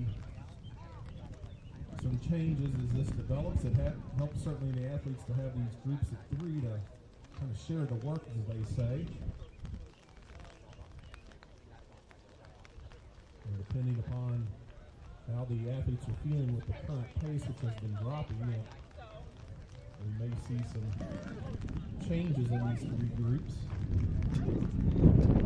7 laps complete. Excuse me, 8 laps complete. This is the 2 mile mark. 11:03 for 2 miles. 3,200 meters. 17 to go. Running in the low 80s.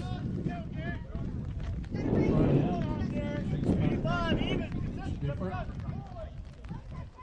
Look at the separations you can see about 25, 30 meters.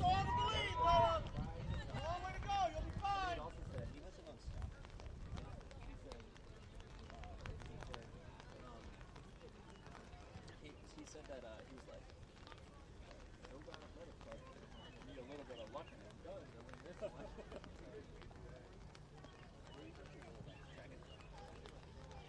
Yeah. He also said they got to play the devil's advocate and play catch up. That didn't make any sense.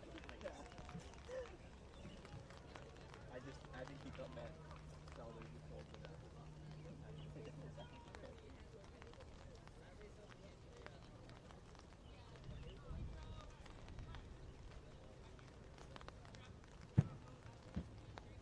This will be 9 laps complete for all the gentlemen. In Moranos, hit number 1 of Piedmont. Hit number 8 is Luke Wilson of Berea, and hit number 10, Drew Popoli of Methodist. Here in this second pack, it's Noah Reisner of Berea, hit number 7.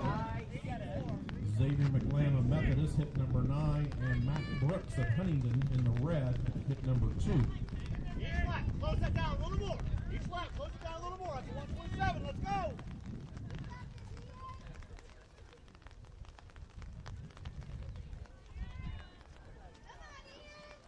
Hey, he's starting to suffer. Relax your face. Start bringing him back, okay?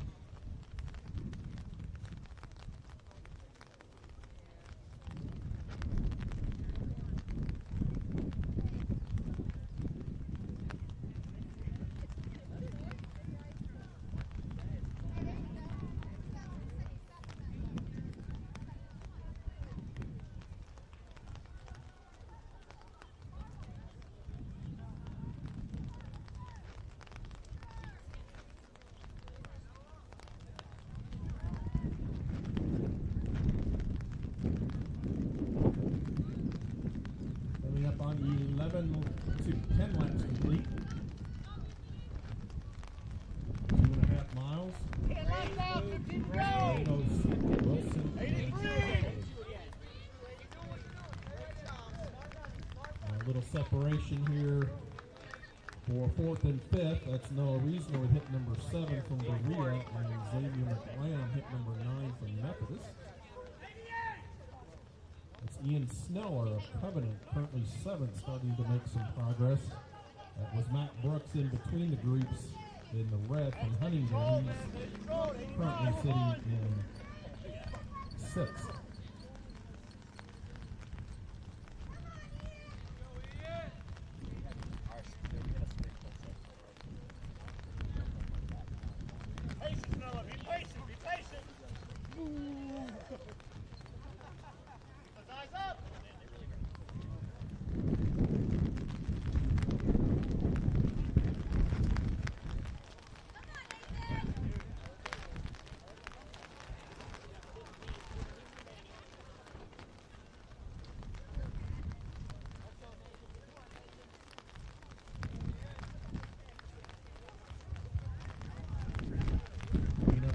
Laps completed.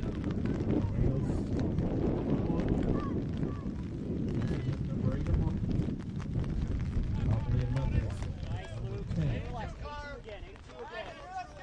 50 meters back now. This is Noah Reasoner of Berea with hit number 7. And Xavier McLam of Methodist hit number 9. 6 and 7. 6, that's now Ian Sneller of Covington, of Covenant, and that's Matt Brooks in the red of Huntington right behind. Here comes your 8th place, Garrett Stafford of Piedmont.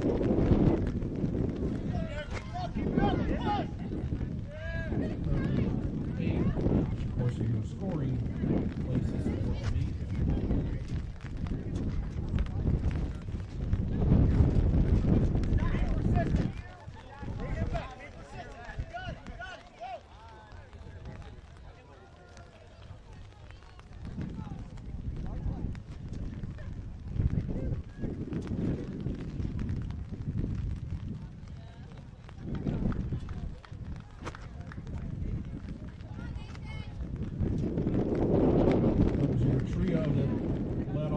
They are coming up to 12 laps complete, or 3 miles. 16:34. That's 5:31 on that last mile. Your 4th and 5th, Reasoner and Lamb. They come through 3 miles, 16:50. We're about 20 seconds back. Comes Ian Sneller of Covenant. He's currently sitting 6th, 16:59. Matt Brooks of Huntington at 17:03.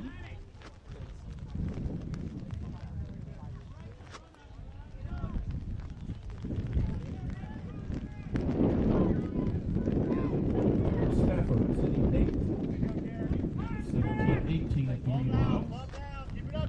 The leaders have just passed the 5K mark. And they hit the 200 mark on the backside. So they now are in the second half of the race.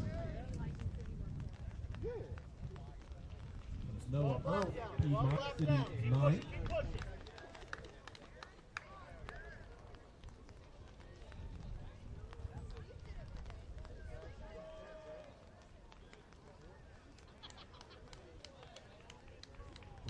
Laps completed now. The gentlemen seem comfortable just working together. Nathan Walker of Covenant, he sits 10th. He's past 3 miles.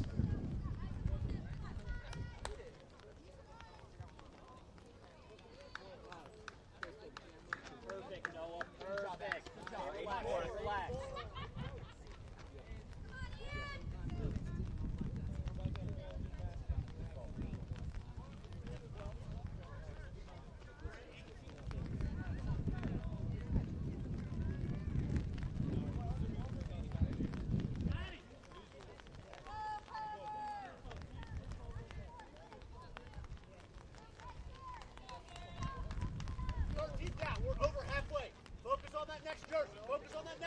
Let's go get it. Come on.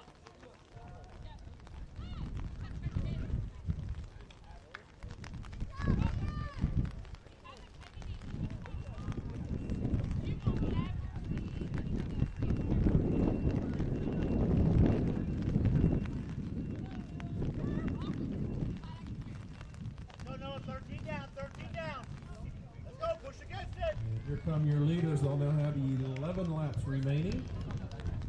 Starting to knock down those laps here on the second half. Visible change in their running cadence and how they're moving, so seems like all three currently are okay, doing all right with the current pace. Same here back in 4th and 5th. They've been running as a team. Seem to be not struggling too mightily at their current rate. Here comes Ian Sneller, who's 6th. Matt Brooks of Huntingdon, who's number 7.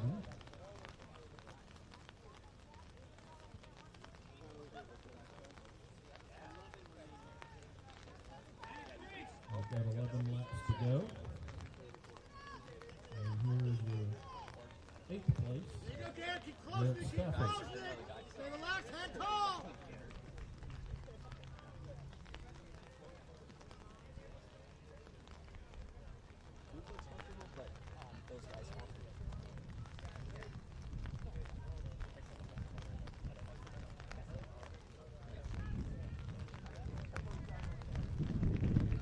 Leaders are now down to 10 laps.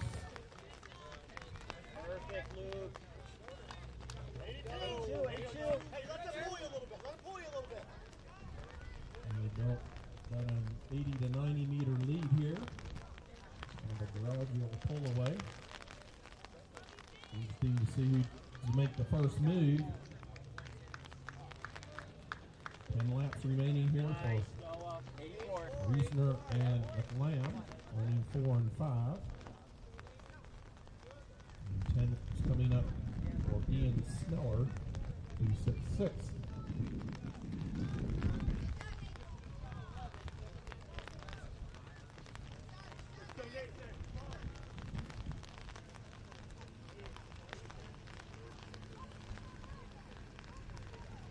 Brooks and Huntingdon down to 10 to go, 6-7.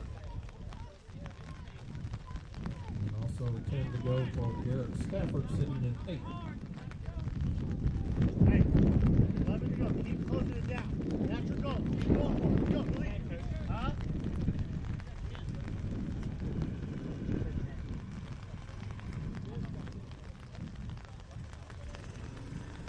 Here come your leaders again. They get to see that single digit on the board.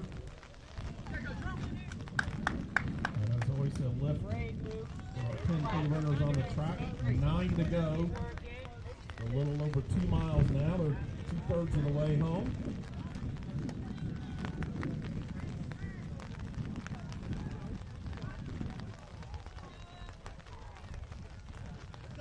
With 9 to go.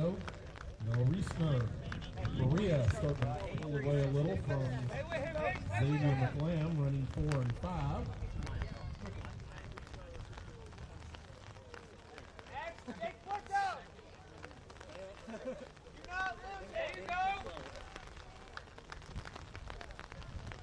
Here comes Ian Sneller, 9 to go for him, sitting 6th. 10 remaining for Nathan Walker of Covenant. 9 to go for our 7th place runner currently, Matt Brooks of Huntingdon. And also having 9 remaining will be our 8th place runner currently, Garrett Stafford of Piedmont. And here come your trio of leaders. Morano's hit number 1. Topperly hit number 10. And Wilson hit number 8. 8 laps to go. They've got 2 miles to go. And somebody at some point is going to decide to push and see how their competitors respond. It'll be interesting to see who makes that move first. Here comes Luke Wilson with Noah Reisner with 8 laps to go.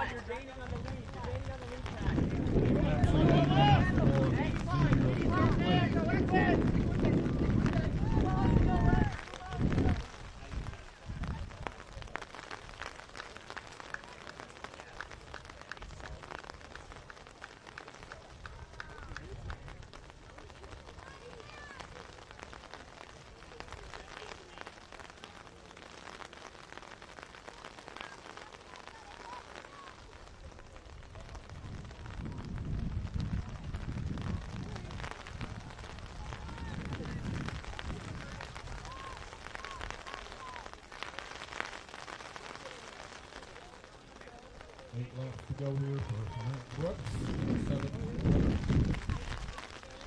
And 8 to go here for Garrett Stafford, who's 8. The leaders now come up to the finish line. Still all 3 together, and they're putting their laps out at this point. They've got 7 to go. Let's go, Noah.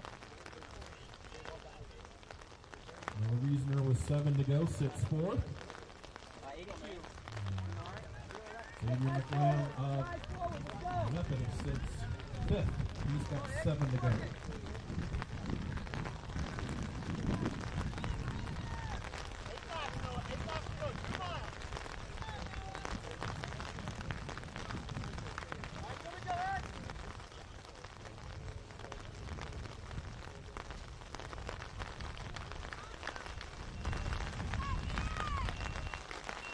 Sneller sits 6th. He's got 7 to go.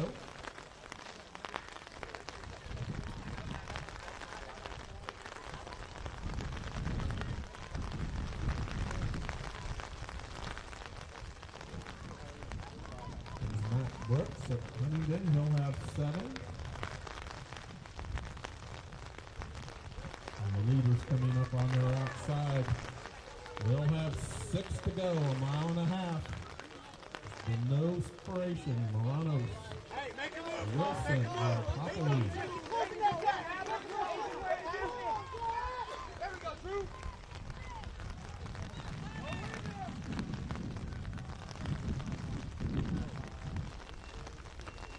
Reisner now 6 laps to go.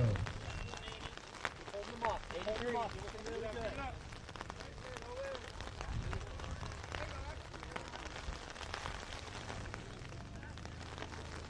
6 laps to go from McLean.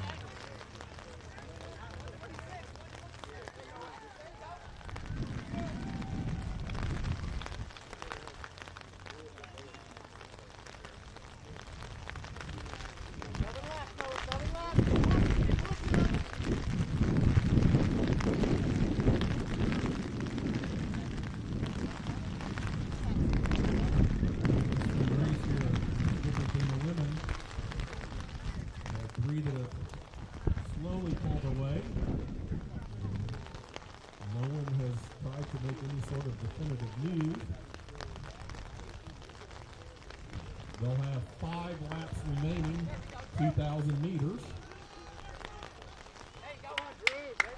Now Popoli, number 10, decides he wants to shake it up a little bit.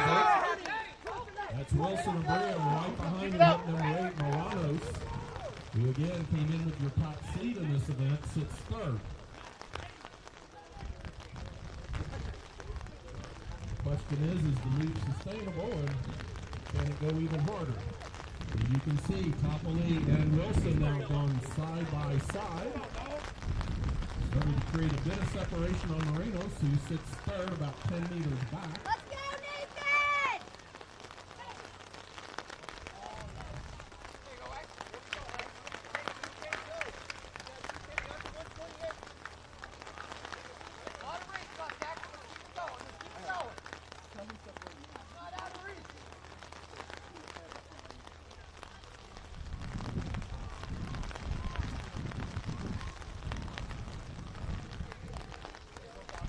Go, Noah, keep it up. Come on, you gotta go, Ian, let's go, come on. Here we come down the home stretch. We've got 4 laps to go, 1 mile. by side. Wilson and Berea. Copley.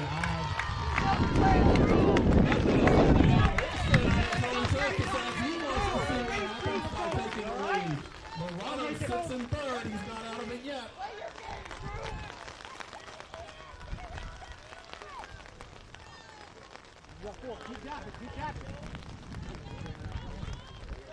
On the back stretch, Wilson's decided he may be going for it now.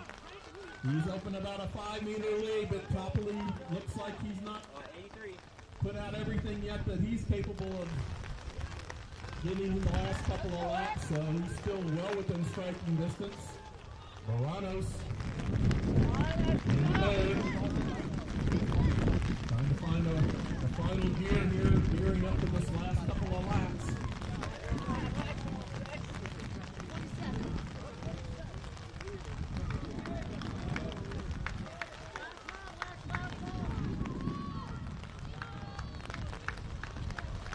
Luke Wilson of Berea trying to bring home a individual title here on his home turf. He's got 3 laps to go as he hits the finish line. 4 laps, 4 laps. He's made a move and decided it looks like he's nice to finish. Copley of Methodist sitting in second. He's still well within striking distance. Here comes Moranos. Don't count him out yet.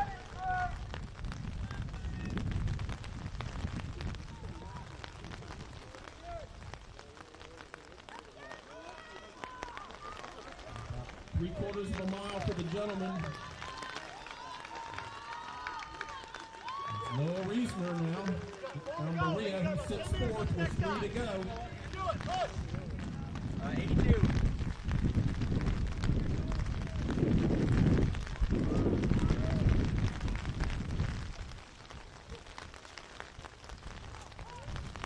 And Luke Wilson has really opened the gap now.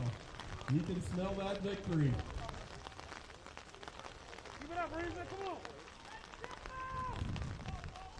3 laps to go now for McLean of Methodist.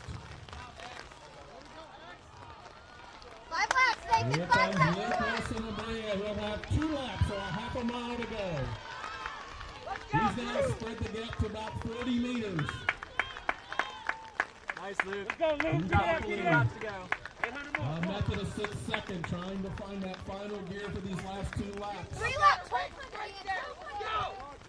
Moreno's Piedmont still in the second place to see if he can get back there and then look at the lead. 2 laps to go for our leaders. Let's go, Reisner.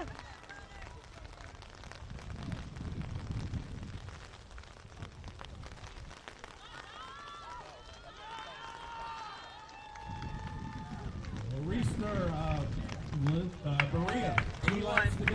He sits fourth.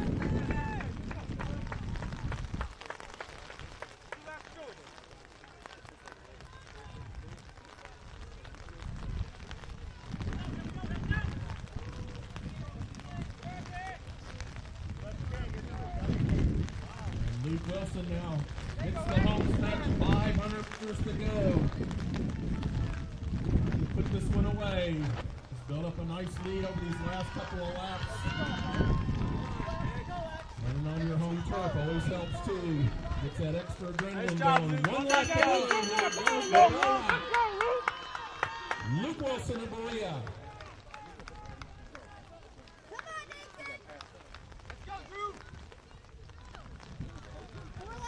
Drew Copley of Methodist now running second. He hits his bell lap. And here comes Connor Morenos of Piedmont for his bell lap.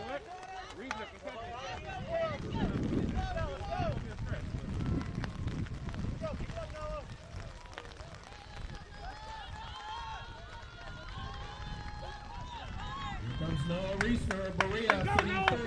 This is his bell lap. Let's go, Noah. Nice job, Noah. Let's go, Noah. Strong.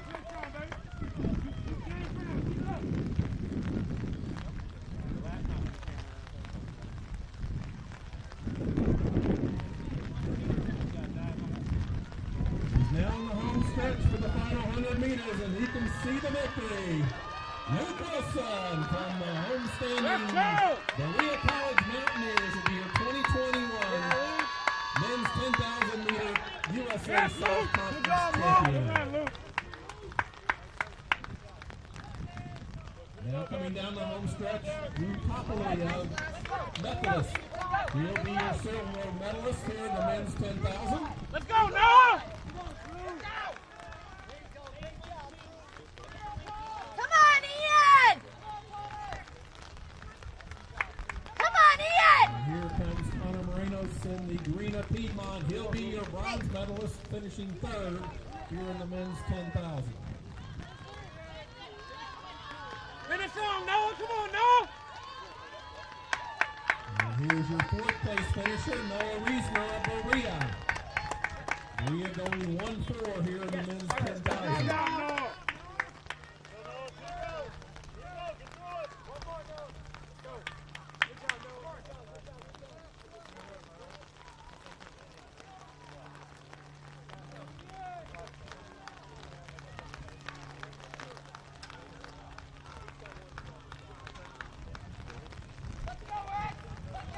Brooks of Huntingdon, he'll have one to go. Here comes your fifth place finisher from Methodist, Xavier McLeod.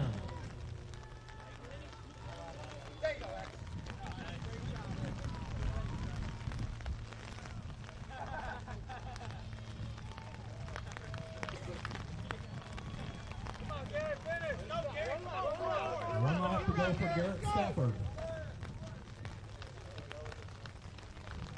That was your sixth place finisher, Ian Steller of Covenant.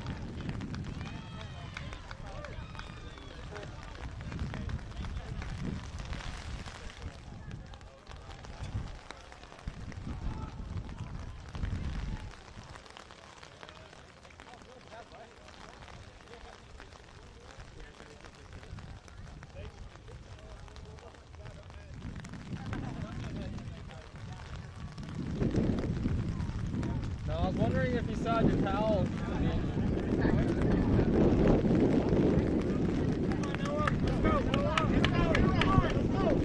Here comes your seventh place finisher this afternoon, Matt Brooks of Huntingdon.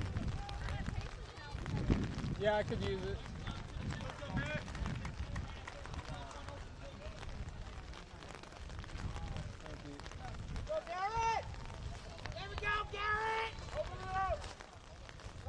And coming down the home stretch, it'll be your eighth place finisher, getting 1 point for Piedmont. This is Garrett Stafford. There we go, Garrett! There you go, get there, get there, get there! Let's go! Let's go, Garrett. There we go.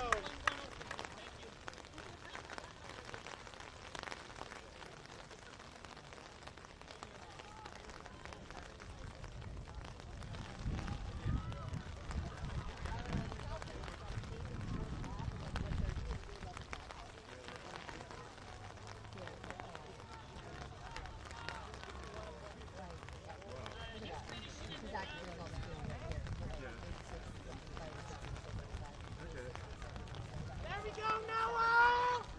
Let's go! Here comes your ninth place finisher. The 400 could have been better, but you know. At least Noah Irwin of Piedmont. never scored at conference.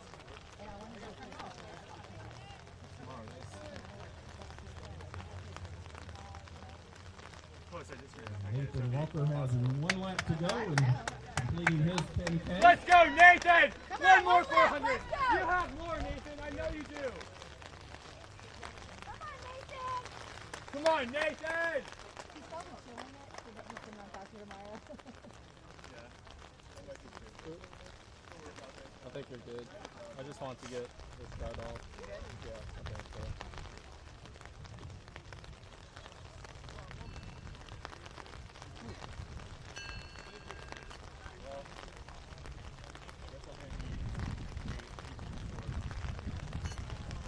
I guess I didn't need the top. I need the rules for the top 8 because I got 6.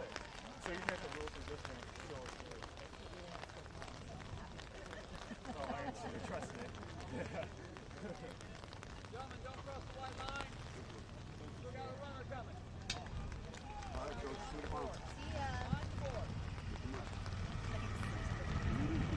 no, I'm good. Thank you. Yes, sir.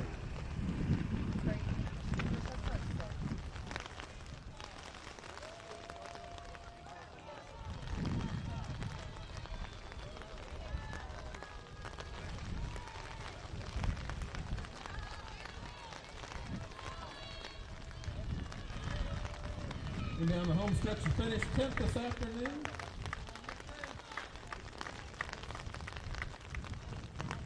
Is Nathan Walker of Javelin. Congratulations, gentlemen. And that concludes day one of 2 days of USA South Athletic Conference Outdoor Track and Field Championships.